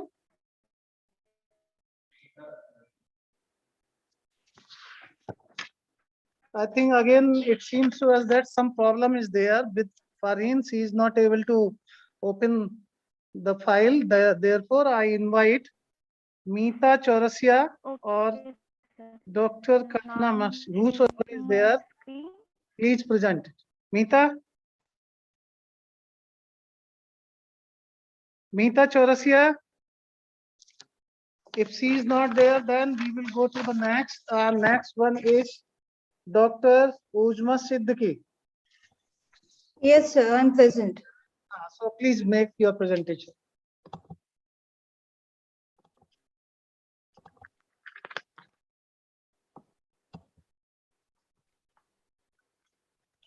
मुझे नहीं लगता कि Okay, so kindly let me know your my slides are visible. Yes, screen is visible, voice is audible. Please continue. Try to finish the presentation within 4 and 1 minute for, let's say, discussion. Go ahead. Oh, okay, sir. Okay, sir. Okay, respected chairperson of the session, organizers, and all the participants present over here. This is Dr. Uzma Siddiqui from Department of Education, Aligarh Muslim University. Today, I am here with my presentation on the topic alternative conceptions about heat and temperature among upper primary school students, a longitudinal study. So this is the topic I have chosen, and this is related to the upper primary school students who are in classes 6th, 7th, and 8th. And this study is being done in a longitudinal way, that the data is being collected at 3 different times, right? When the students were in 6th class, then they moved to 7th class, and then they moved to 8th class. So this study is being done in order to find out what misconceptions or alternative conceptions the students are having about these basic concepts of physics, that is heat and temperature. The understanding of these topics is very important because they are applicable in other fields of physics and chemistry, and they are also helpful in understanding the uses and applications in daily life of the students.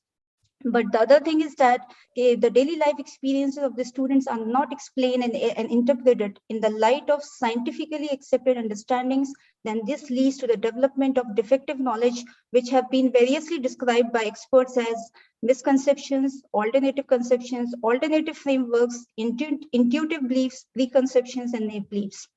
So the review of related literature has revealed a number of reasons why the students are having misconceptions about these simple concepts. The most common of them are the ineffective classroom teaching strategies that do not take students' prior knowledge and daily life experiences into account. Sometimes the information presented in the textbooks is not up to the mark. The technical terms are not being explained in the real sense, and sometimes the use of technical terms is being overlapped. And obviously, there is a lot of gap between theory and practice. So these are the objectives of my study, that to study the change in achievement scores among of upper primary school students at 3 time periods as they move to classes 6, 7, and 8 respectively, and to identify. I think you escape objective and research question. Go to your findings, actually. Yes, I'm just coming. So this is a research methodology. I have used a descriptive quantitative method, and it was being done on a sample of 300 students who were randomly selected from CBSE schools, and the dependent variable was achievement, and the independent variable was the time. And the tools, one of the tools that was being developed by Shelley and Zadnik in 2001, that is thermal evaluation test. It is a multiple choice question test, consisting of 26 items. And the descriptive analysis is being done in the form of percentage, and the inferential analysis, that is one-way repeated measures ANOVA, was being used. These are the results of my study that shows that the repeated measures ANOVA was being conducted to compare the achievement scores on this test at 3 different times, and the mean and standard deviations are presented in the table. And there was a significant effect of time that was being indicated by Wills lambda as 0.25, and with a partial eta square, that is the effect size. It means that 75% of the variance, was being observed in the achievement score. That means their achievement definitely improves when they are moving from class 6 to 7 and then to 8. But there is a lot of mistakes or errors or conception. That is why their achievement is not up to the mark, and the pairwise comparison has indicated that definitely their performance is changing on the positive side. These are the results of the second objective, that these are the alternative conceptions about heat and temperature that were being identified among upper primary school students. And some of them are really shocking, that students do not know that heat is a substance or heat is energy, or what is the concept of thermal equilibrium. They consider heat and temperature as the same thing. They think heat is proportional to temperature. They think that heat and cold are the same thing. So there are, I have put some of them are in the red, in the red ink, because these are lying around 40 or above 40%.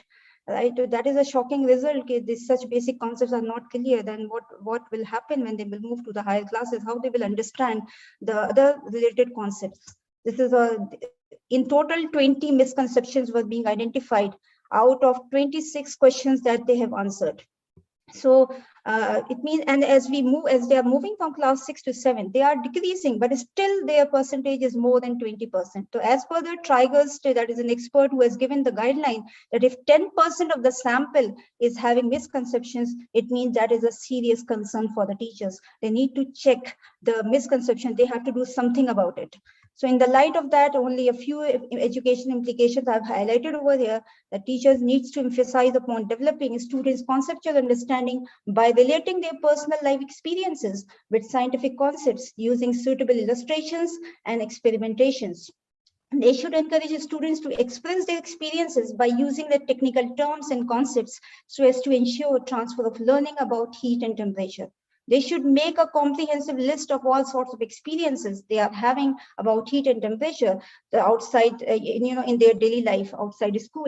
And they should develop, diagnostic tests to find alternative conceptions among students and design and implement suitable teaching strategies for developing conceptual understanding and remediating their alternative conceptions.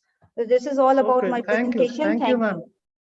Thank you very much. Please stop screen sharing. Yes, and if there is no question, then I invite next speaker, Kalpana Maski and Meeta Chaurasia. If they are not available, am I audible, Kalpana madam. Yes, yes, you are very much audible.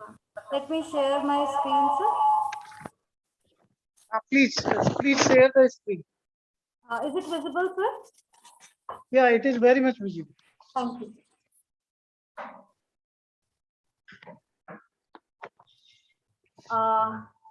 Very good afternoon, respected Principal Sir, Rj Sharma Sir, and other dignitaries. Today I am going to present on my topic is ICT integration in physics learning to enhance students' academic achievement at higher secondary level of demonstration multipurpose school, Bhopal. As we all know, learning physics is often considered by teachers and students to be a difficult pursuit, and ICT plays a very important role in teaching learning physics, and it helps in enhancing academic and achievement also. So in present work, computer-based simulations were used to offer new educational environment to our learners, which aims to enhance teacher instructional potentialities too, and to facilitate students' active engagement in learning.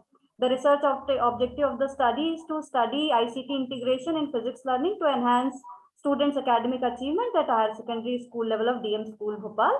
The hypothesis, I have considered null hypothesis. So there is no significant difference. And the significance of the study is to provide secondary teachers with a modern strategy to teach physics and employ them in the planning and development of physics curricula. Develop teaching methods for physics teachers using modern teaching strategies such as simulations, technology-based learning to substitute for traditional methods that are still common in teaching, but it's really a very supplementary tool and enhances academic achievement. Develop the ability in students to understand the topics of physics by integrating ICT and encourage physics teachers to employ blended learning during the teaching process to improve the quality of education. In this study, we use one of the software NetLogo, simulations through NetLogo as teaching learning materials on thermodynamical concepts in order to study the academic achievement among senior secondary level. And the purpose of this research is to study ICT integration in learning physics on the concept of thermodynamical concept by using computer simulations. And we have considered 4 simulations: number and pressure, pressure and volume, pressure, volume and temperature, and ideal gas law. Delimitation, the study is limited to only class 11th students, and we have considered both groups, that is bio group and maths group. And it involved the comparison of the students performed through NetLogo to those who are studied through the traditional method. The students' achievement score were gathered and measured before and after intervention. So we have considered a experimental design. The sample, the whole population we have considered as the sample, that is the students belongs to class 11th from mathematics group and the biology group of DM School Bhopal. And in mathematics group we have 21 students, and in bio we have 12 students. Number of girls and boys are also we have taken into consideration. And we have divided the class into 2 groups, that is control group and experimental group.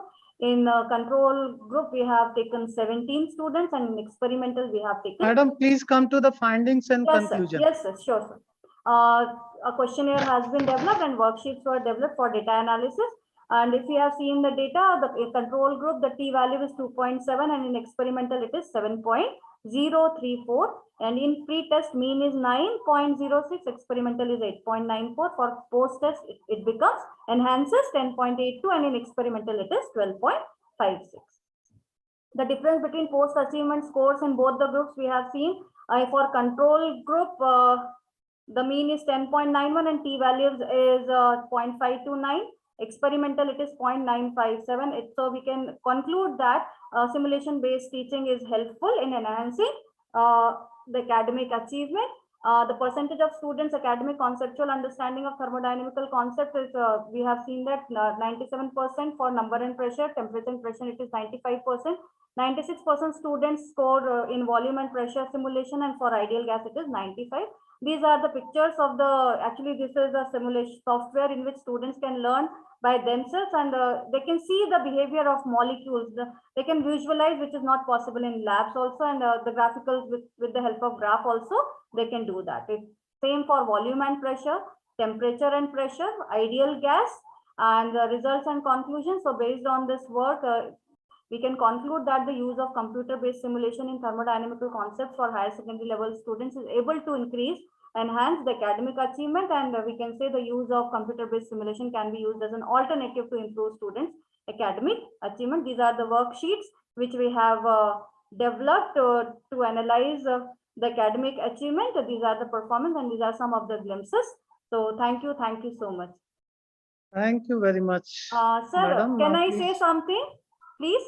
Yes. मेरा एक और मीता madam के साथ paper है, उनका कुछ network issue है, तो can I share the screen and madam will present the paper? There is no problem. You can do that. Okay, sir. Thank you so much, sir. Right Meeta, now, she want to do that? Yes, sir. Meeta madam, are you able to hear me? Ask her, she can present right now. Yes, I am ready and I am able to hear you. Okay. So let me share your. Okay. Sir, please give me a minute.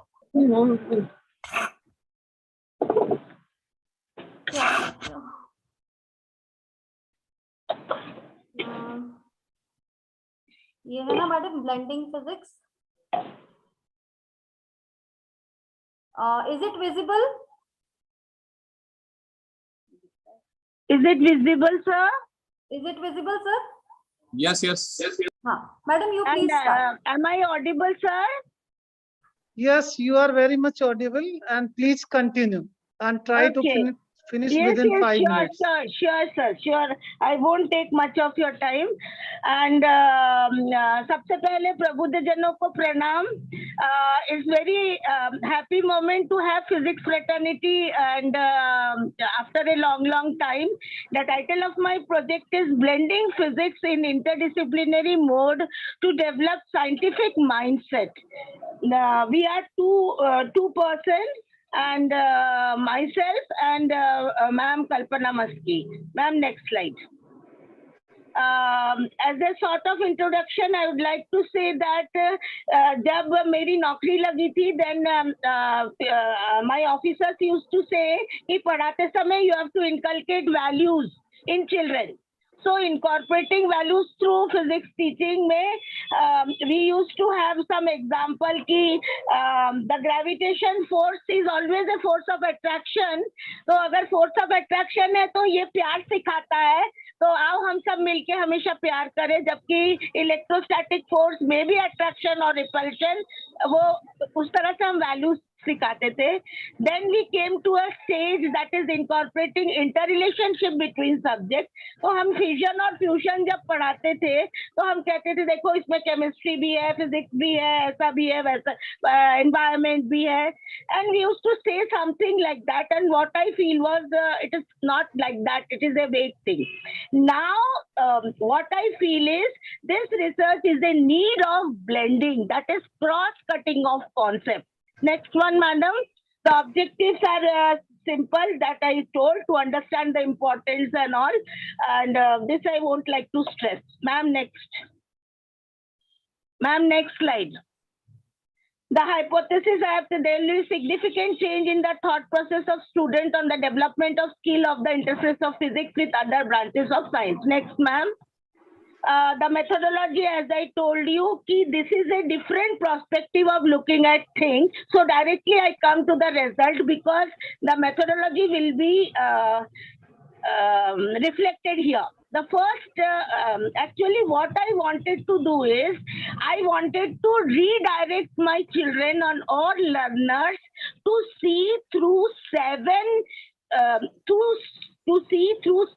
convex lenses. That is, they should see through the lenses which I am providing them and give their ideas.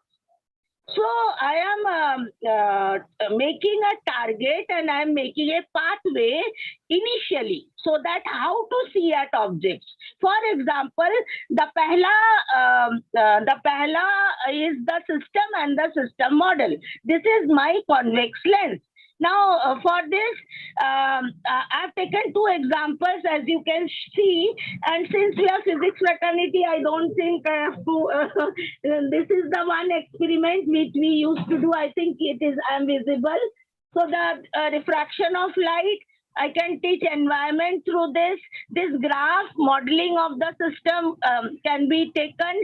Now we can see here the model and the system. The system can be glass, the system can be glass and water, the system can be environment and glass, etc., etc. Next, madam. Next is structure and function. So जब हम next, this is cross-cutting convex lens, structure and function. So here I can know about the structure कि हम हमारे हाथ का कौन से हिस्से को कितने जोर से कितने एंगल से थ्रो कर सकते हैं, and then knowing the structure I can go on the function. Next, ma'am. Now I come to patterns. When we look at patterns, we find that the pattern of movements we can interact. Pattern, see, we can have patterns of zebra and all those patterns. We can have similes. In equation in chemistry also we can have similes. Now there is a pattern, we can see the pattern of addition, Thomas Alva addition. कि कौन से वो 999 थे patterns जो fail हुए. And here you can see in the black one, we have two parts. एक में you have merry-go-round और एक में. So here one gives the speed, upper one, lower one gives the velocity. So okay, ma'am, please conclude. Please conclude. Okay, next, madam. This is scale and proportion. This is very interesting. So we can have a scale, and based on scale, time scale, size scale. Next, ma'am. And this is scale and stability and change. So this next is energy and matter. That is, we can talk about energy and matter conversion principle. Next, ma'am. So the last one is cause and effect. So we can see in cause and effect, many subjects we have cause and effect, so we can study from this. Next, ma'am. These are the 7 cross-cutting lenses which I have identified and presented in front of the learners so that they can study. So conclusion, I want to bring the children to the study centers by making the things very interesting, to develop concept, insight, and problem solving skill in them. And the implication of the study is a few magnifying lens have been defined to track the thinking process. I want to take their thinking process in a proper track rather than moving here and there and in an absurd manner. Next, ma'am. Thank you so much, sir. Thank you, Madam Kalpana. Thank you, Madam Meeta ji. आप लोग को बहुत बहुत धन्यवाद, बधाई, and please stop screen sharing, and I invite the next presenter, Pushpa Vindal, Scilab graphical user interface. Yes, step sir. Towards virtual laboratory. Yes, sir. Pushpa, Sir, actually, I'm the student of Dr. Pushpa Bindal, ma'am, so I'll present on behalf of her. But where is she? Sir, actually, she is my teacher, so I'll present on behalf of her. But paper she has sent along only her name. Your name is not there, na? Yes, sir. That I is have the also registered, but the name is not showing on the form. So what's to do now? No, you first discuss. We will take up this at last. Okay, thank you, sir. Ask your ma'am. She will make presentation. Since your name is not there in the publication, na? Abstract, that is why it is very difficult to accommodate you. So Okay, sir. ask and request her. She will make the presentation.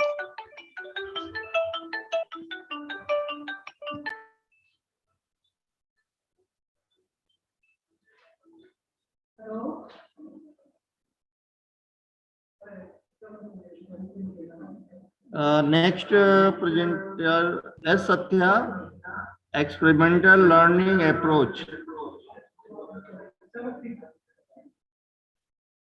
S. Satya. Okay. Sir, next presentation for DOS Tabassum actually mentioned in this. Actually, next presentation is Firdaus Tabassum, virtual laboratory, awareness and perception among prospective physics teachers. Yes, sir, I'm here.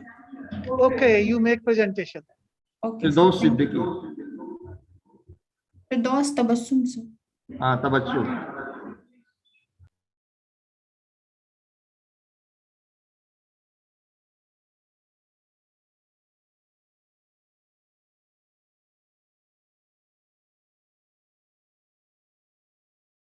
Sir, kindly allow me to present my PPT. Hello, sir. Please present. Please present. Okay, okay. Please present. Okay, Your sir. voice is audible, and let us share your slides. Okay, sir. Just a minute.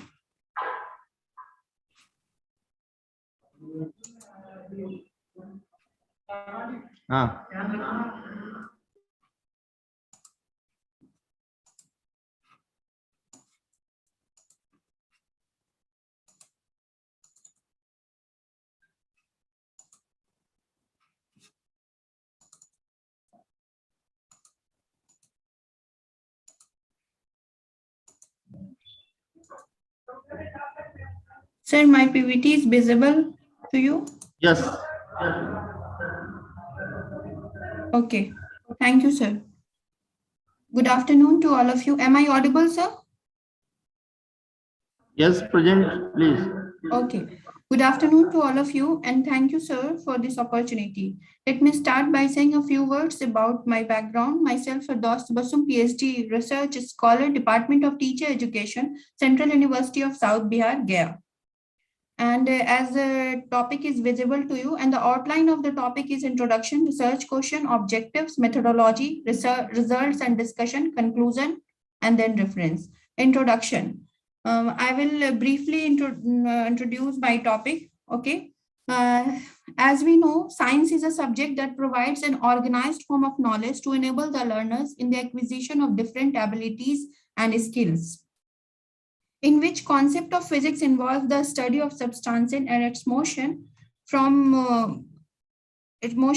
space and time, along with the concept of force and energy. So it is necessary to understand the theoretical and practical parts of these concepts. The majority of physical concepts and their relationship may be illustrated or understood through experimental inquiry, which shows the realities encountered during the inquiry, and the laboratory is the place that provides an environment to do experiment. But the appropriate number of laboratory and apparatus should be made available in these schools to do experiment effectively so that no child is deprived of these activities. School and other educational institutions around the country were closed amid pandemic and trapped in uncertainty. However, in the prevailing situation due to COVID-19, lockdown and closure of educational institution, efforts were being made to provide online classes for theory papers.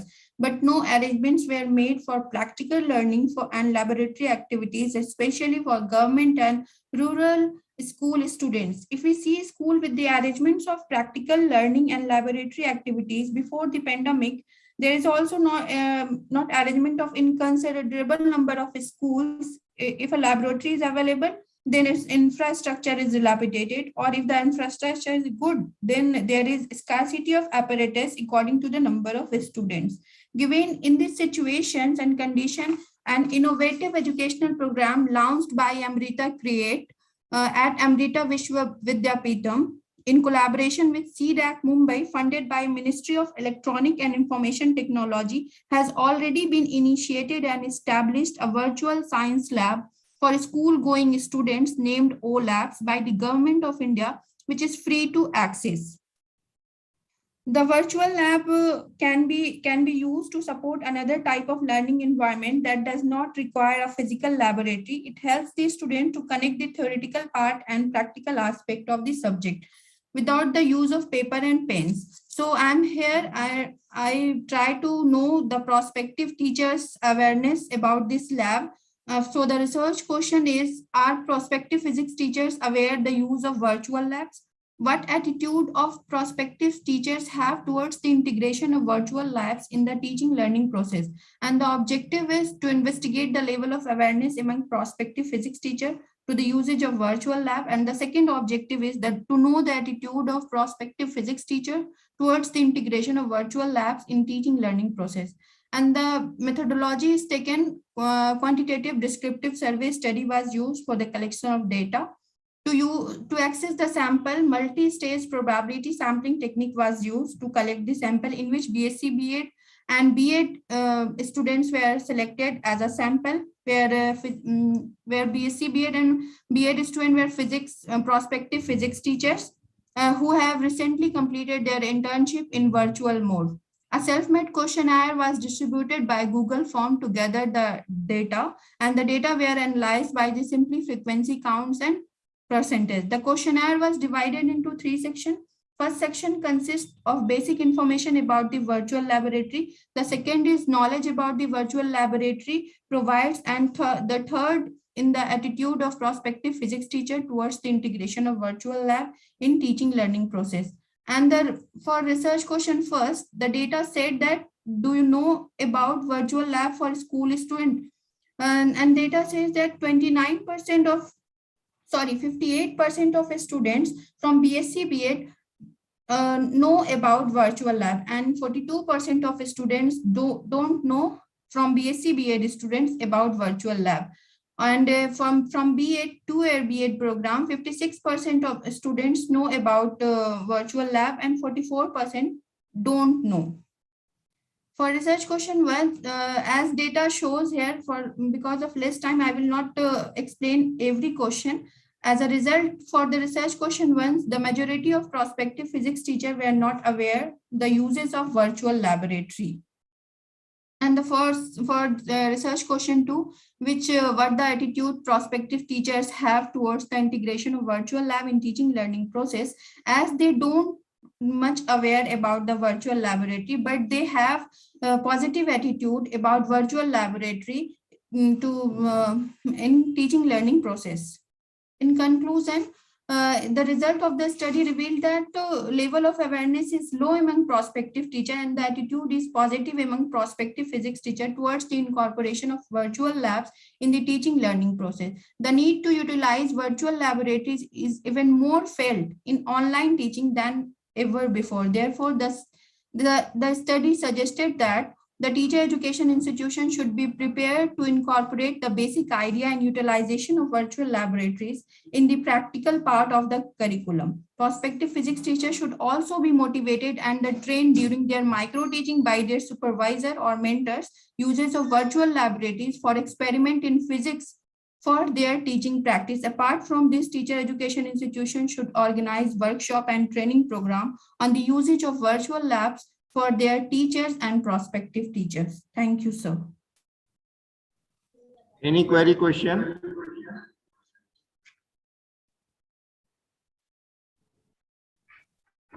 If not, Dr. Dhanya Krishnan. Thank you, sir.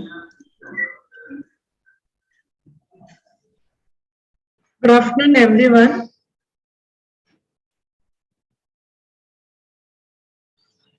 I hope the PowerPoint is visible and I am audible. Yes, madam, please continue. Respected colleagues from RI Ajmer and other RIs and dear participants, I'm happy to present in front of all of you on use of artificial intelligence in pedagogical process of physics with respect to the perception and awareness of prospective teachers. Quickly, without taking much time, most of us are aware about what artificial intelligence is, but one of the simplest way of looking at is system's ability to retrieve external data and learn from such data and use those learnings to achieve specific goals. Some of the concerns which AI proposes, especially we had listened to Mr. Suresh, but in the yesterday's discussion about the effect of artificial intelligence, when we look into the philosophy of artificial intelligence itself, you can see that it is an inbuilt concerns for the pedagogical purpose as well.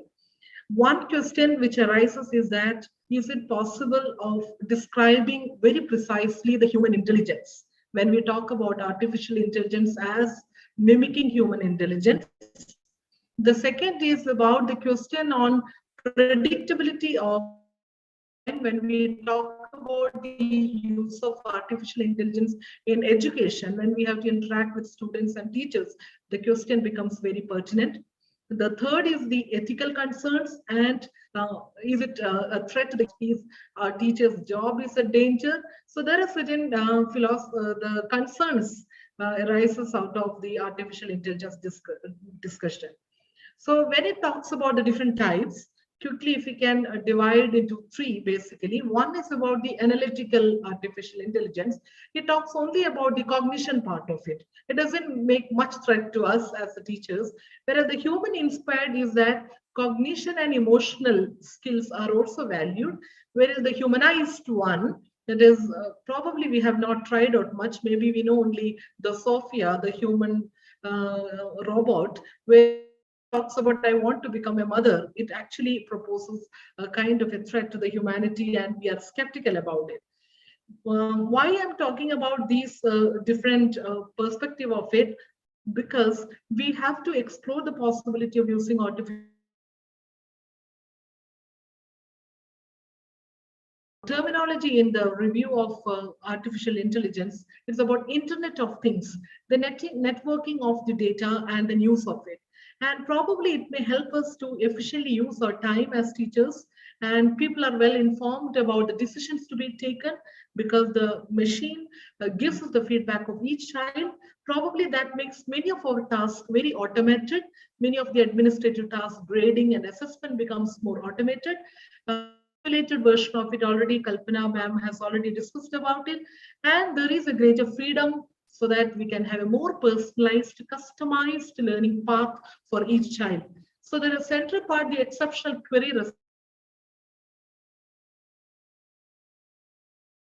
or doubtful about certain points, then if they get a 24/7 support as a virtual assistant, would it be beneficial? The concerns in pedagogical process in physics, in any other subjects as well, is that one is that the learner engagement and equipping the individual differences in the classroom, whereas respecting the social inclusion, motivating the learners and giving challenging tasks to the learners and continuous assessment. These are some of the pedagogical concerns as well. If you quickly go into the use of AI in education, given it's taken from a website, I found it's very comprehensive. It's about the personalized learning as already discussed, and it could accumulate a big data and could make well-informed decision about it. The smart content and accessible to most of the people. We can act as a virtual facilitator and automated grader, and we can have the chatbot wherein the students' queries have been incorporated well, and it could be proctoring, because especially in the assessment, we are worried about the cheating in the online examination, wherein the remote proctoring possibility of artificial intelligence could be tapped. So my question is that whether AI could be as an alternative or as a supplementary. So it's a very, very simple, let me confess that it is done in a small group of students, prospective teachers, our own B.Ed and BSc B.Ed students. We had selected 105 student teachers, and awareness and perceptual skills have been administrated to them to have more qualitative input on their awareness and perception. FGDs were conducted as well. Some of the quick responses to these items, there were 45 items together having both the scales. Majority of them have good awareness about the artificial intelligence, to my surprise, because we could find during the focus group discussion, there are students during the lockdown, they have done a specific course on artificial intelligence by IIT Madras and so on. So it is very, very promising that students are having awareness about the use of artificial intelligence. Majority of them could recognize that it's possibility of speech and audio recognition, possibility of AI and speech and other pattern recognition as well. Even Mr. Suresh Bhatt talked about the effectiveness of artificial intelligence recognition and how it has impacted in the physics learning. So if you could see that a majority of the students have good awareness about the artificial intelligence and its use in education, but during the FTD I could find that exactly how practically it could be used in the classroom, they were not aware, and more than 50% of the students said they require more last 1 minute. oriented. I'm just finishing it. More practice-oriented teacher education programs. Even we can find that have a positive perception about the use of artificial intelligence in pedagogical process. The implication, if you can see, that probably we all have to restructure out the pre-service education curriculum by incorporating the possibility of artificial intelligence tools so that they could get more skill-based practices in during their internship, and they get totality of awareness about it. But at the same time, even the teachers have yet to experiment on how the teachers perceive it. Probably that we have training program, orientation of in-service teachers and administrators on the scope of AI to be taken up, and the critical dialogue and reflection about the use of AI without blindly following what exactly the research says about it. Probably we need to have more and more researchers on the effectiveness of the use of alternative intelligence and physics education. So our role is to try out the novel idea, change it, reflect, and then revise it as it requires. Any pedagogy, the essence of pedagogy lies in the task of loving children. So let it be gathered enough to make optimized learning among children. Thank you. Any query questions?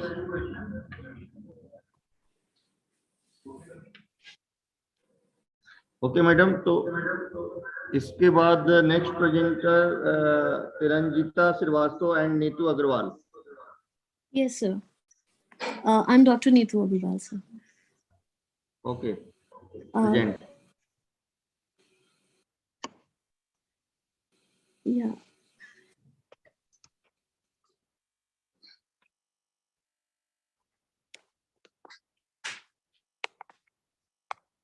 Is the screen visible, sir? Hello? No, is the screen visible? Sorry, interrupt. Can I say a few lines? I'm Dr. Pushpa. Not visible screen.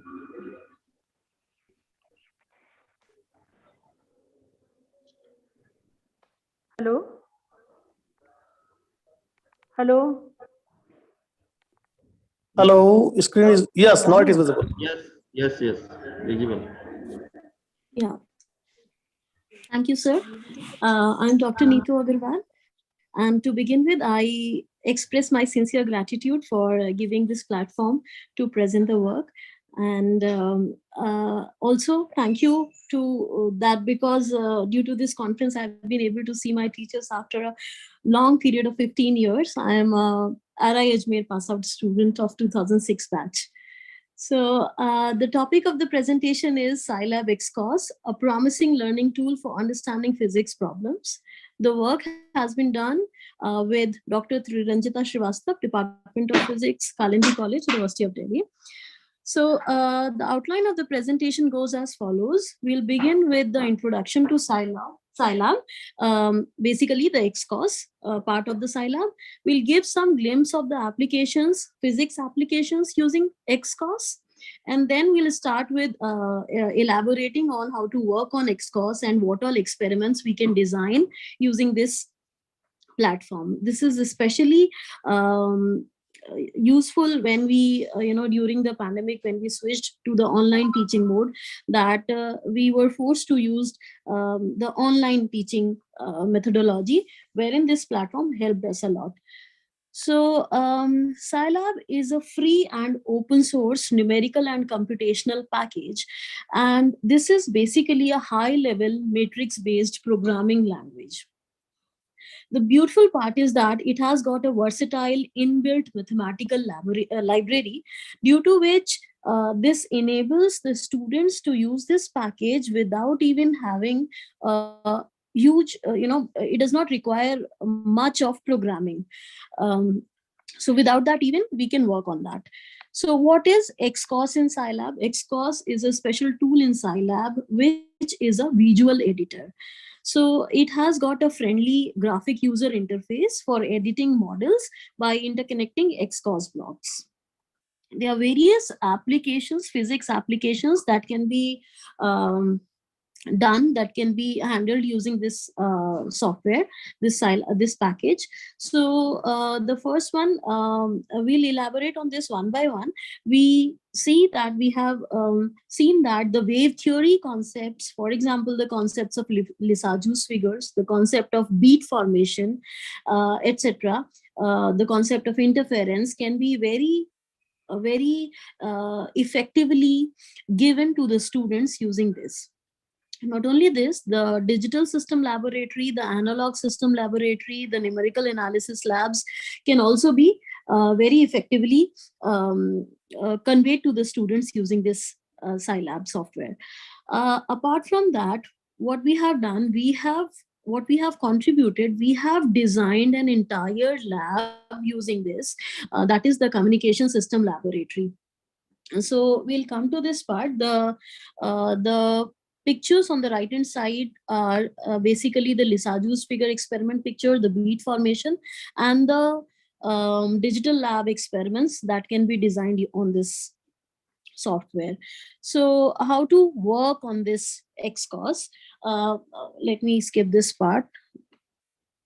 Okay, so XCOS, basically when we open XCOS, it opens with two windows. One is the palette browser, which is on the left side, and the other is the editing window, which is on the right side. This editing window is like a breadboard kind of window. We can drag basically these blocks from the left hand side to this right hand side window, and then we can connect connect these using links, and then we can simulate.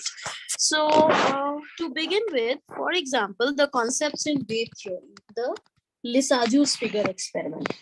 So in this experiment, we have to use two waves, and then they are to be superimposed in a perpendicular way. So this experiment can be designed on XCOS in the following way. So as the picture shows, there are two oscillators. These two blocks where we see the wave, these two blocks are basically kind of function generators. So when we are teaching online, is there any question. When we are teaching online, then instead of directly when we didn't had any access of using function generators and the CROs, we can very effectively convey the concept using this. How these two blocks on the left side are the one which are showing the waves. These are actually the function generators.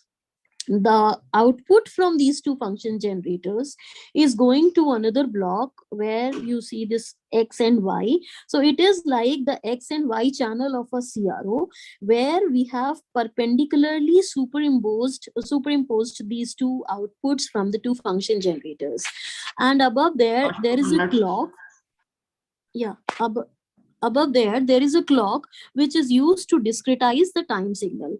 So the output of this simple circuit, for which the students do not require any prior programming, very effectively shows the formation of Lissajous figure. All the parameters, the amplitude, the phase, the frequency of the wave can be changed from the block parameters, and one can study very effectively that what will be the Lissajous figure formed by variation of different parameters. Similarly, so this is where the Lissajous figure, when the frequencies are in different ratios. All this can be studied using this simple diagram. Now, the experiment of beats, formation of beats can also be designed using XCOS. So this is how we can design it. Again, there are two function generators. They are superimposed to a summation. So where we are not going to add them in a perpendicular channel, we are going to add them, just superimpose them, and then look at the CRO. This blue icon block, this is the CRO actually, which shows the formation of the graph which is there on the right hand side. So this clearly shows the formation of the beats. Now, apart from this, this is the modeling of a simple harmonic oscillator on the Scilab XCOS. So this diagram actually contains the two blocks you see, 1 by S, 1 by S. This actually does the integration. These two blocks corresponds to the integration by using Laplace transform technique. So what we have done, we have modeled this equation using this diagram, wherein we have used two integrator blocks, the output of which goes in series to the multiplying factor minus final results. Okay, sir. So the digital lab can also be modeled using this. We particularly want to show the amplitude modulation. This is the AM kit, which is generally used in various labs for amplitude modulation experiment. However, we can design this experiment on XCOS using this circuit which we have made, and there are entire communication laboratory experiments that can be designed using this. These are the results which clearly shows that the amplitude modulation have been achieved. These are the under modulation, over modulation, and the critical modulation that can be studied, that we have made using this XCOS, and we can the students can easily integrate this concept with the lab learning. So we believe that Scilab XCOS is a great platform to give the understanding of the concepts and give more handle to the instruments, to the students where there is a scarcity of instruments. The places where the scarcity of instruments, there also it provides a great handle. So this is basically opening a pathway for unlimited exploration of learning and understanding science in the real world. Thank you. Any doubt?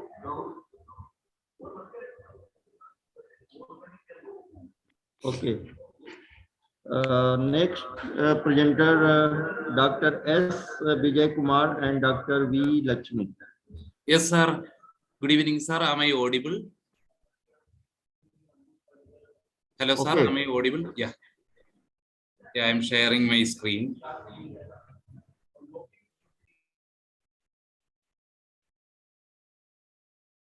Sir, is the screen visible to you? No, your screen. No, sir. Yeah, one second. 1 second. Hello, Dr. Rana Pratap. So I have my paper left over. So can you please allow me to speak? Hello, sir. Is it visible? Yes, visible. Yeah, sir. Can I present? Yeah. Good evening, everybody. I am Vijay Kumar, Assistant Professor, Department of Physics, NSS College, Pandalam, Kerala.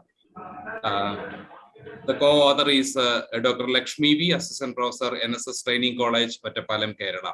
The topic of presentation is conceptual understanding and experimental skills in physics through virtual lab among learners at graduate level.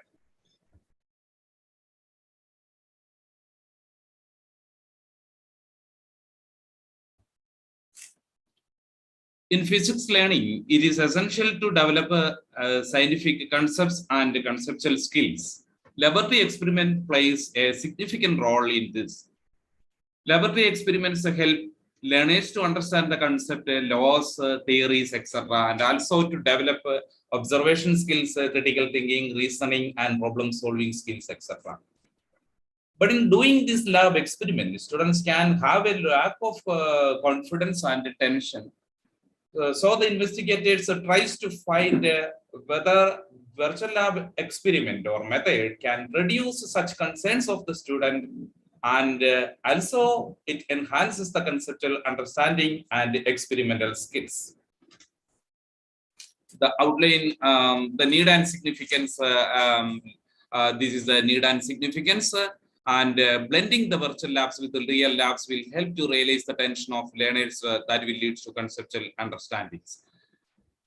Some questions here, that is the concerns, whether these V-Lab experiences that enhance the conceptual underlying understanding, and also whether it enhance the experimental skills. The objectives to find the effectiveness of virtual lab in enhancing conceptual understanding in physics, and to analyze the role of virtual lab in enhancing experimental skills among graduate students. And in the methodology, we have adopted the quantitative and qualitative aspects. We conducted the pre-test, post-test, non-equivalent group designs. We have random sampling. The experimental group consists of 40, and the control group also consists of 40. And the test on conceptual understanding of Hall effect, rubrics for analyzing the experimental skills of graduate level students, etc. adopted. Pre-test on conceptual understanding in physics based on the topic, experimental group, classroom instruction and virtual lab experience. But in control group, there is a classroom instruction and a demonstration of the experiment. This is the difference. Post-test on conceptual understanding of Hall effect was administered among the experimental and control groups. Also, the quantitative data is analyzed statistically, and the effectiveness of virtual lab experience is analyzed qualitatively, and also it analyzed quantitatively using t-test. The experimental skills were analyzed through the observation of real lab experimentation by students with the help of rubrics conducted by the investigators. And we are coming to the analysis and interpretation session. We have conducted the qualitative analysis and in the preliminary analysis, and we found that it follows that there is normal distribution. So we continue parametric test for further studies. And this test that t-test is administered to estimate the significance of difference between the mean pretest scores of these two groups, and the test of significance of the difference between these mean post-test scores of the experimental and control groups in conceptual understanding in physics is performed. And from the table, it is evident that there is a significant difference between the mean post-test scores of these two groups in conceptual understandings. And the effect size indicates that the effect of virtual lab experience on conceptual understanding in physics it is large. So qualitative analysis, other than this, we conducted the qualitative analysis also because to increase the depth of analysis, and analysis of experimental skills. It is analyzed through systematic observations with the help of rubrics, and also analysis of focus group discussion in order to understand the effect of experimental intervention from the experience of the participants. And the concepts was made clear, and the fear to approach a real lab scenario was reduced through VLab practice. This is the major findings. The experimental and control groups showed no significant difference in conceptual understanding in physics before experimental intervention. The experimental group showed significant difference from the control group in understanding physics after experimental intervention. The experimental skills of the experimental group improved through the experimental intervention. So I am concluding that the virtual lab experiences enhances the conceptual understanding and experimental skills of graduate level students. Also, VLab make learning the concepts of physics simpler and reduce the complexity. And this virtual platform enhance the interest of learners and the interactive nature of VLabs and sustain the interest of learners. Thank you all. Thank you very much, sir. Thank you. Okay. Any query, question?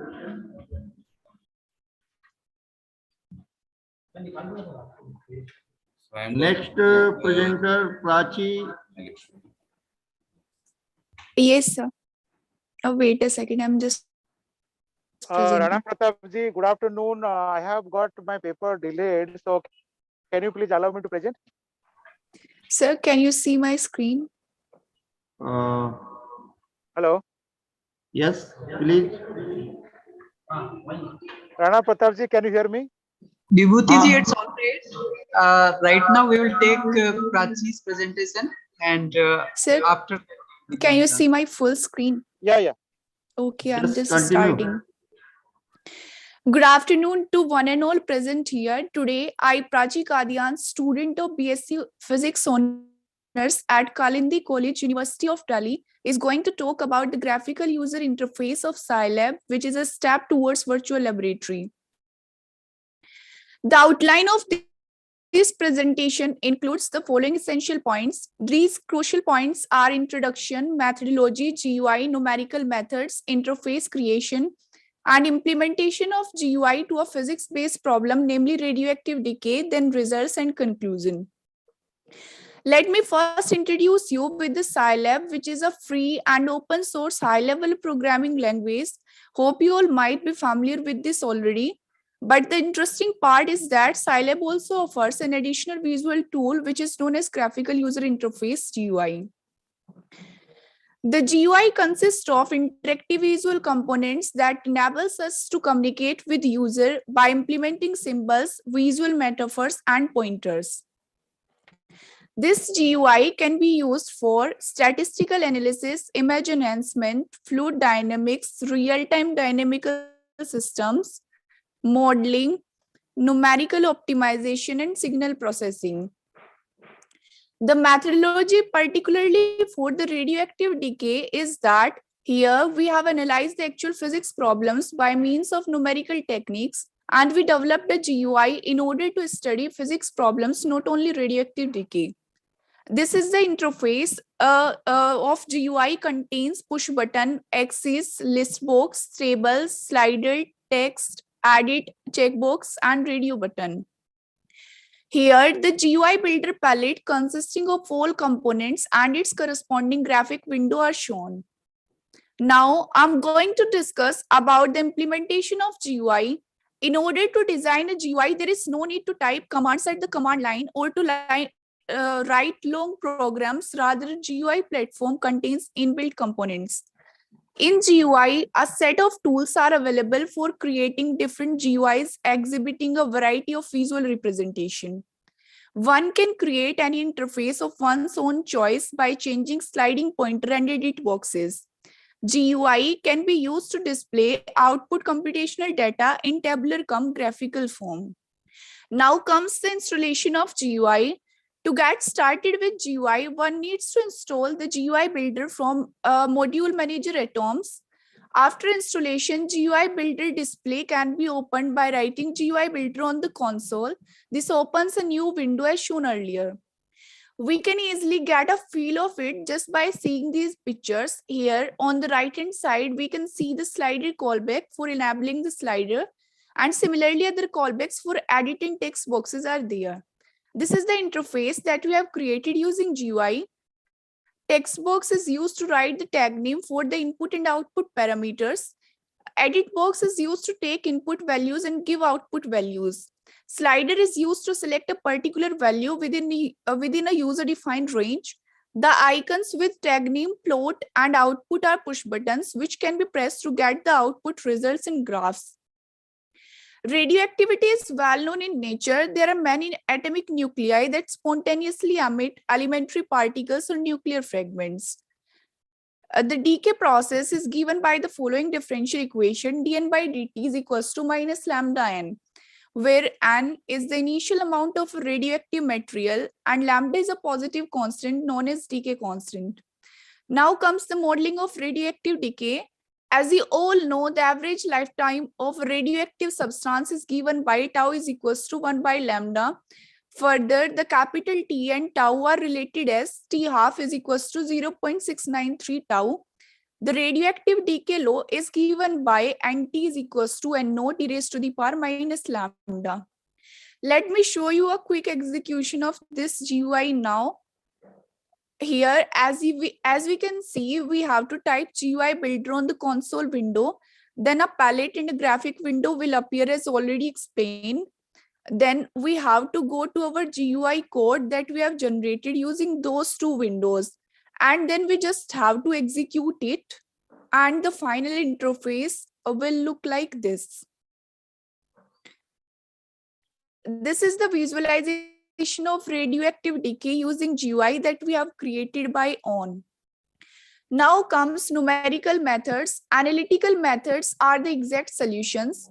Since all the problems are not analytically solvable, also the accuracy of these numerical methods depend on the value of step size. So this feature can be implemented using slider of GUI. Even we can see the accuracy of our result using this slider. The numerical methods that we have used are OD, it always gives the correct result, then Euler method, and modified form of Euler's method. The last but not the least is the Runge-Kutta method of fourth order, which is the most reliable and accurate. Now, I'm about to conclude my talk with, as in the pandemic period that we all were going through, we developed a virtual platform for known and unknown problems. In order to check its authenticity, we have taken a well-known problem, that is radioactive decay. 2 minutes. Then we implemented analytical method, OD, and 3 different numerical methods such as Euler, modified Euler, and RK4 to solve this problem. We believe that this problem-solving approach may go to a long way in making the physics concepts clearer due to the possibility of data visualization in tabular cum graphical form. These visual representation and comparison of data is highly necessary in physics education. Therefore, we believe that the implementation of GUI can open a new platform towards virtual laboratory formation, which is the need of an hour. Here, I've listed all the references that we have followed to write this paper. Thank you.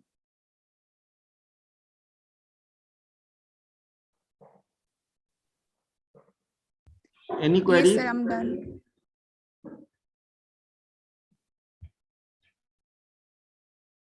Okay, next presenter, Vibhuti Narayan. Yeah. Just a minute, sir. Just I'm sharing my screen.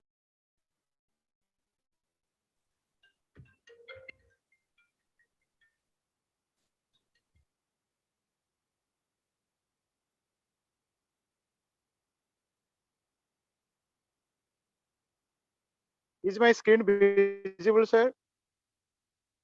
No. No. Okay.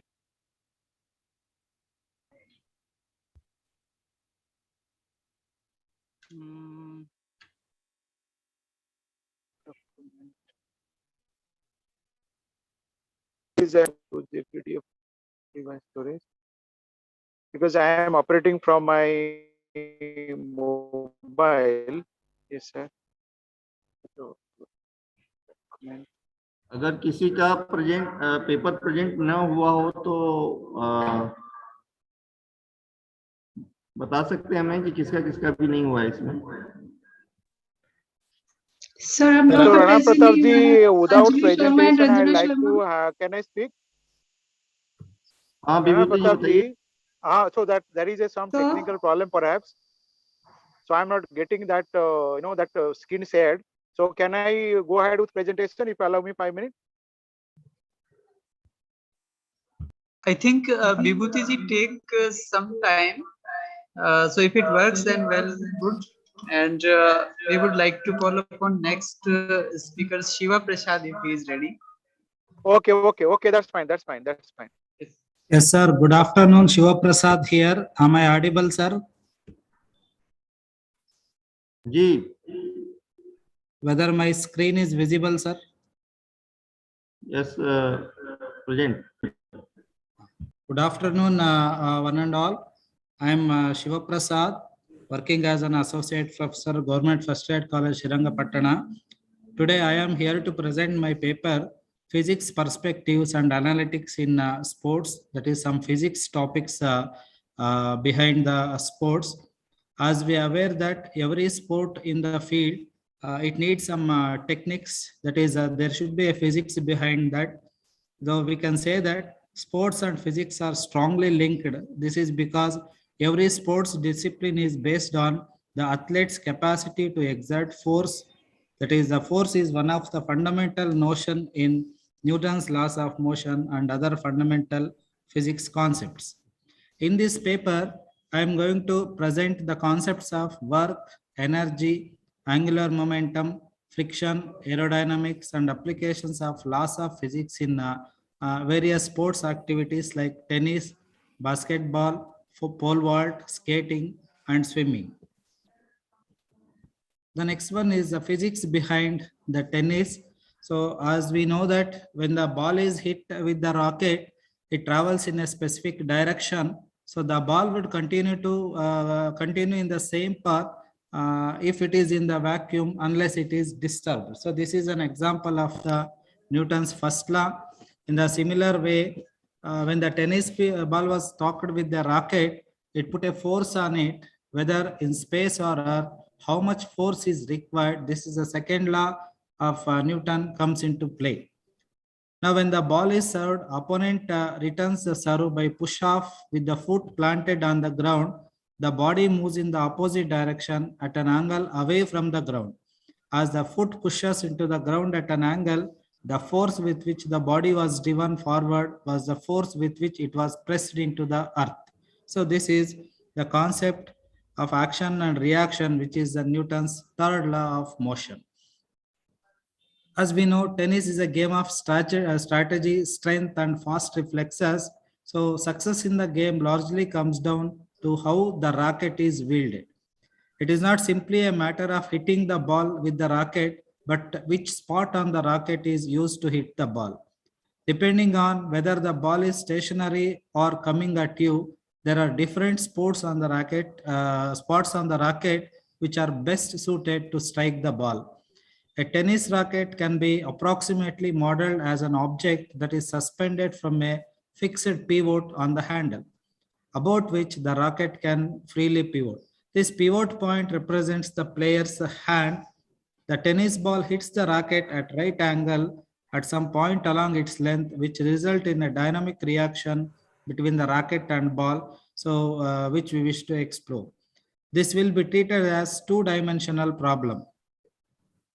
So as we say that it is a two-dimensional problem, so these are some of the formulas which are related for the conservation of angular momentum, that is before the impact, and this is after the impact. Then finally, we arrive the final velocity of the ball, which is this equation 4, it is represented.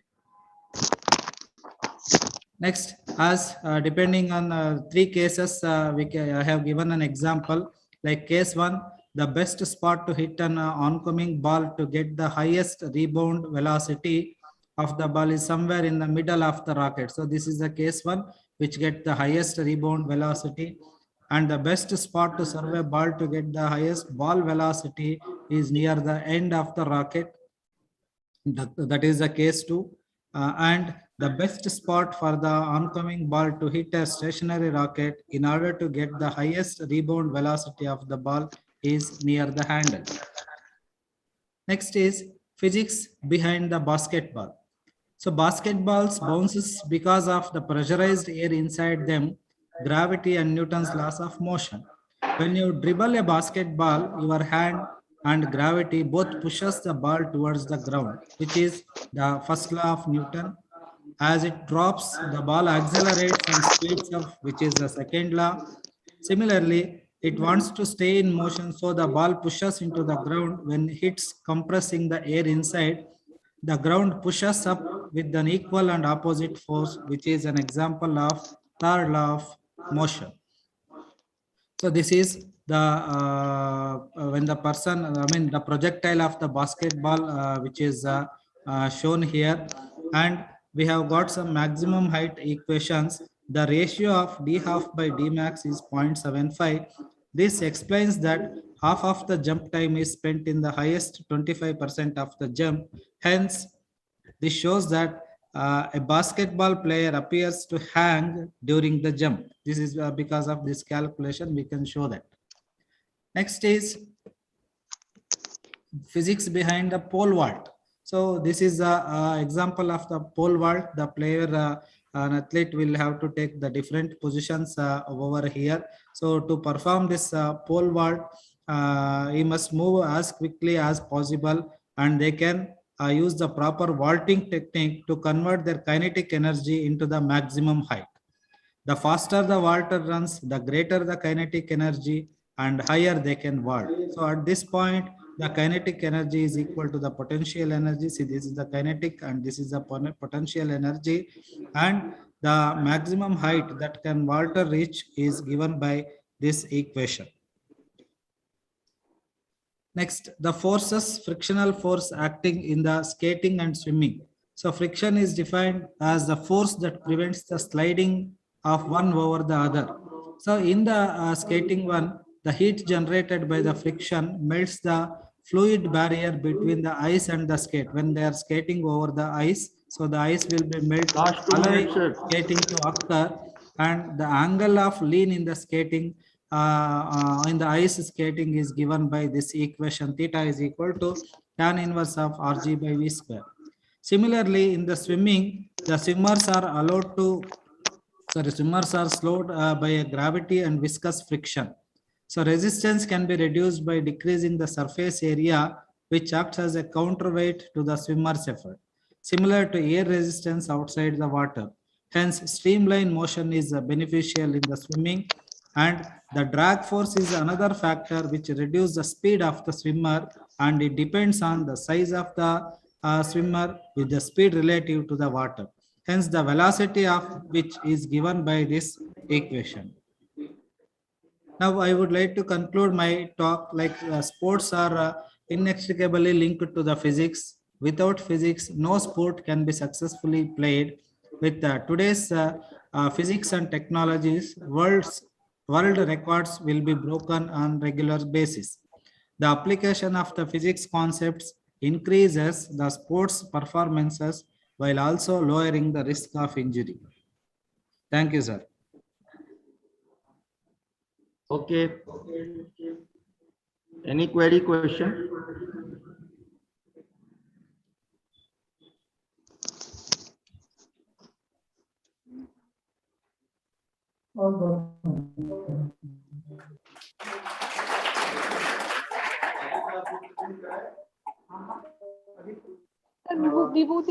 Next presenter, Prasad NG and okay.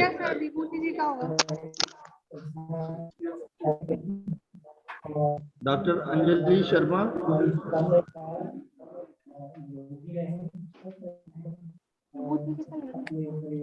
We can view Anjali Sharma's name here. So if she is present.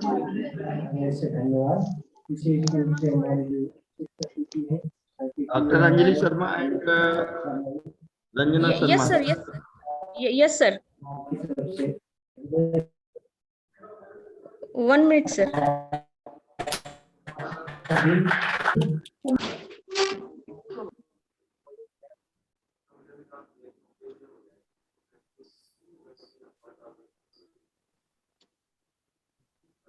Actually, Anjali madam will share the screen. Anjali madam. Ranjana, I am doing that. Yes, I am doing that.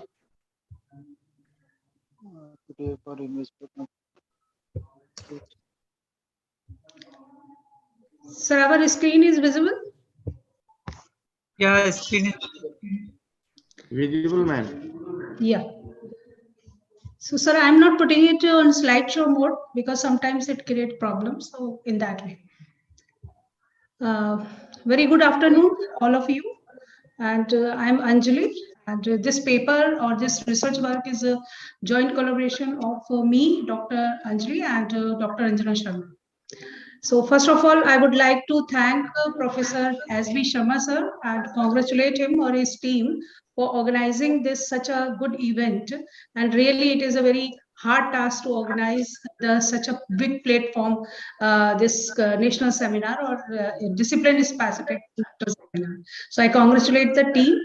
And so let me start this presentation because I know the time is very short.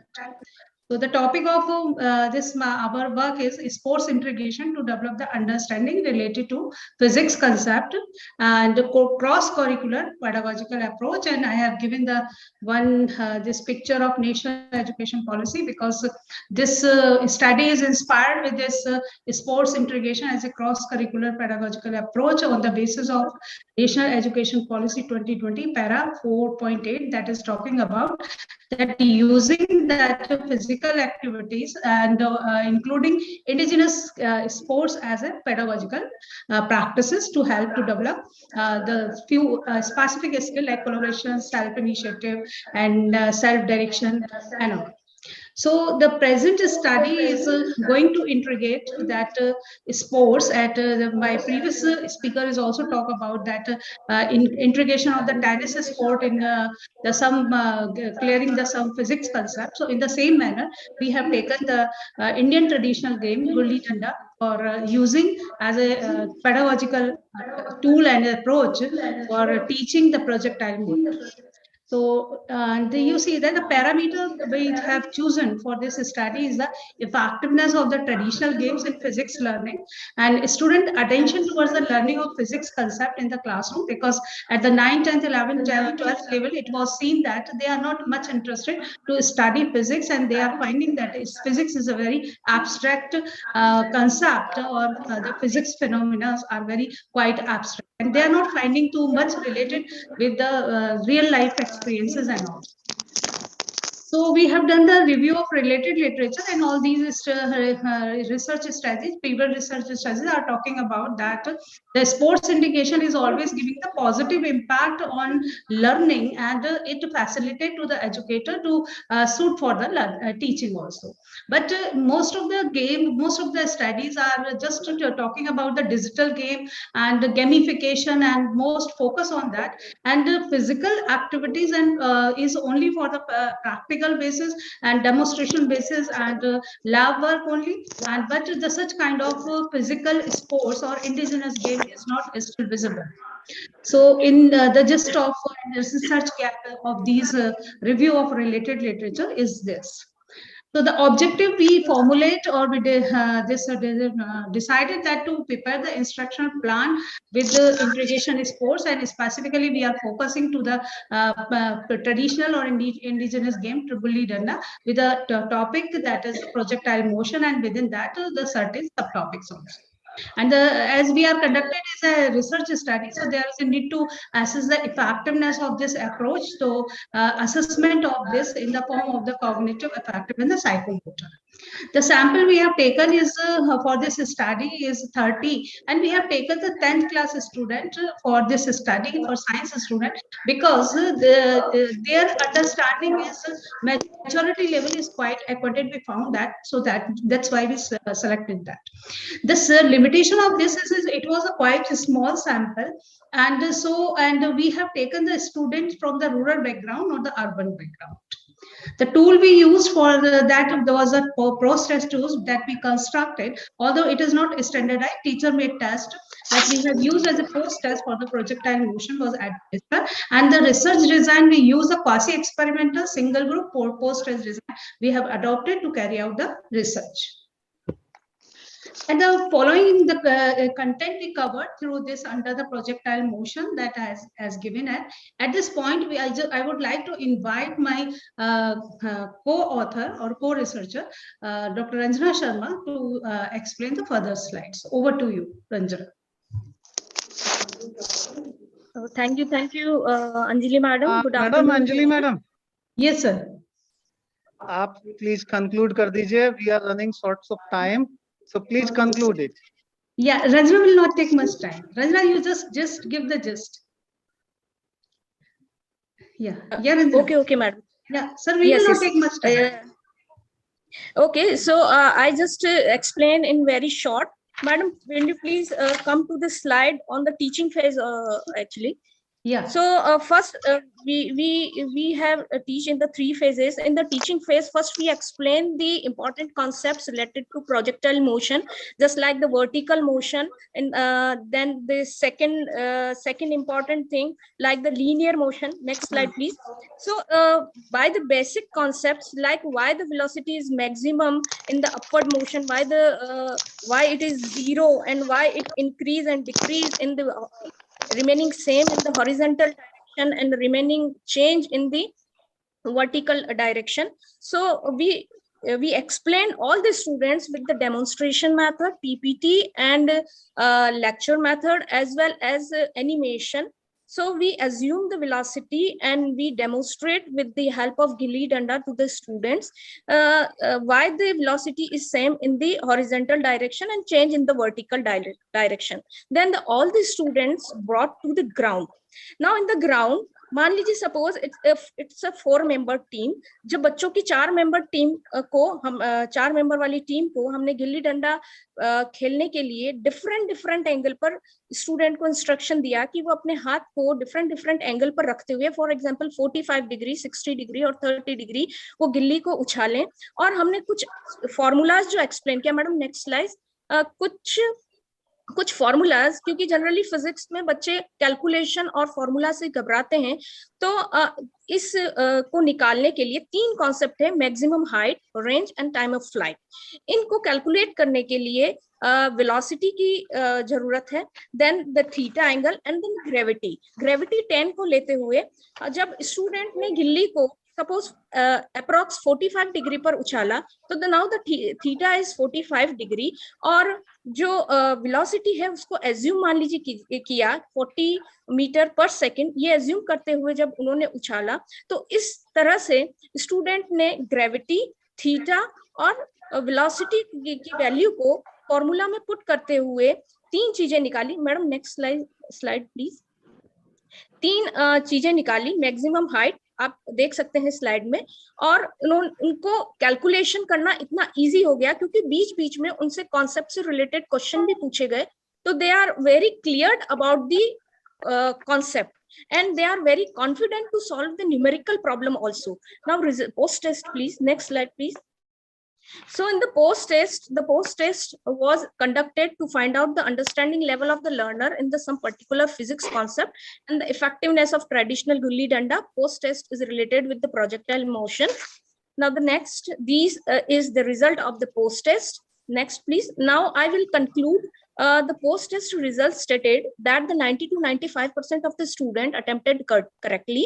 Students' attention towards the learning is noted at the high level, and the pleasure to come for the physics class also noticed as the remarkable change among them by the mentor teacher. It can be concluded that it inculcates the cultural value among the learner, and this game-based teaching creates knowledge of the physics as a fun and complete understanding and explain the acceptance of the conventional sports among the new generation. It also breaks down negative impression among the parent and other stakeholders towards the indigenous sports.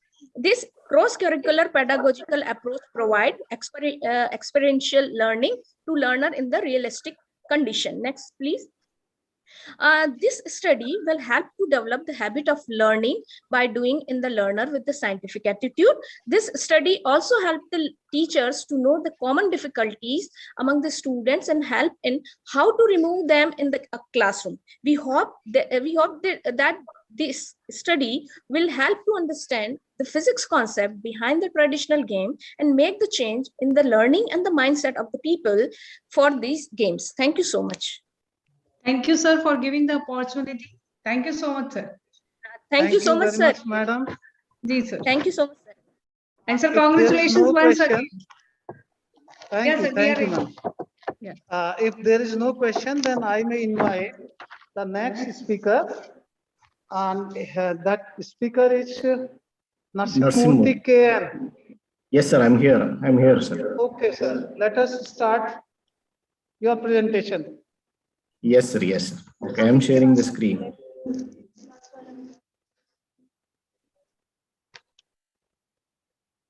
Sir, am I audible, sir? Yeah, you are very much audible, sir, and your Yeah. My PPT is also visible, right? Thank you, sir. Thank you. Thank you. I am K. Narsimurthy. Sir? Yes. I am K. Narsimurthy, presently working as an assistant professor in Government First Aid Women's College, Tumkur, Karnataka. The topic of my presentation is different strokes and their trajectory in shuttlecock badminton, a physics perspective. Outline of my presentation include introduction, objectives of the research work, literature review, results and discussion, and the reference. So this shuttle badminton has started very early, 2000 years ago, and now it has 200 million adherents. So this shuttle badminton is a sport for 2 and 4 people, but this is a game of short duration and high intensity. But this shuttle badminton was included in the Olympics in 1992. But this sport has 5 events: men's and women's singles, men's and women's doubles, and mixed doubles. But each of these 5 events require a technique, control, and a physical fitness. But every player remains in the inward part of court, which is of 13 meter in length and 5.2 meter in width, and this is partitioned by an height of 1.55 meter height. The shuttlecock is a cone-shaped body, and it has a heavy base. It has 16 feathers, and it's a 5 gram weight, and it's a length of 10 centimeter and diameter of 6 centimeter, and it can go to a maximum speed of 140 meter per second. Now, the shuttlecock flight is impacted by the breeze, so this genuine badminton is played in indoor. Objective of my research work is to analyze the probability and the trajectory of this various badminton shots like clear shot, drop, smash, net lift, and net kills. Now we have a relevant equation from which we can get a trajectory of this shuttlecock. And the next is we can study the stabilizing aerodynamic torque of this shuttlecock. And also we are looking for a physics behind generating a maximum impulse with a less time. And these are the literature surveys we did in 2011. The study was done. It concluded that free rotation rate of shuttlecock increases with an increasing Reynolds number. In 12S2, they did a 2 study. One revealed that positioning has a direct influence on the shuttlecock release angle and the clearance height. The second, a trunk rotation is a key contributor to a shuttlecock release pace and a unique wipe link movement. And in 15, they studied a flip phenomenon and the dynamics of the flight. In 2014, they studied that the players of the shuttlecock will have maximum heart rate. Now, we did a study in our city. So we did number of various recognized shots has been counted. And we have done with a TT scoring in our SS Plum Tumkur. So 3 games took 14, 13, and 17 minutes respectively. So this game involves the various shots like clear shot, drop, drive, smash, net lift, net kills. The probability of smash is greater than any other type of shots followed by drive and the lift. And this is the numbers which shows the percentage of shots. The serve will have 9%, clear will have 12%, drop will have 6%, lift will have 22%. Like that we have listed in the table. And there is a graph which shows the trajectory of these shuttlecock in different shots. All right. Now we also studied the kinetic energy transfer. In any game for that matter, we have an energy transfer which plays a very major role. Here in this particular game, force generated by the trunk and it's transferred to the pelvic, to the neighboring distal segments with the proper timing. Most effective tactics to accomplish the maximum velocity is to begin the smash by producing full impulse within less time, and also bringing down the body to conserve energy and afterwards delivering the power during the action. Especially for this smash, the trunk plays a vital role of producing the power. Especially the trunk portion contributes the body angular momentum in this sagittal plane, which is a vertical plane, while doing the overhead movements like badminton shots and also the tennis serves. But in case of the controlled shot, instead of full power, not only the proximal segment is used, but also the terminal elements of sequential action is also necessary. Yeah. So we also looked for some of the few equations which governs this moment of the shuttlecock. So it's a very simple equation from the Newton's second law. So one is the work plus this aerodynamic force and the buoyancy will leads to m into a, which is the Newton's second law. So we have another equation for the aerodynamic drag force, which is Fv is equal to bv to the power of Vn. N is an integer and b is a constant. And finally, after solving the equation in solving horizontal and vertical component of velocity and displacement, we got a very complex equation. And from this complex equation, we can generate the trajectory of all these shots just by knowing the terminal velocity, the x component, and also terminal velocity in the y component. So this is an important equation which generates all kinds of shots. As these are the few references which I referred, and thank you. Sir, thank you very much. Thank you, Narasimha Murthy ji, for your presentation. Thank you, sir. Any questions?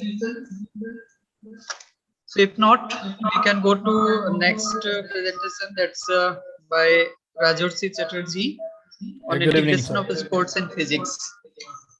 Good evening, sir. Am I audible? Yes, we are audible. Yeah, just a second. I'll share the screen. Is the screen visible, sir?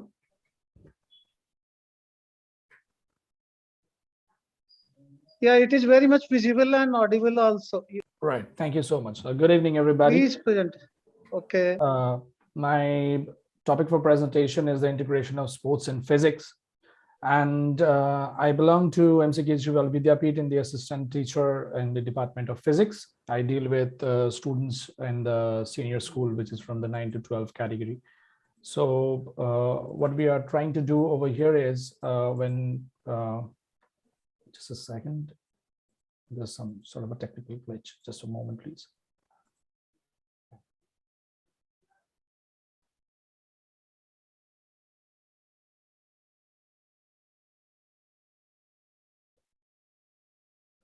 So when we are teaching students, we know that knowledge is basically not boxed up and compartmentalized these days. It's like very fluidic, and we cannot really box out different subjects.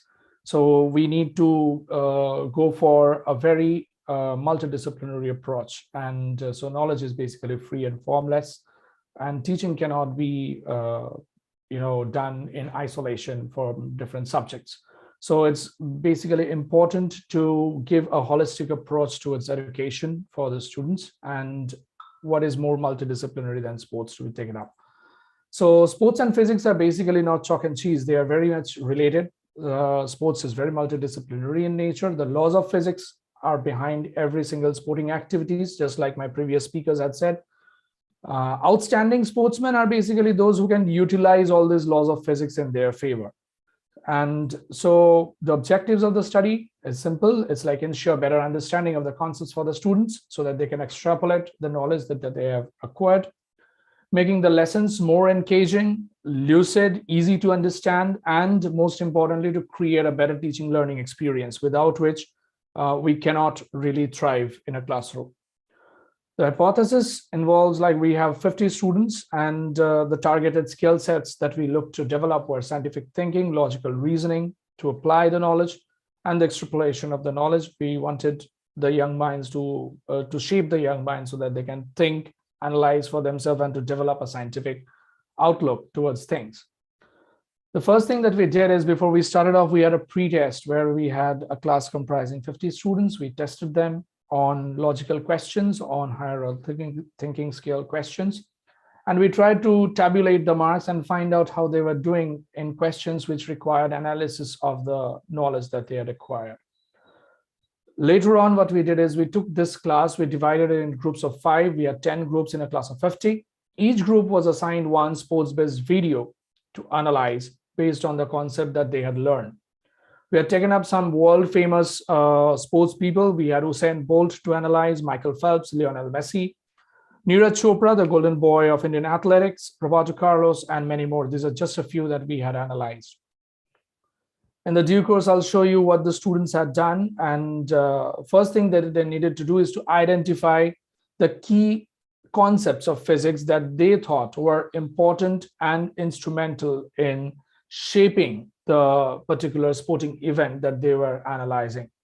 And apart from that, what they did is the topics that they thought were important, they were asked to list them down, to define them, and to find out how they really affected that particular sporting phenomenon.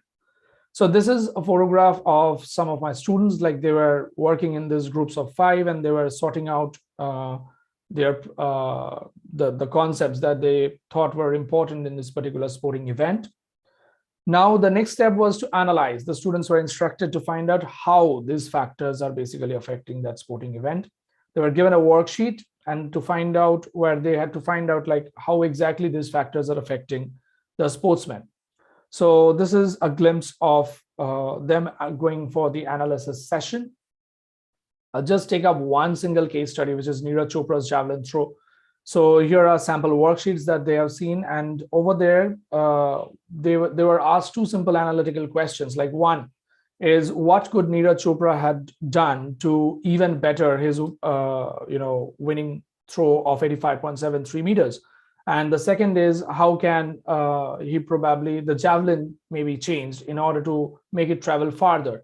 So they have came up with these 2 designs totally on their own. One is they wanted to make sort of an airplane design so that it does not generate a reverse torque and make it fall down. And the other one is to basically develop a sort of rotational kinetic energy which can be converted into linear kinetic energy while the javelin is being thrown.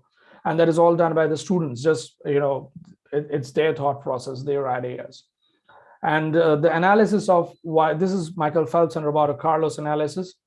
For the presentation thing, after that, they were asked to present their findings in front of the class, and that developed their communication skills, interpersonal skills, and technological skills. This is just Neeraj Chopra's throw being analyzed. If you look at it, this is the throwing angle. So we know that it's basically projectile motion. The throwing angle is a little greater than 45 degrees. So had that been 45 degrees with that same amount of force, he probably could have thrown a little farther. He could have developed his record even farther. Thing with Michael Phelps is that the Michael Phelps has the record for world record for 200 meters in swimming freestyle. He has greater, larger limbs than most normal people. So he generates a bigger reactionary force than the other swimmers can do, so which helps him to propel forward faster than the others. Usain Bolt on the same thing, like he could have bettered his world record. The thing is, towards the end of the race, he lowered down his velocity. He retarded a little bit just to check on his opponents, and that caused him to lose some time. This was analysis of Lewis Hamilton's car, like why are race cars built like this? To keep their center of gravity low. They are kept wide, the height is shorter, and they are more closer to the ground. So those kind of things were analyzed from this cars. Like after that, we had a post-test where we judged the students to give them a similar set of question paper, a different set of question paper of similar nature, and try to see how far their analytical skills have improved. And we saw like this was a prolonged process. I'm just showing you glimpses of that. And it was found out that they have actually developed analytical thinking, scientific thinking, and they were doing better logical reasoning when they were put in comparison with other students from other sections who were not a part of the experimental group. It was found that they are doing far better than them. So this is the result discussion for the pre-test and the post-test data, whereby the pre-test students were more on the less number side. Like later on, it was found that their scores had improved. The mean score has improved. The standard deviation is not much. So there is not much deviation from the mean score, as we can find out. When we tested the test group against the non-test group, we found out that the mean score of the test group was better than that of the non-test group. So conclusion is that basically we compare the two test results and see that there's a significant rise, which hints at positive outcomes of the study. The low standard deviation basically indicates that there's an overall development. The difference of the mean marks is also an indicator of how the students have evolved due to the analytical studies that they have done. And certain students, obviously, they did not do much progress, and they probably fall into the category like they were probably a little less interested. So obviously no study can be applicable for everyone. There will always be some people who might not be done. So that's all. Thank you, everybody, for giving me this opportunity. It has been very nice interacting with you. Thank you very much. I request you to kindly stop your screen sharing. Yeah, if there sure. is no question, then if anybody Sir, is left Sharma to ji. present the Yeah, Vibhuti Sharma sir, I am there. Dr. Biswal speaking. Okay, विभूति जी, आप presentation शुरू कर दीजिए without taking much time. Yes, sir, I'm doing, sir. Is my screen visible, sir? Screen is visible. Yeah. Okay, please go ahead. So good afternoon to everybody. Good afternoon to everybody. Thank you, sir, for giving me this opportunity to present my research on overview of colonial. Sorry. I'm so sorry. This is I have opened another presentation. I'm so sorry, sir. RI-NCERT presentation. I'm so sorry, sir.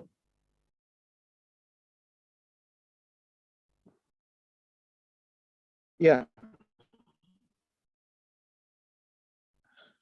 Yes, sir. So now this is my is my screen visible, sir? Screen is visible.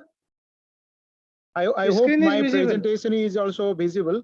So by mistake, so I did this one. I don't know.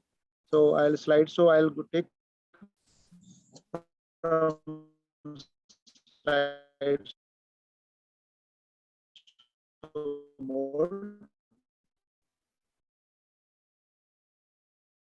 I'm going for a current slide. Yeah. To subject-specific vocabulary for meaning transitive ideas. Sir, what exactly we have done through this presentation is that we did, one content analysis of class 9 textbook sound chapter, and we found 25 subject, key subject vocabulary in physics. And why you selected the physics chapter? Because in physics there are many abstract concepts and principles, and there are many facts and properties and formulas, equations, and many times students write answers without actually knowing the meaning of the words. That was our really concern, and we refer to the that particular research on language is a major barrier in learning science. Language in science matters the most for understanding Therefore, paying attention to language of science can help in improving the quality of learning in science. This is premise number 1. And premise number 2 is students should be required to be able to say anything. Sir, your screen is not visible, sir. More than one way and be taught. Your screen is not visible. Your voice is breaking. To do so. This secondary science report is talking. And teaching students to use specialized language of science, speaking, writing, and reasoning is essential to every goal of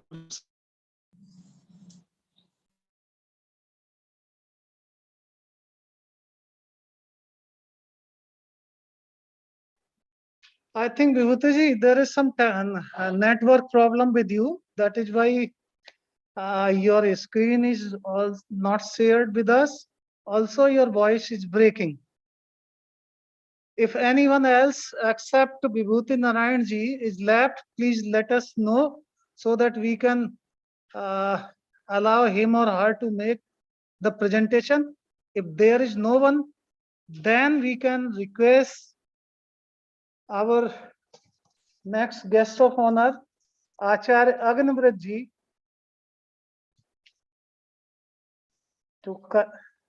Acharya अग्निमृत ji, sir आप connect हो चुके?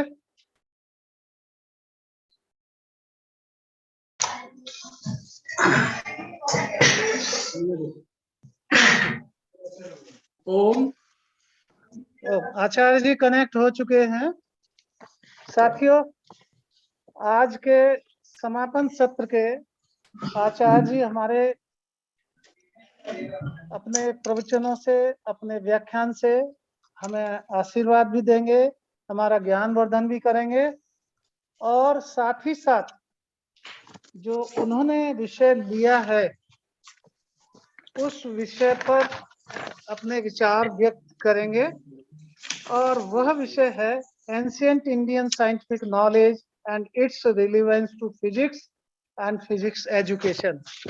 उससे पहले आप सभी जरूर हमारे आचार्य जी से परिचित होना चाहेंगे। आचार्य जी का जन्म एक ऐतिहासिक गांव उत्तर प्रदेश के गांव में हैसन में 1962 को हुआ। आपने सरकारी संस्थान में कार्य किया और उस सरकारी संस्थानों के कार्य को छोड़कर अपनी रुचि के अनुसार वैदिक भौतिक विज्ञान के कार्य में संलग्न हो गए। आप वर्तमान में विश्व के जाने माने वैदिक भौतिक वैज्ञानिक हैं। आप उच्च कोटि के वैदिक वैज्ञानिक एवं प्रकांड आर्य विद्वान हैं। आपने 14 वर्षों तक कठोर तप, योग बल, साधना, तपस्या, पुरुषार्थ, परिश्रम से तथा शोध व अनुसंधान करके वेदों के यथार्थ विज्ञान को खोज निकाला है तथा वेदों में विद्यमान विज्ञान वेद विज्ञान आलोक ग्रंथ के रूप में लिखकर प्रकाशित किया है। यह ग्रंथ आधुनिक भौतिक विज्ञान के समानांतर एक वैदिक भौतिक विज्ञान है। इस ग्रंथ में ब्रह्मांड विज्ञान का ज्ञान विद्यमान है जो आधुनिक भौतिक विज्ञान के उन सभी अनसुलझे समस्याओं का समाधान करता है जिन समस्याओं से आज का आधुनिक विज्ञान जूझ रहा है और यह ग्रंथ ब्रह्मांड के अनेकों वैज्ञानिक रहस्यों को भी खोलेगा, ऐसा विश्वास है। इस ग्रंथ से आधुनिक वैज्ञानिकों को अनुसंधान के लिए नई दिशा मिल सकती है। आपके द्वारा देश के प्रख्यात संस्थानों में अनेक व्याख्यान समय समय पर दिए गए हैं और हम अपने आप को बहुत ही सौभाग्यशाली मानते हैं कि आचार्य जी ने हमारा आमंत्रण स्वीकार किया और अपना व्याख्यान Indian scientific knowledge and its relevance to physics and physics education पर देने की सहमति व्यक्त की। क्योंकि समय को ध्यान में रखते हुए मैं और अधिक आचार्य जी के परिचय को आपसे परिचित नहीं कराना चाहता। आचार्य जी का परिचय अगर देना है तो हमें आवर्स एंड आवर्स की जरूरत होगी, मगर अभी मुझे बहुत ज्यादा यह अच्छा लग रहा है कि हम आचार्य जी के वचनों को सुने और वो जो ज्ञान हमारे सामने प्रस्तुत करने जा रहे हैं उस ज्ञान से हम सब मिल पाए और सभी लाभान्वित हो पाए। सो आचार्य जी, मैं बिना समय जाया किए हुए आपसे निवेदन करूंगा कि आप कृपया ancient Indian scientific knowledge and its relevance to physics and physics education पर अपना व्याख्यान देकर हमें अनुग्रहित करें। आचार्य अग्निव्रत नैस्तिक जी। धन्यवाद सर आपका, आपने हमारा आग्रह स्वीकार किया। नमस्ते डॉक्टर शर्मा साहब, नमस्ते, प्रणाम सर। प्राचार्य हैं, और मेरे सामने है चंद्रशेखर जी जो आज चेयरपर्सन है। जी हाँ। और डॉक्टर राणा प्रताप जी, तुम सभी विद्वान वक्ता और अतिथि, आप सबका बहुत बहुत अभिनंदन। भारतीय ज्ञान और विज्ञान का मूल स्रोत वेद है, इसलिए वैदिक साइंस को, भारतीय साइंस को हम वैदिक साइंस कह सकते हैं। भौतिक विज्ञान शब्द का अर्थ है जो पदार्थ उत्पन्न हुए हैं उनका साइंस। वैदिक साहित्य में भूत विज्ञान तो प्रयोग होता है, अर्थात जो पैदा हुआ है, ऑर्गेनाइज्ड मैटर, इसी को सृष्टि विज्ञान भी कहते हैं। और सृष्टि विज्ञान में वर्तमान साइंस की जितनी भी ब्रांच हैं वो सभी उसमें आ जाती हैं, केवल फिजिक्स ही नहीं बल्कि केमिस्ट्री, जूलॉजी, बॉटनी आदि। वैदिक साइंस अपना प्रारंभ करता है मूल पदार्थ से। आधुनिक फिजिक्स में इस बात की जानकारी नहीं है कि इनिशियल मैटर क्या है, इनिशियल स्टेट ऑफ यूनिवर्स क्या है। वैदिक physics initial state of universe से प्रारंभ करता है। वर्तमान साइंस यह मानता है कि संपूर्ण ब्रह्मांड, मॉलिक्यूल्स, एटम्स, फिर आगे अन्य पार्टिकल्स, क्वार्क्स, उसके आगे स्टिंग तक जाता है। लेकिन उसके बाद क्या है? कल्पना करें कि जॉन डाल्टन के बाद यह रिसर्च नहीं हुआ होता कि एटम भी कुछ पार्टिकल से बना है, तो आज यह साइंस का जो भी दिखाई दे रहा है वह सब नहीं होता, और जो टेक्नोलॉजी दिखाई दे रही है वह भी नहीं होती। तो साइंस की किसी पदार्थ की गहराई में जितना अधिक हम जाएंगे उतना ही हम संसार को दे पाएंगे। और वर्तमान में देखें तो हम क्वार्क के आगे एकदम रुक गए। अगर हम इस पर विचार करें कि एक क्वार्क है पॉजिटिव चार्ज वाला, एक नेगेटिव चार्ज वाला एंटी क्वार्क है, मास दोनों का बराबर है, यह प्रश्न उठता है कि उन दोनों में अंतर क्या है। इलेक्ट्रॉन है और एक पॉजिट्रॉन है, मास बराबर है, चार्ज विपरीत है, इलेक्ट्रिक चार्ज अपोजिट है। इसका अर्थ क्या है?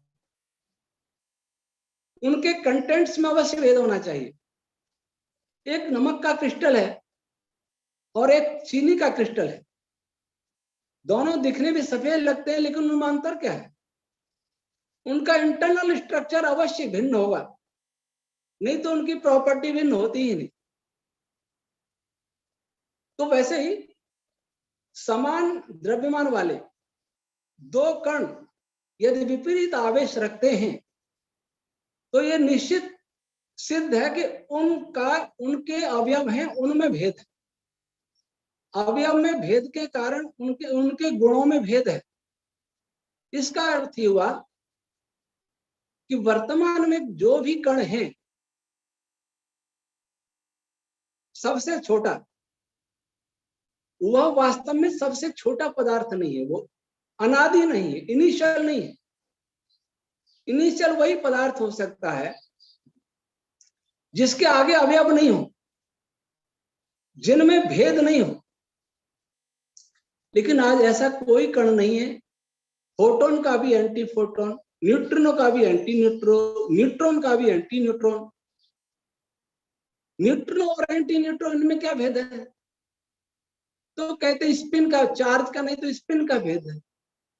स्पिन का भेद है। स्पिन का भेद क्यों है? इसका अर्थ है कि उनका भी कोई इंटरनल स्ट्रक्चर है। इसकी जानकारी हमें वैदिक रश्मि थ्योरी से मिलती है। अब हम इससे भी आगे जाते हैं। स्पेस, संसार में जितने भी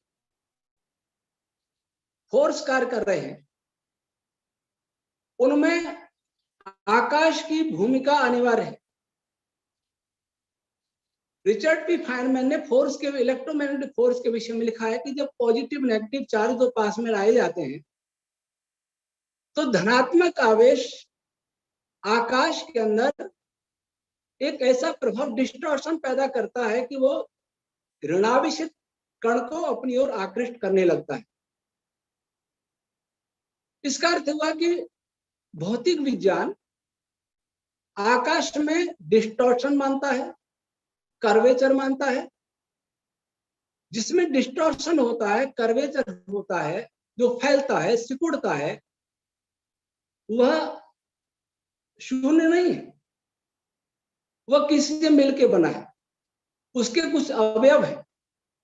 अगर आकाश के अवयव नहीं होते, स्पेस के अवयव नहीं होते, स्पेस में डिस्टॉर्शन या कर्वेचर होता ही नहीं। और डिस्टॉर्शन कर्वेचर नहीं होगा तो संसार का कोई भी फोर्स काम नहीं करेगा, चाहे वो इलेक्ट्रोमैग्नेटिक फोर्स हो, वीक फोर्स हो, स्ट्रॉन्ग फोर्स हो, ग्रेविटेशन फोर्स हो, कोई फोर्स काम नहीं करेगा। तो आकाश भी अनादि नहीं, आकाश के भी कुछ अवयव हैं, आकाश की भी एक संरचना है। वह संरचना क्या है? अब हम इस पर विचार करें कि जब ऋणात्मक और धनात्मक आवेश वाले दो कण पास में लाए जाते हैं तो आकाश में जो डिस्टॉर्शन की बात की जाती है वो कैसे होती? धनात्मक आवेश में से क्या पदार्थ जाता है जो आकाश को डिस्टॉर्ट करता है, आकाश को मोड़ता है, सिकोड़ता है? ऋणात्मक आवेश में से ऐसी कौन सा पदार्थ जाता है जो आकाश को अपने साथ बांधे रखता है और उस आकाश के साथ पॉजिटिव चार्ज की ओर जाता है? इस विषय में विज्ञान कहता है कि दोनों के बीच में कुछ कण, जिनको मीडिएटेड पार्टिकल आज कहा जाता है, वो पैदा हो जाते हैं। लेकिन कोई नहीं जानता कि वो मीडिएटेड पार्टिकल कहां से आ जाते हैं, वो कैसे बनते हैं। अब मान लीजिए बन भी गया तो मीडिएटेड पार्टिकल जो पॉजिटिव नेगेटिव के बीच में है बना, वो उन दोनों को कैसे अपनी ओर आकृष्ट करता है? वो दोनों के बीच एक्सचेंज होता है तो क्यों होता है? इसके विषय में वर्तमान विज्ञान एक कल्पना करता है कि कोई ऐसा पदार्थ है जो भरा हुआ है खाली जगह में, स्पेस में, और उससे इमीडिएटेड पार्टिकल पैदा हो जाते हैं। लेकिन यह पता नहीं कि वो पदार्थ है क्या। यह जो पदार्थ है इसको वैदिक फिजिक्स कहता है कि यह पदार्थ वायु तत्व है, जिसको फिजिक्स की भाषा में वैक्यूम एनर्जी कहा जाता है, उसको वैदिक भाषा में वायु कहा जाता है, वायु। अब वायु भी अनादि नहीं, वायु भी कुछ अन्य पदार्थों का मिश्रण है।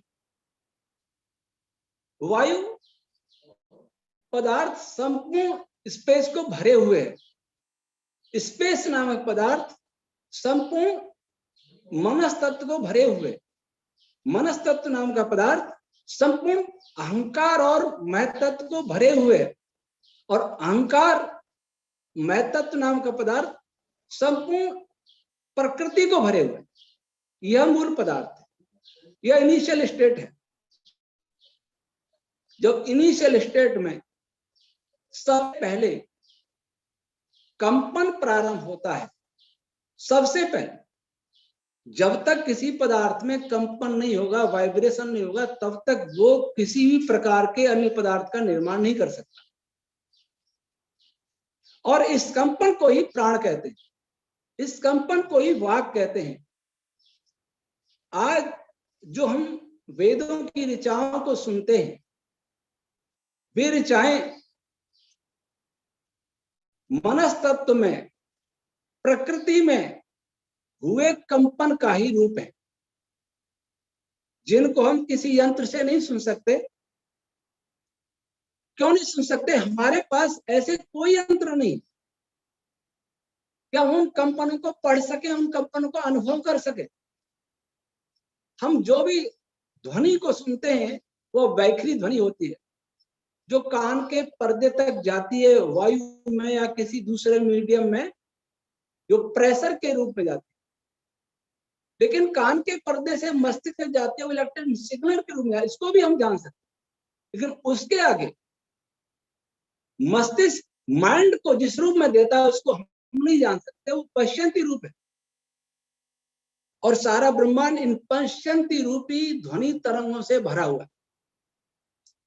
ये ध्वनि तरंगे, ये वाइब्रेशन, ये प्रेशर इस सृष्टि में विभिन्न प्रकार के एलिमेंट्री पार्टिकल की उत्पत्ति का कारण है, विभिन्न प्रकार के फोटॉन्स की उत्पत्ति का कारण है, स्पेस के यूनिट्स की उत्पत्ति का कारण है।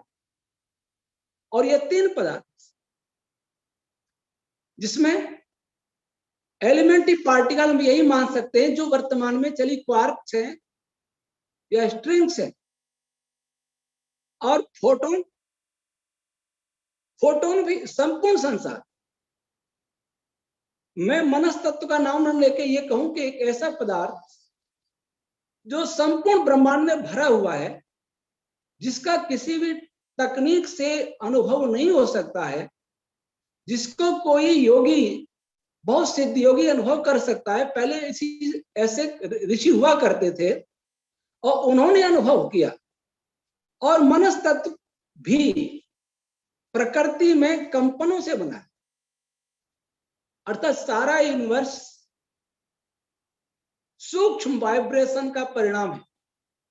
सूक्ष्म वाइब्रेशन से जो इनिशियल स्टेट ऑफ यूनिवर्स, उसका संघनन हुआ। संघनित होते होते होते होते करीब 6 चरण में स्पेस या एलिमेंट्री पार्टिकल बनना प्रारंभ। तो साइंस या फिजिक्स जहां से प्रारंभ होता है, फिजिक्स प्रारंभ होता है फोटोन की उत्पत्ति से, फिजिक्स प्रारंभ होता है क्वार्क्स की उत्पत्ति से। लेकिन फिजिक्स प्रारंभ नहीं होता आकाश की उत्पत्ति से। आकाश फैल गया, यहां से प्रारंभ होता है। लेकिन फैलेगा तो वह पहले बनना चाहिए। आकाश इटर्नल नहीं है, आकाश शून्य नहीं है, आकाश एम्प्टीनेस नहीं है। तो आकाश की उत्पत्ति, एलिमेंट्री पार्टिकल्स की उत्पत्ति, फोटॉन्स की उत्पत्ति, ये सूक्ष्म वाइब्रेशन से बनी हुई है। और वाइब्रेशन वे मनस्तत्व। आज की बहुत सारी समस्याओं का समाधान, जो मैं फोर्स की बात कर रहा था, एक में साइंस का एक बड़ा सर्वमान्य सिद्धांत है मैटर और एनर्जी कंजर्वेशन। लेकिन आप वीक फोर्स में देखेंगे तो ये कंजर्व रहते नहीं। वीक फोर्स में एक म्यून जब अपने न्यूट्रिनो में परिवर्तित होता है तो W माइनस इमीडिएट पार्टिकल है, W बोसॉन को पैदा करता है, उत्सर्जित करता है, और W का मास है 81,800 और म्यून का है 105।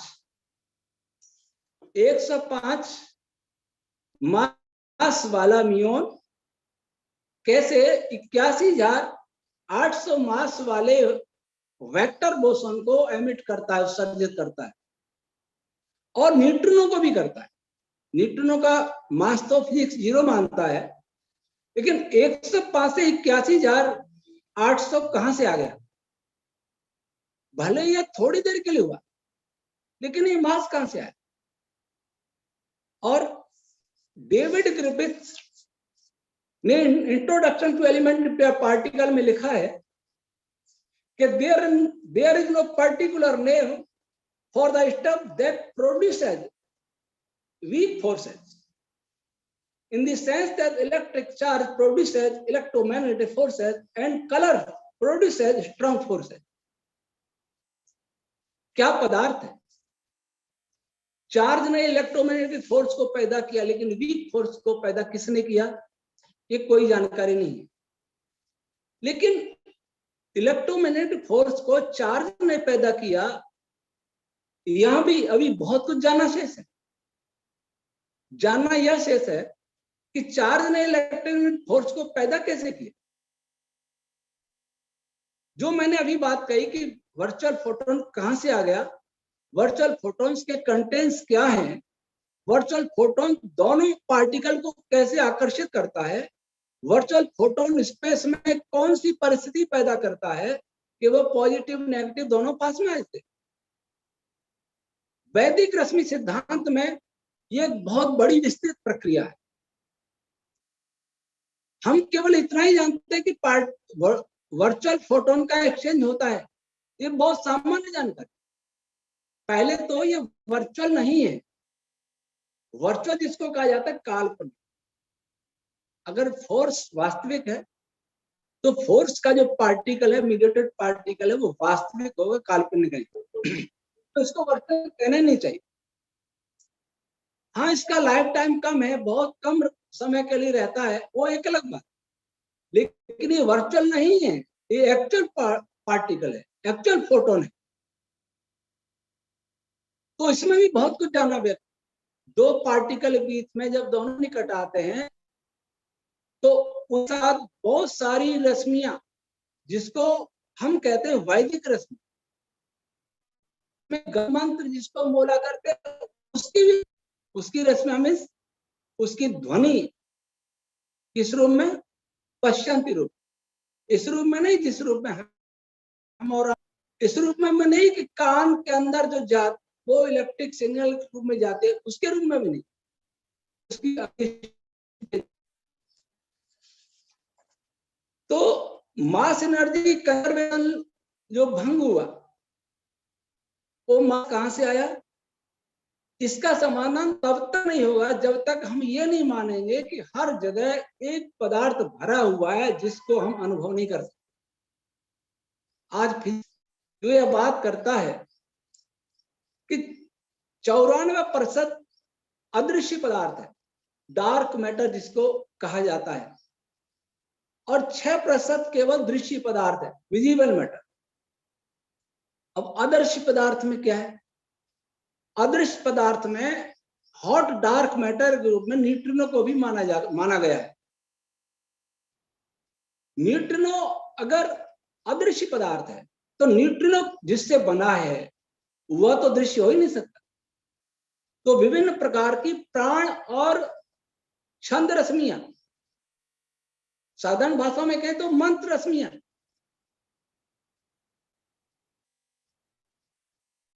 वे भी निश्चित ही वर्तमान साइंस के लिए डार्क मैटर या डार्क एनर्जी के रूप में माननी चाहिए।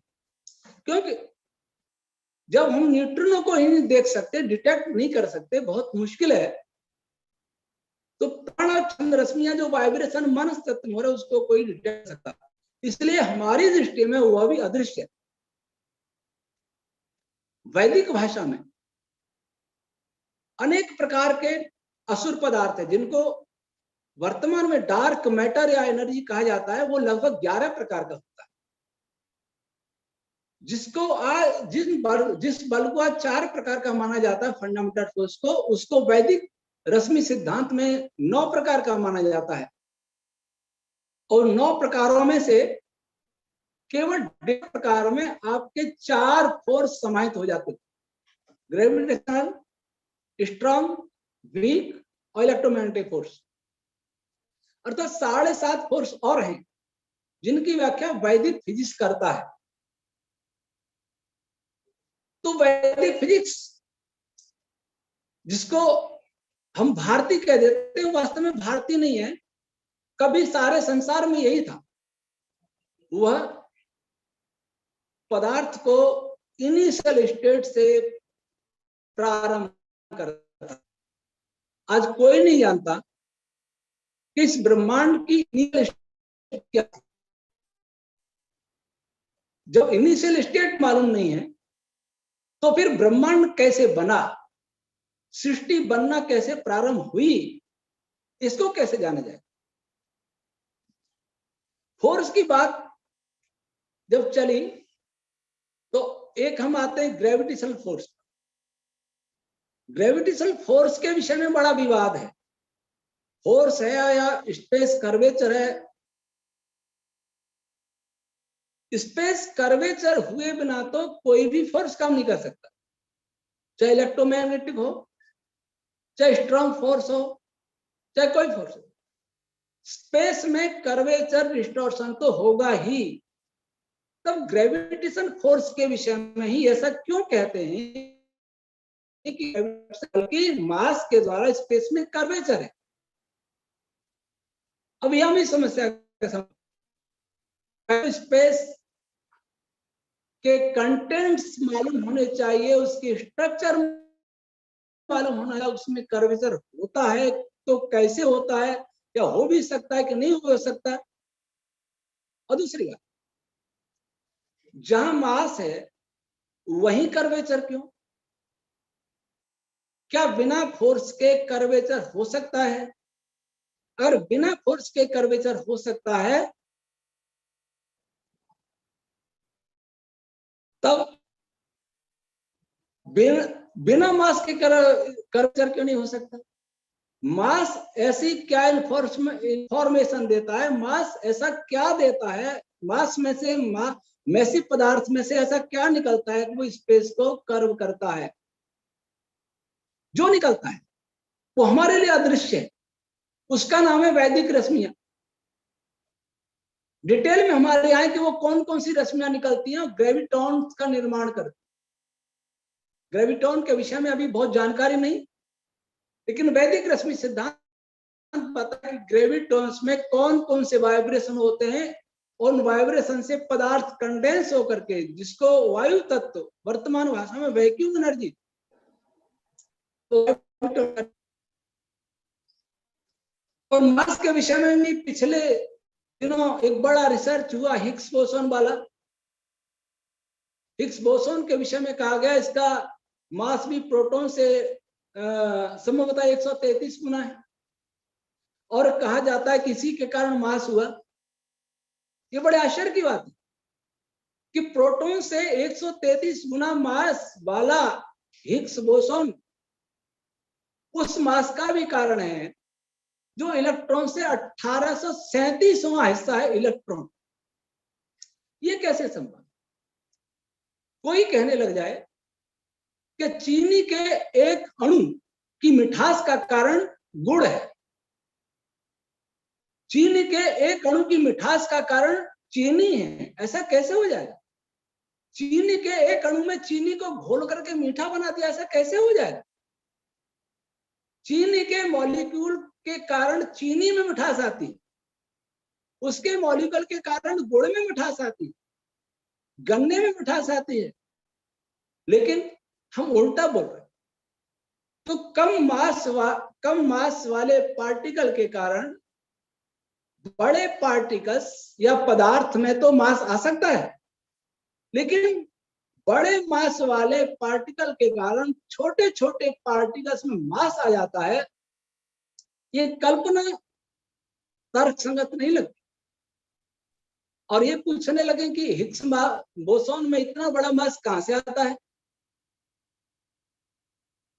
मैंने एक बार चर्चा की एक साइंटिस्ट से, नाम नहीं बताएंगे, हमारे मित्र हैं, बहुत बड़े साइंटिस्ट थे, उनसे मैंने पूछा कि पीटर हिग्स के मस्तिष्क में बात कैसे आ गई कि कोई अधिक मास वाला है, कोई कम मास वाला है, कोई जिसमें किसी में मास भी नहीं है, तो कोई ऐसा फील होना चाहिए जिसके कारण सभी में मास आया। मास एक मूलभूत गुण है पदार्थ का, वैसे ही, और इस मास को ग्रेविटेशनल चार्ज भी कहते हैं वर्तमान में। तो वैसे इलेक्ट्रिक चार्ज भी एक मूलभूत गुण है पदार्थ का। उसके लिए मैं कल्पना करूं कि किसी में चार्ज कम होता है, किसी में अधिक होता है, किसी में नहीं होता, तो कोई ऐसा फील्ड है जिसके कारण चार्ज पैदा हो जाता है, तब क्या कहेंगे? तो उसके फील्ड की भी खोज करनी पड़ेगी। तो इसलिए वैदिक रश्मि, प्राचीन वैदिक साइंस ये बतलाता है कि चार्ज का कारण दोनों पदार्थों के कंटेंट्स में भेद है। जिसमें धनात्मक आवेश है उसमें प्राण रश्मियों की प्रधानता है, जिसमें ऋणात्मक आवेश है उनमें मरुद रश्मियों की प्रधानता है। इसलिए दोनों में आकर्षण, और आकर्षण की लंबी प्रक्रिया वो यहाँ नहीं बता सकते, वो विस्तृत है। तो समय भी मैं समझ रहा हूँ, समय भी हो रहा है। डर लगा लाग लिया तो इनका था हमारा मार लिया, इतने में ट्रक स्टार्ट हो जाओ भाई, जोड़ ले जाने। प्लीज आप में से किसी का माइक अनम्यूट है, प्लीज म्यूट रखिए। आचार्य जी का व्याख्यान चल रहा है, उसमें व्यवधान आ रहा है, कृपया आप ध्यान दें। आचार्य जी।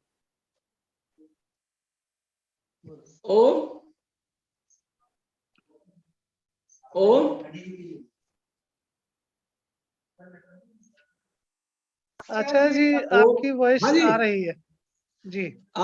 समय बता दीजिए मुझे। सर समय तो हमारे समय हो गया, समापन पे है जी।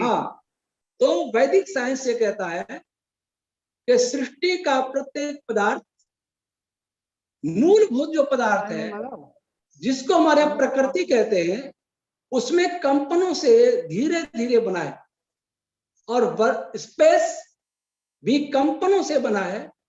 सूक्ष्म कण सभी कंपनों से मूल पदार्थ के संगठित होने से बना है। और आज जो ब्रह्मांड की प्रत्येक क्रिया हो रही है, जो भी फोर्स काम कर रहा है, एनर्जी काम कर रहा है, वो अभी उन्हीं कंपनों के कारण, उन कंपनों को हमारे वैदिक मंत्र कहा जाता है। जो पुस्तकों में वैदिक मंत्र है वही ध्वनि रूप में संपूर्ण ब्रह्मांड में है। उन्हीं से सृष्टि बनी है, उन्हीं से चल रही है, और जब नष्ट होगी तब वो भी उन्हीं के द्वारा होगी, उसमें एक विपरीत प्रक्रिया प्रारंभ होगी। तो संक्षिप्त में वैदिक रश्मि है। रश्मि कहते हैं एक ऐसा कंपन जो अपने से स्थूल कंपन को पैदा करता है और उसको नियंत्रित भी करता है। तो संपूर्ण सृष्टि उस पदार्थ के कंपनों का जाल है। जहां ज्यादा कंडेंस है वहां पार्टिकल है, उससे कुछ कम है वहां फोटॉन्स है, उससे और कम है वहां आकाश है। ये तीन मूल पदार्थ हैं और सभी पदार्थ इन कंपनों से उत्पन्न है, इनके द्वारा संचालित हैं। अब आपका इस विषय में कोई प्रश्न है तो मैं उसका उत्तर देने का प्रयास करूंगा।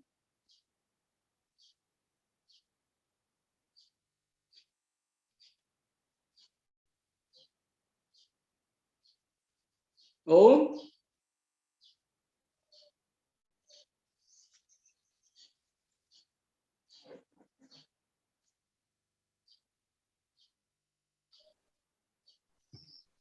साथियों, आचार्य जी ने अपना व्याख्यान प्रस्तुत कर दिया है।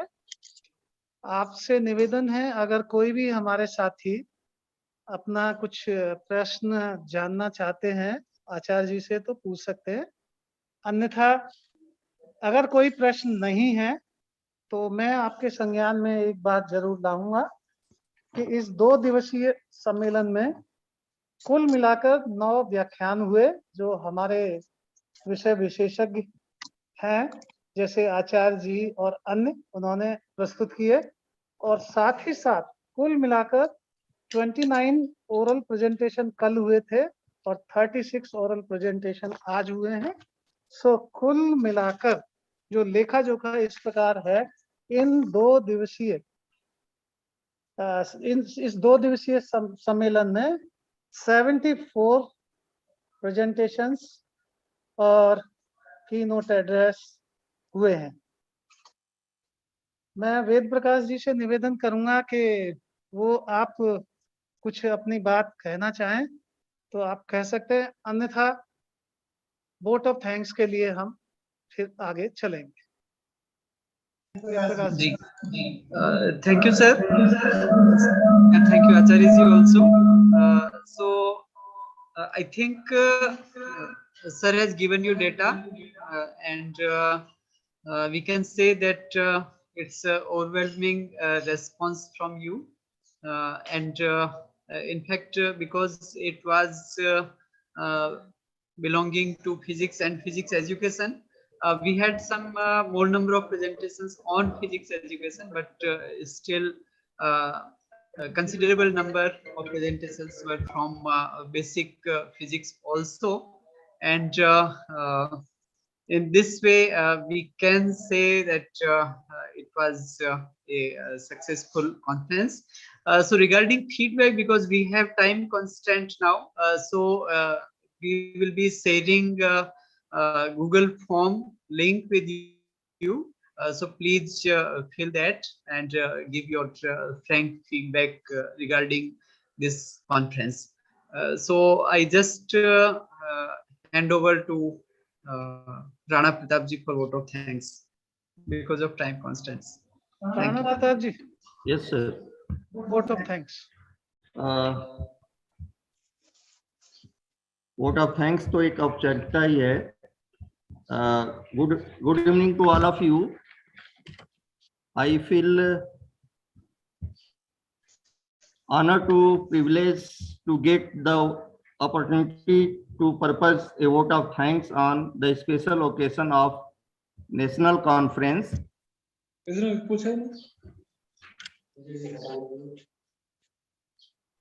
on emerging trend in physics and physics education, NCETPPE 2022 by virtual mode. I would like to thank the Honorable Director, NCERT, New Delhi, Professor Dinesh Prasad Saklani sir, and Joint Director, Professor Sridhar Srivastava sir, for active guidance and support. I would like to thank guest of honor, Professor Ajay Ghatak, the National Academy of Science, India, Professor of Physics, IIT Delhi. Sir, आपने अपना बहुमूल्य समय निकालकर address on 10 beautiful experiment in physics पर भाषण दिया, इसके लिए हम सभी आपके तहे दिल से आभारी हैं sir. I would like to thank inaugural address by Chief Guest Dr. Krishnal, former Director NPL New Delhi. Sir, you given valuable time. I would like to thank keynote speaker Professor C.K. Ghosh, former Regional Director IGNOU New Delhi. Professor S.C. Jain sir, former Principal RIE-NCERT. Professor Sasi Prabha, CIT NCERT New Delhi. Professor Rj Sharma sir, Emeritus Scientist, IUSC New Delhi. Professor S.B. Sharma sir, Principal RIE-NCERT. I would like to thank guest of honor Acharya Agnivrat Naistik Pramukh Sri Vaidik Sanskrit Panth न्यास वैदिक एवं आधुनिक विज्ञान भौतिक विज्ञान शोध संस्थान भागल भीम भीनमाल जालोर का भी मैं धन्यवाद ज्ञप्त करना चाहूंगा जिनके सहयोग से यह कार्य संपन्न हुआ। I wish to thank professor A.K. Tyagi sir, vice chancellor Mahatma Gandhi Kashi Vidyapith Varanasi, for his address made yesterday. Sir, आपने अपना बहुमूल्य समय निकालकर इस नेशनल कॉन्फ्रेंस का हिस्सा बने। हम सभी के तरफ से आपको तहे दिल से धन्यवाद। मैं धन्यवाद करना चाहूंगा dean and head DSH professor Rajesh Mishra sir, dean research professor Nagendra Singh sir, head DSM professor PK Chaurasia ji का, head DE professor Ayushman Goswami, head DE and IC incharge professor Ram Babu Parik sir का, एंड मैं अपने चेयरपर्सन एंड को चेयरपर्सन को भी धन्यवाद देना चाहूंगा कि आप लोगों ने अपनी भागीदारी से यह प्रोग्राम को सफल बनाए। All faculty member of this institute जिनके सहयोग एवं मार्गदर्शन से यह कार्य सुचारू रूप से संपन्न हुआ। All technical team member, different committees and studios members का भी मैं आभारी हूं जिनके सहयोग से यह कार्य संपन्न हुआ। Organising secretary doctor Ved Prakash Arya को भी मैं थैंक्स कहना चाहूंगा। और जो भी मैं प्राचार्य प्रोफेसर SV शर्मा सर का भी मैं आभारी हूं जिनके सहयोग से यह national conference of emerging trend in physics and physics education 2020 सुचारू रूप से संपन्न हुआ। इसके लिए सर मैं तहे दिल से आपका शुक्रगुजार हूं। और जो भी प्रत्यक्ष या अप्रत्यक्ष रूप से इस national conference on emerging trend in physics and physics education NCETPPE 2020 में अपना बहुमूल्य योगदान दिया हो, उन सभी का हमारे तरफ से आभार एवं धन्यवाद। और अंत में मैं इस नेशनल कॉन्फ्रेंस को सफल बनाने के लिए सभी प्रतिभागियों एवं संस्थान के छात्र छात्राओं का भी धन्यवाद देना चाहूंगा जिनके कारण यह कार्य सफल हुआ। धन्यवाद। जय हिंद, जय भारत। अब हम कार्यक्रम के अंतिम चरण में पहुंच चुके हैं और हम राष्ट्रगान के साथ इस सम्मेलन का समापन करेंगे। गरिमा मैम से और अन्य लोगों से निवेदन है कि शुरू करें। जो भी प्रतिभागी हमारे जिस स्थान पर है खड़े हो जाएं, राष्ट्रगान के साथ इसका कॉन्फ्रेंस का समापन होने जा रहा है।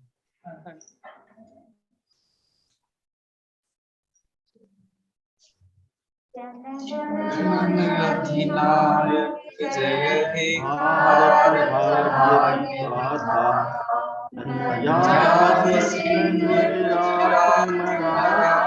द्राविड उत्कल बंगा, विंध्य हिमाचल यमुना गंगा, उच्चल जलधि तरंगा। तब शुभ नामे जागे, तब शुभ आशीष मांगे, गाहे तब जय गाथा, जन गण मंगल दायक जय हे भारत भाग्य विधाता। जय हे जय हे जय हे जय जय जय जय। भारत माता की जय।